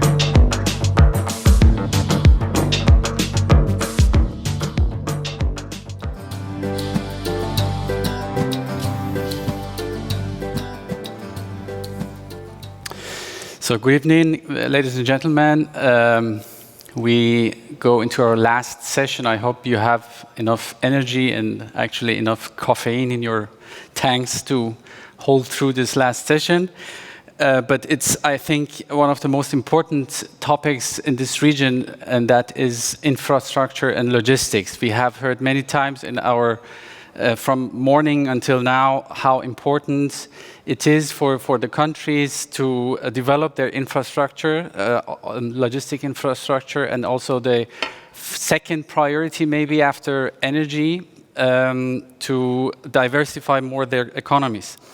I'm happy to have a distinguished panel with Mr. Abdullayev, the president. I will shortly introduce everybody, and then we go to hear the keynote of Mr. Willems. We have Mr. Abdullayev, Yusuf Abdullayev, the president of Azerbaijan Export and Investment Promotion Foundation, ASPROMO. I had the honor to have Dr. Jens Grefa with me here in Berlin, physically, the head of international affairs at Deutsche Bahn AG, the German railway company. Dr. Elguya Kokroshvili, the former ambassador of Georgia in Berlin and now deputy chairman of Caucasian Institute for Economic and Social Research. Mr. Daniel Koos, senior advisor on energy security at the Organization for Security and Cooperation in Europe, OSCE. And Mr. James Martin, CEO of Astana International Finance Center Business Connect. Mr. Giacomo Maria Pepe, Research Associate at Stiftung Wissenschaft und Politik, German Institute for International and Security Affairs. So I'm very honored to moderate this very, very exciting panel discussion with the speakers. I'm happy to give the floor to Mr. Willems. Oh, I forgot to introduce him actually. Mr. Willems is the Director General in the European Commission, and he will give us a keynote speak about the European connectivity strategy. Mr. Willems, if you hear me. Yes, good afternoon, everyone. I hope that you hear me, and very happy and honored to be with you today. Unfortunately, not physically in Germany. That would have been, of course, my wish to join you there and to meet and greet the different participants. But such are the times that we have to do it in a virtual world or in a hybrid world in this case. But it still doesn't take away the importance, COVID or not, of the topic that we would like to discuss today with you, which is that of connectivity in the Caspian region. And connectivity through developing better transport links is very much the lifeblood of our economies. It enhances connectivity between us, deepens our economic ties, but is also very important when it comes to people-to-people links. Better transport links between the EU and its eastern partners, as well as between the countries in the wider region, are fundamental to economic development, to job creation, to regional integration, and to people's mobility. That's why the Commission is very much committed to meeting the goal of enhancing transport connectivity, and it's one of the pillars of our work. Allow me in the coming 8-9 minutes to zoom in a bit on what we do in the Eastern Partnership through the extension of the so-called TNT, the 10T, but also to link that up to a broader strategy on connecting Europe and Asia. And let me finalize with, I think, an interesting study that we are planning to launch soon as part of the EU-China connectivity platform. I think that study can be particularly interesting for the conference of today. But so starting with 10T, I mean, that's, I think, a very interesting example of how to go about turning connectivity as a priority in theory into a priority in practice. Because it's easy to say we want to work on connectivity, but I think with limited resources, and unfortunately COVID has certainly not helped the limitation of resources any much. It's important to have a sort of like joint prioritization of what really are the key areas, corridors that we want to focus on. And with the 10T, the extension of the 10T network towards the Eastern Partnership, we do just that. We pursue the following objectives: ensure the appropriate cooperation on planning infrastructure development to guarantee continuity and stability in time and foster connectivity, strengthen our ties between the countries by sharing EU methodology for infrastructure development, but also promote common technical standards, regulatory aspects, and best practices on infrastructure financing.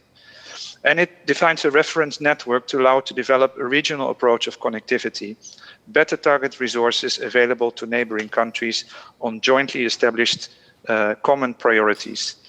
And very much linking up with the broader, let's say, vision for connectivity in the region. Now, as you may know, the 10T, extended 10T network is very much based on the indicative 10T investment action plan that was published in January 2019. And together with the World Bank and all our partners, we developed what should be the main key national and regional priorities for infrastructure development to ensure this enhanced connectivity objective, looking at the objective, but also looking at things like economic viability as well as fiscal space, allowing ultimately to have our partners and the EU itself link better into the global trade flows between East and West. And the advantage of having this joint up approach and having a clear set of priorities that we're going to invest in between now and 2030 is that it opens up a lot of stability, a lot of clarity for investors. They know what the priorities are going to be, and hence this is providing a very good framework for generating investment. We have also, of course, talking investment, been working hand in hand with key international financial institutions, which are indeed key partners for delivering this TEN-T extended network. What will it bring at the end of 2013? Total investment that we foresee under this extended TEN-T network is 12.8 billion euros, but that would deliver around 4,800 kilometers of road and rail construction, rehabilitation, modernization projects for 6 ports, 7 aviation projects, 11 logistics centers, and 3 border crossing points. So the involvement of the European financial institutions in the projects I mentioned are very important to ensure EU project standards and procurement rules. And also it allows us to make use of all kinds of instruments. So we talked about loans from international financial institutions. As the Commission, we very much want to stand side by side with IFI work in this regard through what we call blending, mixing EU grants with loans coming from IFIs, allowing to take a certain part of the burden, move forward with technical assistance, so that we really get a multiplier and leverage effect. So in the upcoming 10 years, we will need to prepare mature and high quality projects, and we aim to establish a regional facility for connectivity for the Eastern Partnership, so that the development of the projects under the TEN-T will be done in the highest possible standards and will move as fast as possible, delivering concrete and tangible results to this region. So this is the TEN-T, and I'm quite proud. I think it's quite visible way of working. And I think it fits very well into our larger strategy on connecting Europe and Asia. As I'm sure you are aware, on the 19th of October 2018, the EU presented this strategy, which is fundamentally about gathering European connectivity initiatives under one single umbrella to highlight the strength of our approach and to give it more strategic importance and more visibility. So this, let's say, strategic and joint-up approach, as we saw it in the TEN-T, is also at the core of this Connecting Europe and Asia strategy. The European approach to connectivity focuses on quality over quantity. It's really at the heart of this strategy. And 3 key areas that are part of this strategy are its comprehensiveness, its sustainability, and the fact that it's rule-based. So comprehensiveness, we are looking at all areas of connectivity, be it transport and the infrastructure, but equally important, digital and energy links. Sustainable in the sense that we are looking at what do the investment do to the environment, to the socio-economic development, to financial and fiscal sustainability, because we have to look not just at the short term, but also at the longer term implications of the investment. And rule-based connectivity, ensuring that the initiatives that we follow are following internationally agreed practices, rules and standards, and are supported by international organizations and underpinned by principles of transparency, open procurement, and level playing field. 3 avenues of engagement are therefore highlighted in the strategy. First, to develop better networks for Europe and Asia, building on this extensive experience with the TEN-T, building partnership using a range of tools, such as international or bilateral agreements, sectoral dialogues, regional cooperation initiatives, thematic transport agreements, and similar. And thirdly, financing, leveraging a comprehensive financial framework to mobilize investment to further enhance connectivity. So this much I wanted to mention on the strategy. Now to finalize, 1 or 2 words on the EU-China connectivity platform, which you may know about. It's co-chaired by the European Commission, DG MOVE, and the National Development and Reform Commission. And it's the key framework for our bilateral exchanges between China and the EU as regards transport connectivity. Through regular meetings of chairs and experts, we explore opportunities for further cooperation in areas such as infrastructure equipment, technologies and standards, with a view to enhancing synergies between China's Belt and Road initiatives and the EU's TEN-T network. In the framework of the connectivity platform, a joint study on sustainable railway-based transport corridors between Europe and China will be conducted. It will be a major contribution and key deliverable in the implementation not only of the connectivity platform, but also of the Asia-EU connectivity strategy. We have jointly agreed that this study will look at sustainability in its broadest sense. So, as I mentioned already before, environment, financial, fiscal, social, and so on, as well as transparency, openness, and level playing fields. We are about to launch this study, and I'm confident that it will deliver beneficial results to both the EU and China and prepare ground for further sustainable connectivity work. I think it will look particularly at issues of railway corridors, but also possible multimodal connecting points and logistics hubs, including possibly those running through the Black Sea and the Caspian Sea. As some of the potential corridors under analysis could go through Central Asia, the study will also contribute to the sustainable development of these countries. By involving them in this joint work, the study will help them identify, prioritize, and bring transparency and sustainability to key infrastructure projects in Central Asia. So with that, I would just like to highlight that the European Commission is very much having connectivity at the heart of its agenda, both in the Eastern Partnership, this joint-up approach, prioritization, joint ownership, I think is the way to go. And we look very much forward to interesting discussions also during today's session. Thank you very much.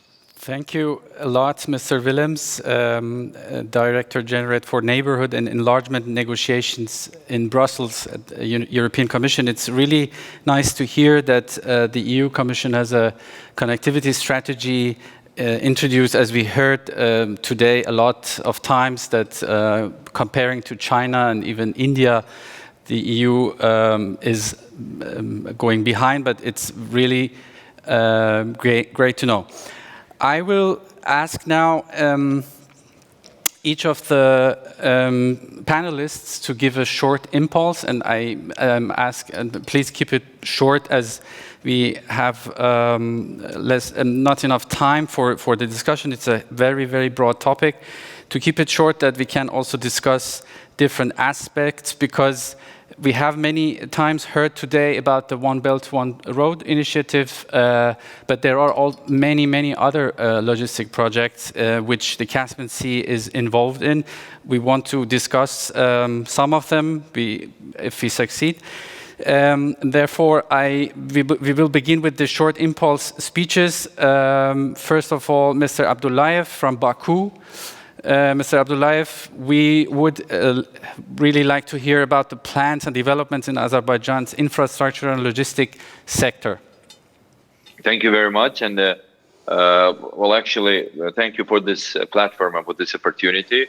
Actually, it's 3-4 minutes. It's a little bit limited time, but nevertheless, I try to make my best. Azerbaijan may certainly be considered as a bridge between Europe and Asia, and in many cases perceived as the most eastern part of Europe, and in some cases as the most western part of Asia. And if you take a look at the map, you can witness such claims are true. Azerbaijan is an important part of the Caspian region, of course, and of the basin of the sea, and this is also a crucial connecting point in this region.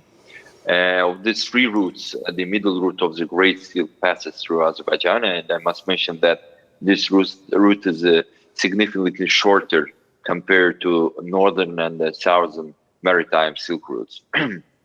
We are a part of a Belt and Road initiative as well, and we're very active in that process. And apart from that, a south-north corridor is also running through the country, and Azerbaijan could add significant value to Lapis Lazuli route as well. It is also very famous and important route for us. To give a clear understanding of how strategically the country is located, just notice that there is only one country between China and Azerbaijan, and that is Kazakhstan. And there is only one country between the European Union and Azerbaijan, and that is Turkey. So our country is truly a connecting hub between East and West. So the logical question is whether there is a proper infrastructure in place in order to connect various actors across our borders. And of course, the answer is yes. We have thousands of kilometers of newly constructed and renovated highways and roads. And since 1998 up to date, we have attracted around $5 billion of loans from multinational financial institutions for this. And from 2009 to up till now, the government have invested more than $9 billion from its own funds to improve road infrastructure. We have 6 international airports. And of course, I think one of the main and important projects, it's the Baku-Tbilisi-Kars cargo railroad, is fully operational since October 2017. There is an interest from several other countries to carry goods by means of this railroad, and we see such interest growing. And of course, Baku International Sea Trade Port is also operational and will be further growing. And there is a second phase of a development, and the capacity will certainly increase.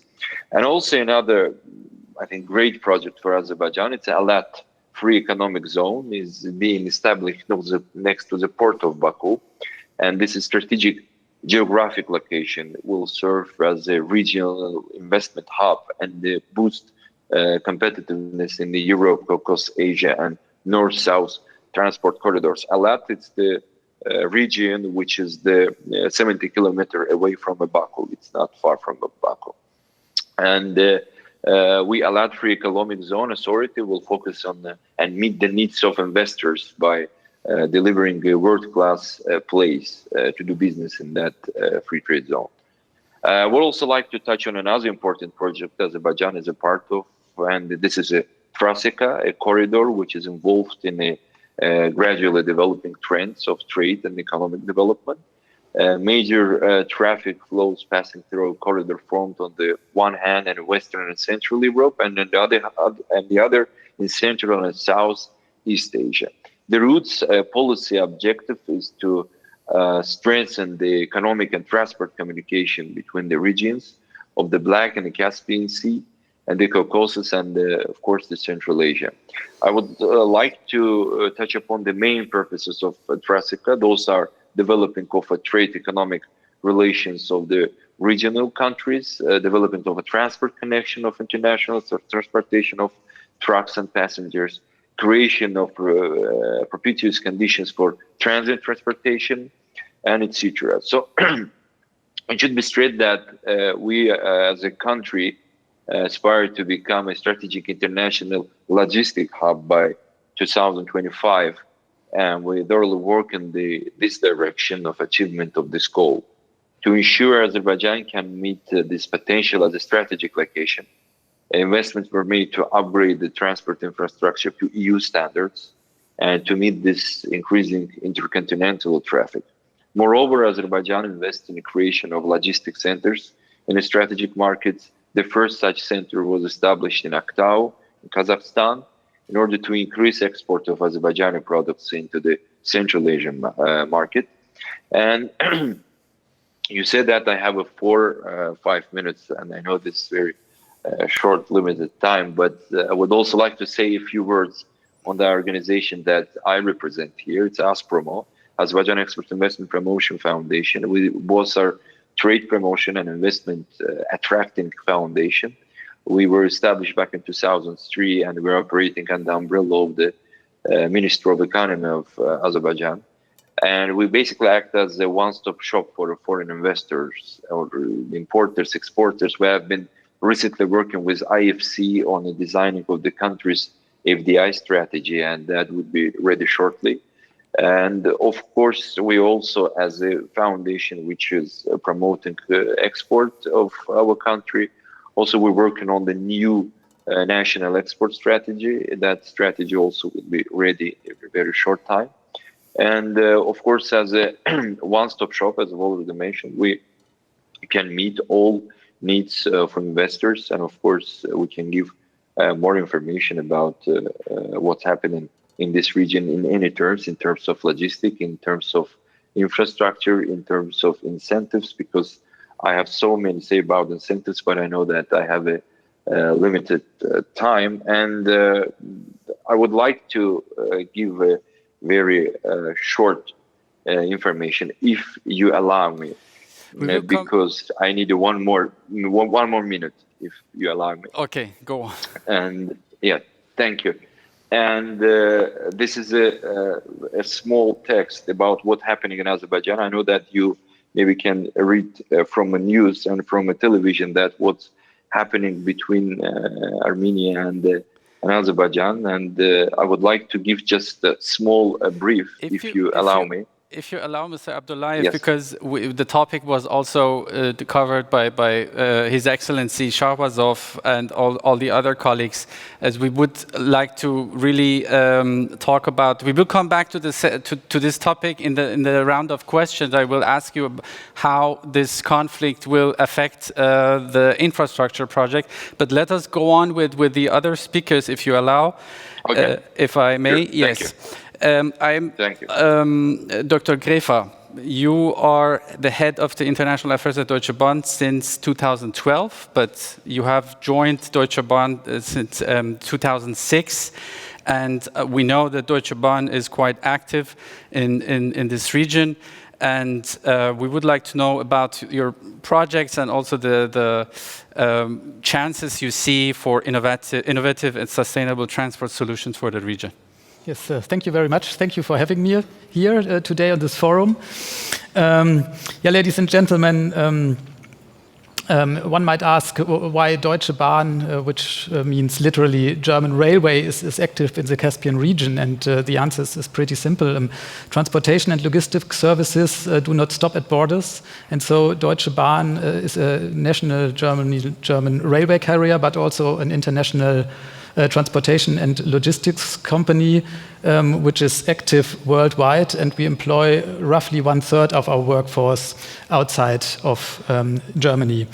The Caspian region, which we have heard today in the various forums, is striving, and we of Deutsche Bahn, of course, want to participate here and want to contribute to this growth, and also we want to take our share in connecting this interesting region to Europe.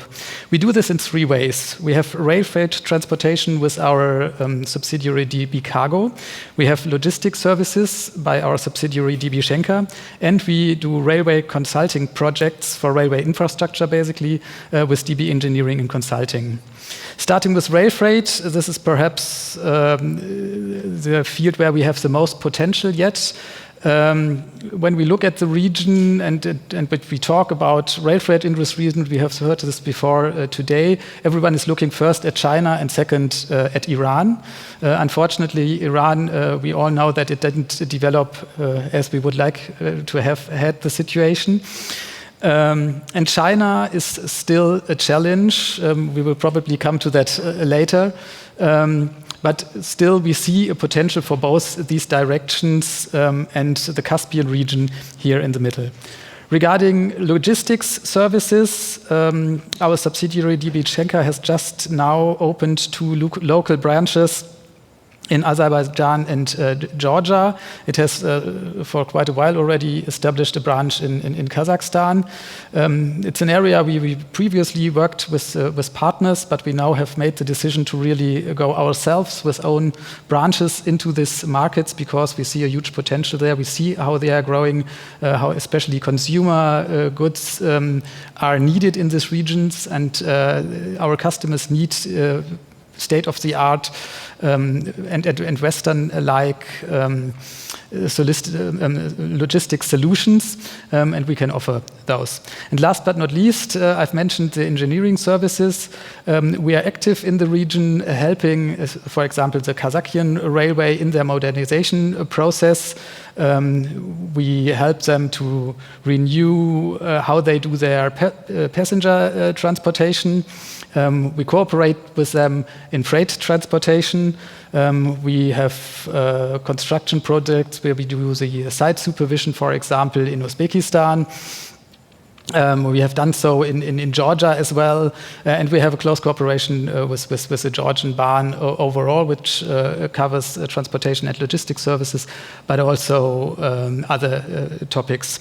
So in that respect, we of course have an interest that rail infrastructure is built up in the region. We are happy about the initiatives of the EU to connect the TEN-T network and also for the EU connectivity strategy with China. But our request would be, of course, to put more emphasis here onto railroad, which is really the mode of transport which is sustainable and which has the most impact on the environment. So that's for now. Thank you very much, Dr. Grefa. The next speech impulse will be by Dr. Pepe, Research Associate at Stiftung Wissenschaft und Politik, the German Institute for International and Security Affairs. Dr. Pepe, happy to have you here, and we would like, you have done a lot of studies and are doing studies in this subject. We have heard from Mr. Williams about the EU connectivity strategy. We would like hear from you, what are the interests of the European Union in transport corridors in South Caucasus and Central Asia? So let me start with a very short first remark. You might have heard this today in extent. The Caspian region we are talking about, I don't think, cannot be considered a backwater of international politics and of international economics anymore. It is now intersecting in a broader nexus which stretches from the Baltic to the Black Sea and the Eastern Mediterranean and up to the Indian or the Greater Indian Ocean. And this is the vast space which is going to be reconfigured as a more interconnected, even though geopolitically more contested space. We not only have China and Russia, but we have already heard from Mr. Grefa from a business perspective, Turkey and Iran, as well as India and East Asian countries, needs to be considered now active players in this broader space. Now, against this backdrop, I will not repeat any of the points Mr. Williams has made, but just trying to give the broader picture of what may be the EU interest in the short, mid, and long run. In the short term, the EU will want to diversify east-west-east routes through the further development of the Trans-Caspian route. In the midterm, it will want to strengthen regional value-added production, supply and value chains, and to integrate them in European production networks. And in the long term, opening new intermodal routes along the north-south direction, or better to say the northwest-southeast direction, besides China, including both West Asia, India, and Southeast Asia, will be essential. I will briefly elaborate on each of these points and then go rapidly to the conclusion. Let's just say for the next 5 to 10 years, the EU interest is limited to trying to further develop the middle corridor. And for sure, the extension of the TEN-T corridors to the Caucasus is a very important step, and we heard that the timetable is up to 2030 to finish the extension and alienation procedure. Related to this is the increase in the share of the transcontinental traffic along the route from the actual 5%. The point is that redundancy for European companies may help European companies to reduce dependence on the northern route. crossing Russia. We know that the route through Kazakhstan and Russia will remain important, but is now operating at full capacity and full speed. So the middle corridor can be a partial alternative or complement the northern route for additional volumes or for rerouting traffic. Just remember during the COVID pandemic, when both Iran and Russia were in lockdown, the middle corridor kept working somehow. Let me go to the midterm goal. I'd say for the next 15 to 20 years, and this is what is nailed into the connectivity strategy. The EU's interest is developing and support the creation of regional value and supply chains and of greater value added coming from the broader region. This is essential to have a sustainable implementation of the idea of connectivity. We are moving toward a more regionalized and geoeconomically competitive world. So we will have nearshoring practices, control of regional production networks, and penetration in new developing markets as being crucial elements defining the European action in the broader Eastern and Eurasian space. And from a Central Asian perspective, this space has been thought to be cursed by the tyranny of geography.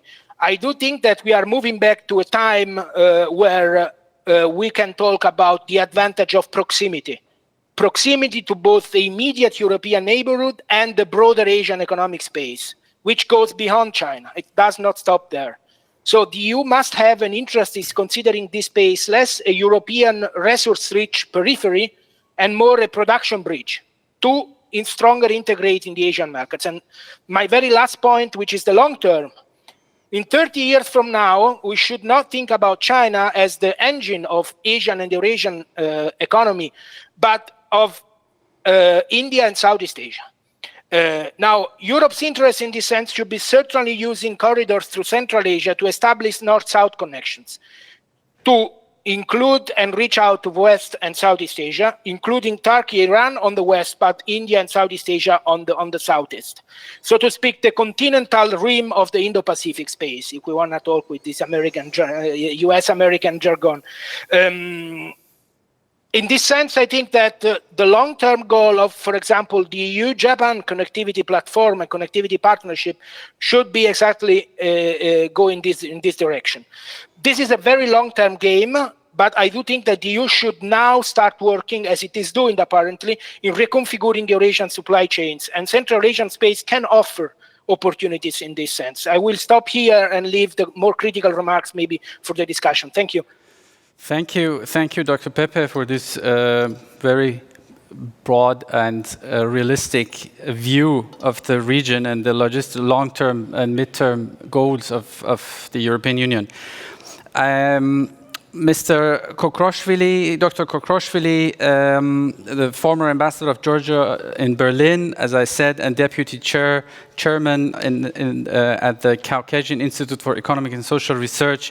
We have heard today also from Mr. Abdullayev. He mentioned the Lapis Lazuli corridor, and also we have heard about other projects, and the role Azerbaijan is playing, but Georgia is also playing, as Dr. Grefa said, an important role in these west-east corridors, like recently the treaty between Georgia, Azerbaijan, Turkmenistan, and Romania, which connects Turkmenbashi, the port of Turkmenbashi, to the port of Constanta and the Black Sea in Romania.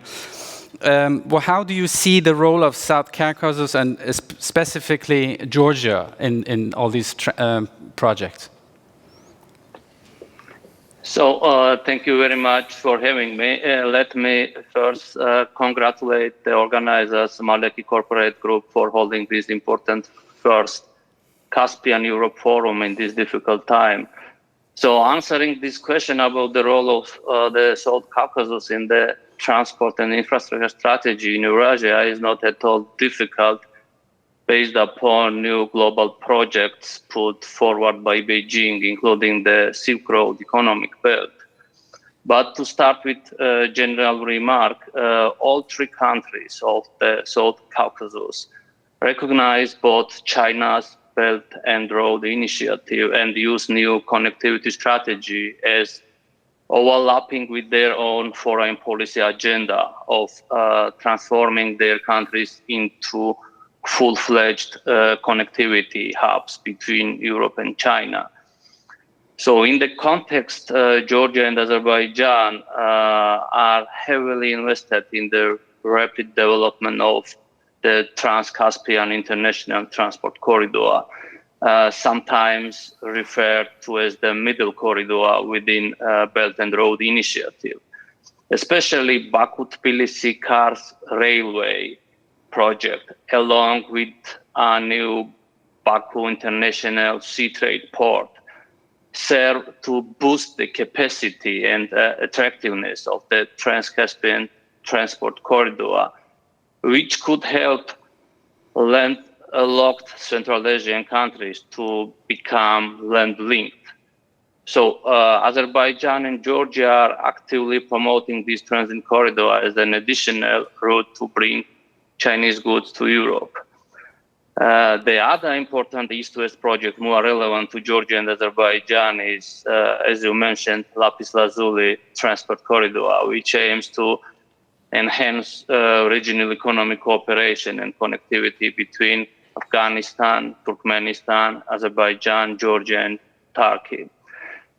To establish itself as hub linking East and West, Georgia is primarily counting on two series of measures. First, countries making huge efforts to expand its infrastructure, namely upgrading the East-West highway, which connects Azerbaijan and the Black Sea coast across Georgia's territory, modernizing its freight train network, and finally constructing the mega project at Anaklia, a deep sea port on Georgia's Black Sea coast. All these projects are explicitly designed to improve Georgia's transportation capacity. Second, creating a network of free trade agreements, Georgia sees as a competitive advantage. It has free trade agreements with all CIS countries, including Turkey, EU, and China. And also it's expected to sign free trade deal with the UK and USA. Georgia also ranks best in the region in Ease of Doing Business Index, the Index of Economic Freedom and Corruption Perception Index. Next point I want to make is related to soft infrastructure. The success of the transit hub that both Azerbaijan and Georgia seek to create in the region, of course, requires substantial transformation in operations, pricing, and customs. So much work still needs to be done by the countries to improve the interoperability and harmonize technical standards across the region. So the cargo is like water. It takes only the smallest obstacle for it to find another road. To come to my last point, China and EU themselves tend to benefit politically as well as economically if these routes becomes competitive to the northern routes going through Russia. With new connectivity strategy, the EU is starting to play a more active role in shaping the rules around the connectivity in the eastern neighborhood and beyond. But to achieve the intended results, the strategy should include a tangible financial commitment. And as previous speaker already mentioned, 10T action plan could play an important role. In case of Georgia, the action plan pledged hundreds of millions for the Anaklia deep sea port construction and for road and rail infrastructure. So more than regional countries, it will ultimately be up to you and China whether the promises of connectivity in the region are actually realized. And last but not least, in terms of Georgia-China relation, I often ask to comment. This relation is, I want to say, this relation don't rival, but complement the Georgia's Euro-Atlantic orientation and its integration into European structures. Moreover, Georgia also hopes for important synergy effect of economic cooperation and increased economic interest, namely security guarantees and counterweight to its neighbor to the north. So I will stop here and thank you. Thank you. Thank you very much. We directly go to Mr. Cruz, who is in Vienna, senior advisor for on energy security, who is at the OSCE, leading projects on sustainable connectivity and energy security. And we know that OSCE has a very interesting project on working on green ports and connectivity in the Caspian region, connecting ports and digitalization and in this connection between Turkmenistan, Kazakhstan and Azerbaijan. Mr. Cruz, we would really like to hear more about this project. Thank you very much, Mr. Chair. And in the 3 minutes I have, I'll try to briefly introduce the project, outline some challenges and opportunities, and also maybe offer you some food for thought for the ensuing discussion. So connectivity is an important agenda point at the OSCE. We have a ministerial council decision on that, the Hamburg decision, and our flagship initiative in that area is a project called Green Ports and Connectivity. And what we actually are trying to do with this project is to take seriously all of the things that we heard about the importance of the Caspian region as a point of convergence of different routes that connect Central Asia, Asia with Europe and vice versa. And but we also know that at the moment trade volumes are quite low through the Caspian. This cannot be compared with the northern route, for instance. And what we did is we investigated why that is and what we need to do to get these volumes to the Caspian Sea and also to make that in a more sustainable way. And we talked to lots of logistics companies and they all told us we would love to have an alternative to the northern route, a diversified route. Because the northern route, for instance, has 30% year-on-year growth and it's reaching its capacity. But what we need is lower prices, faster transit, more reliable transit, and we also need to know about the CO2 footprint of the cargo. And so the answer to really unlock the potential that the region holds for the logistics sector with the ensuing job creation and all of these benefits really lies in tackling two mega trends that you can feel across all sectors worldwide. Number one, digitalization, and number two is sustainability. So if you want to have a modern logistics chain that you can use end-to-end for customers and offer an attractive logistics product, you need to be able to facilitate data exchange between counterparts, between all of the multimodal participants of the chain, trains, customs, ports, etc. Because customers want to know where their cargo is at all times, track and trace. They want to be able to book easily cargo through a system, etc. And I mean, just to give you a case in point, at the moment, if a vessel is sent from the eastern part to the western part of the Caspian, the data exchange happens via Excel sheet, so email. And so what modern logistics systems around the world have is they have platforms that allow them to exchange data real time to effectively plan processes. That means you can be much faster. You can use resources, also fuels for ships, much better. For the Caspian, that would allow, for instance, pre-arrival clearance of vessels, will save you up to 1 day.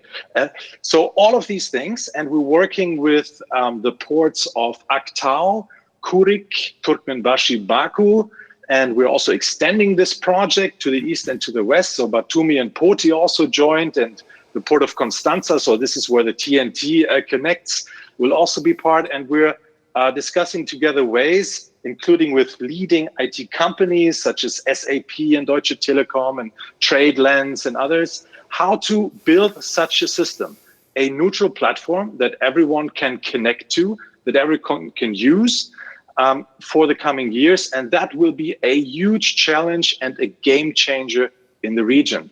One milestone that we're planning for this year is to facilitate the first fully digitally handled ferry the cargo vessel that goes from Aktau to Baku. The second area I want to briefly talk about, I'm almost at the end, is sustainability, obviously.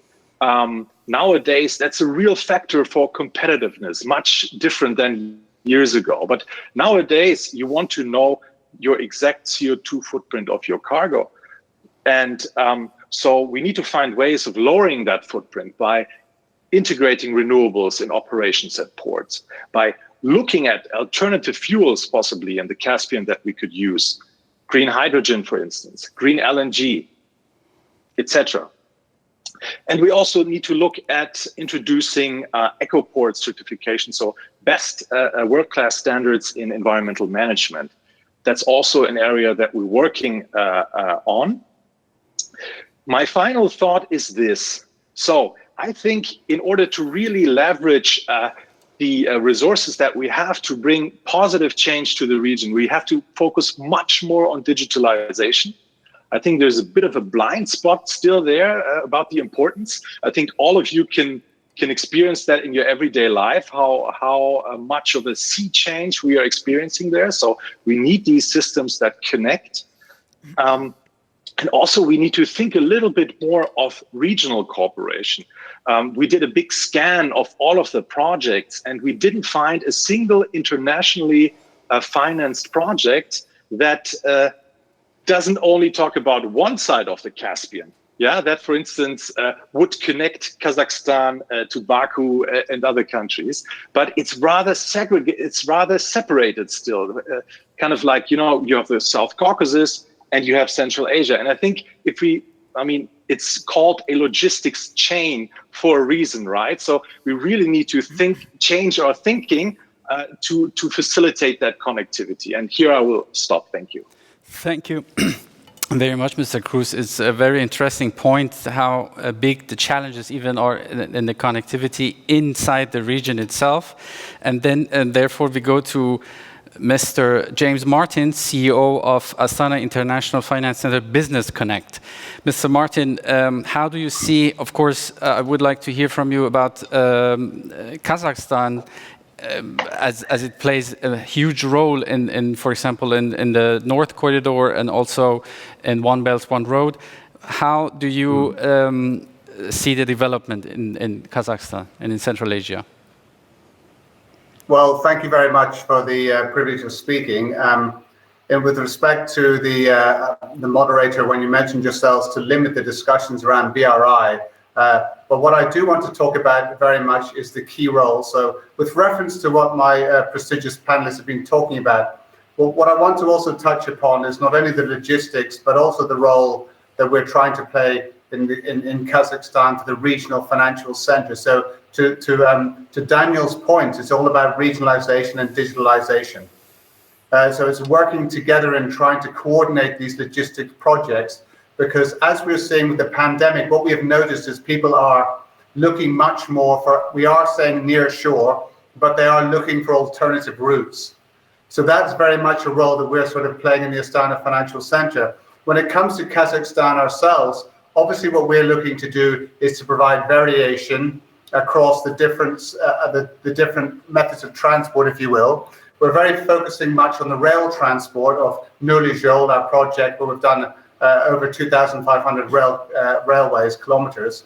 But there's also, as Daniel referred to, the sea side as well. So Aktau and Kuruk are very, very key for us in offering the transportation from east to west. But then again, we're also seeing a lot of increase in the freight going backwards from Europe and the Caspian region into China, for instance, which traditionally would have been empty, but we've seen an increase of about 38% in 2019. That's over around 15,000 extra tons of freight going through that rail as well. And then on that China border is obviously the very key dry port that we're looking to develop, the Khorgos, to see what even more important role that can play. And to some of the panelists talking about before, it's not only coming across, but also down into Southeast Asia and facilitating the Caspian region from going into the landlocked areas and into Southeast Asia as well. We're seeing a lot more interest in that has actually risen since the pandemic itself. And it is all about shorter times and lower costs and alternative routes. But what I will say is that with Kazakhstan and the government, the logistics is very, very key. It's a very, very key sector to us, along with the likes of agriculture, as well as the traditional sectors that we have of oil and extraction. But logistics goes across all of these sectors. It's very, very important for us that we still continue to diversify our economy and enter our neighboring regions. And that's very much, if I come back to the simple perspective of what we're doing in the Finance Center, it's about creating a de-risking platform to raise capital for these projects. So the Center for Raising Finance, either publicly through an exchange offering or privately, de-risking through co-investment from the governments, which you've obviously mentioned, some of you, working with the likes of our European colleagues and the supranationals to try and see how we can co-invest. But sustainability is key for us. Sustainability can be in the projects, it can be in the financing through blue bonds, green bonds, through the exchange, for instance. But sustainability also in the renewables. So it's something we're seeing. We are very much seeing that is the connectivity of the digital and the physical. That is what we have to do. So we have IT universities, we have a fintech hub where we're looking to set up the registration of companies from the Caspian region, from Europe, especially in the renewables from Northern Europe and the like, but to see where we can create a center for human capital that creates this digitalization. So to Daniel's point, something that we're looking at is very much artificial intelligence combined with DLT or blockchain, as it's sometimes known as, to see how we can track these bill of ladings or etc. through the technologies. But what we do need is the regional, as we say, the communication across all the region to see how we can do these cross-regional initiatives is very, very key for us. And then finally, the north-south border as well. And we have the Ashgabat agreement, obviously, and then now that we have India join as well, it's much more of a north-south border as well. So how we see our geopolitical positioning for that as well is very key for us. So I think I'll leave it there because I think we're running very short of time and welcome any oncoming discussions. Thank you. Yes, we would extend for a few minutes for the discussion as we have heard all the impulse. Dr. Grefa, we heard the word sustainability, although we are speaking about infrastructure and logistics, we heard a lot about sustainability and digitalization. How does Deutsche Bahn support these countries to develop sustainable railway transportation infrastructure? Yes, thank you. I'm quite happy to hear actually that sustainability is so much in the focus of all speakers today, and obviously it's really a need in the market. We at Deutsche Bahn have just given ourselves a new strategy which is called Strong Rail, and which has the sustainability and our contribution to climate change at the core of it. We do it with a lot of investment into the railway infrastructure in Germany. We cannot do the same abroad. So Deutsche Bahn does not invest in infrastructure outside Germany. That is because of our owner being the Federal Republic and obviously wanting to spend the money here. But what we can do, of course, is to help with our knowledge. DB has a quite vast knowledge about how to organize the transport chains. And what I've mentioned before, we have a good engineering knowledge. And that is the basis of how we can help these countries. With our engineers, we help in these countries to develop their rail system state-of-the-art, complying with European Union norms, for example. And that allows then, when they comply with it, to have the connectivity that we need in this region and through these regions. Thank you very much. Maybe two other questions I asked them at the speakers at one time, and ask, please keep it short. Mr. Cruz and Mr. Willems, maybe we have heard today that one of the weaknesses, actually, one of the shortages of this region in infrastructure is the lack of harmonized systems. And as Mr. Cruz also mentioned it in his speech, how important, and of course it is important, but how do you see it realizing when we can see a harmonized trade system and logistics system in this region? Mr. Cruz, maybe with you. Yeah, I mean, that's of course, that's a mega project. But I think you can have quick wins here, but it depends on real strong commitment from the political leadership in respective countries. And Mr. Pepe, Mr. Willems.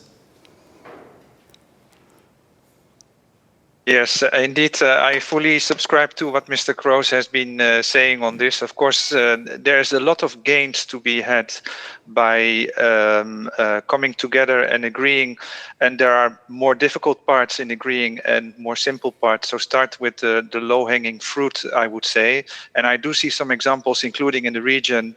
I see Azerbaijan being quite active, trying to bring partners together along the corridor to see how some of the lead times can go down. But ultimately, this is a long-term project that takes a lot of stakeholders. Terseca, by the way, is indeed also an angle that could be used to bring parties together on this respect. But it's not something, unfortunately, that will be done overnight.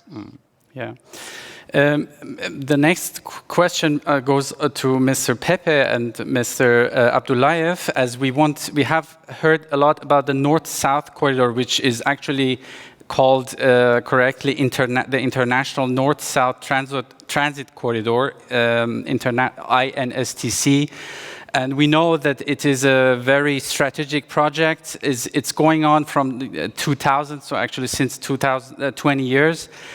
And it's of Russia, Iran, and India plays a very crucial role, as it makes the transport, compared to the traditional transit corridor through the Suez Canal, 30% cheaper and 40% shorter.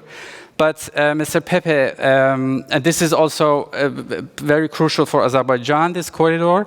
Mr. Pepe, as you mentioned it also at Iran, and Iran is the linchpin in this project. But with the sanctions, it's a thorn in the side of this project. But it's going on, but slowly. How do you see this big mega project going with the look of the sanctions? As I said in my presentation, this is a very long-term project. I talked about the time frame of the next 30 years. So we have to start working, and you should work more closely on with the partners on establishing logistics services and smoothing connections at the border crossing. But this is something which without Iran won't work at all. So it heavily depends on how the sanction regime on the Iran will develop. But notwithstanding this, as I said, considering the expected growth of the Indian subcontinent, including Southeast Asia, it will make on the long term very much sense, and it will have volumes to be transferred along the routes. It's a more of a political, a geopolitical question. Mr. Abdullayev, how important is this project for Azerbaijan, the North-South corridor? Yes, of course, this is very important. Yes, of course, this is a very important project. And I've already mentioned in my speech, but as Mr. Pepe has just said, well, actually, I don't like the word sanction. Maybe let's say the situation is very complicated.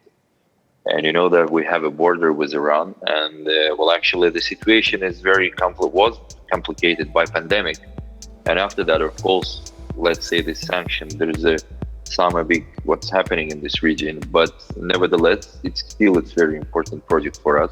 But of course, it needs time. And I think Mr. Cruz said about the digitalization and of harmonization. And of course, I think this type of event and this type of platform is very important to bring the ideas together and discuss what we can take further together. And I think, and thank you for this opportunity.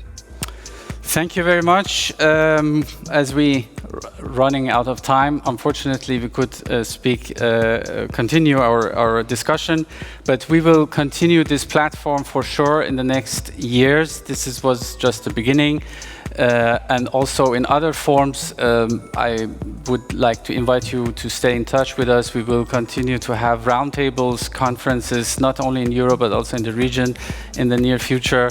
We are very, very happy to have it here at the first Caspian Europe Forum. Very, very good conference, in my opinion, and we will look forward to continue this. Thank you very much once again. Thank you.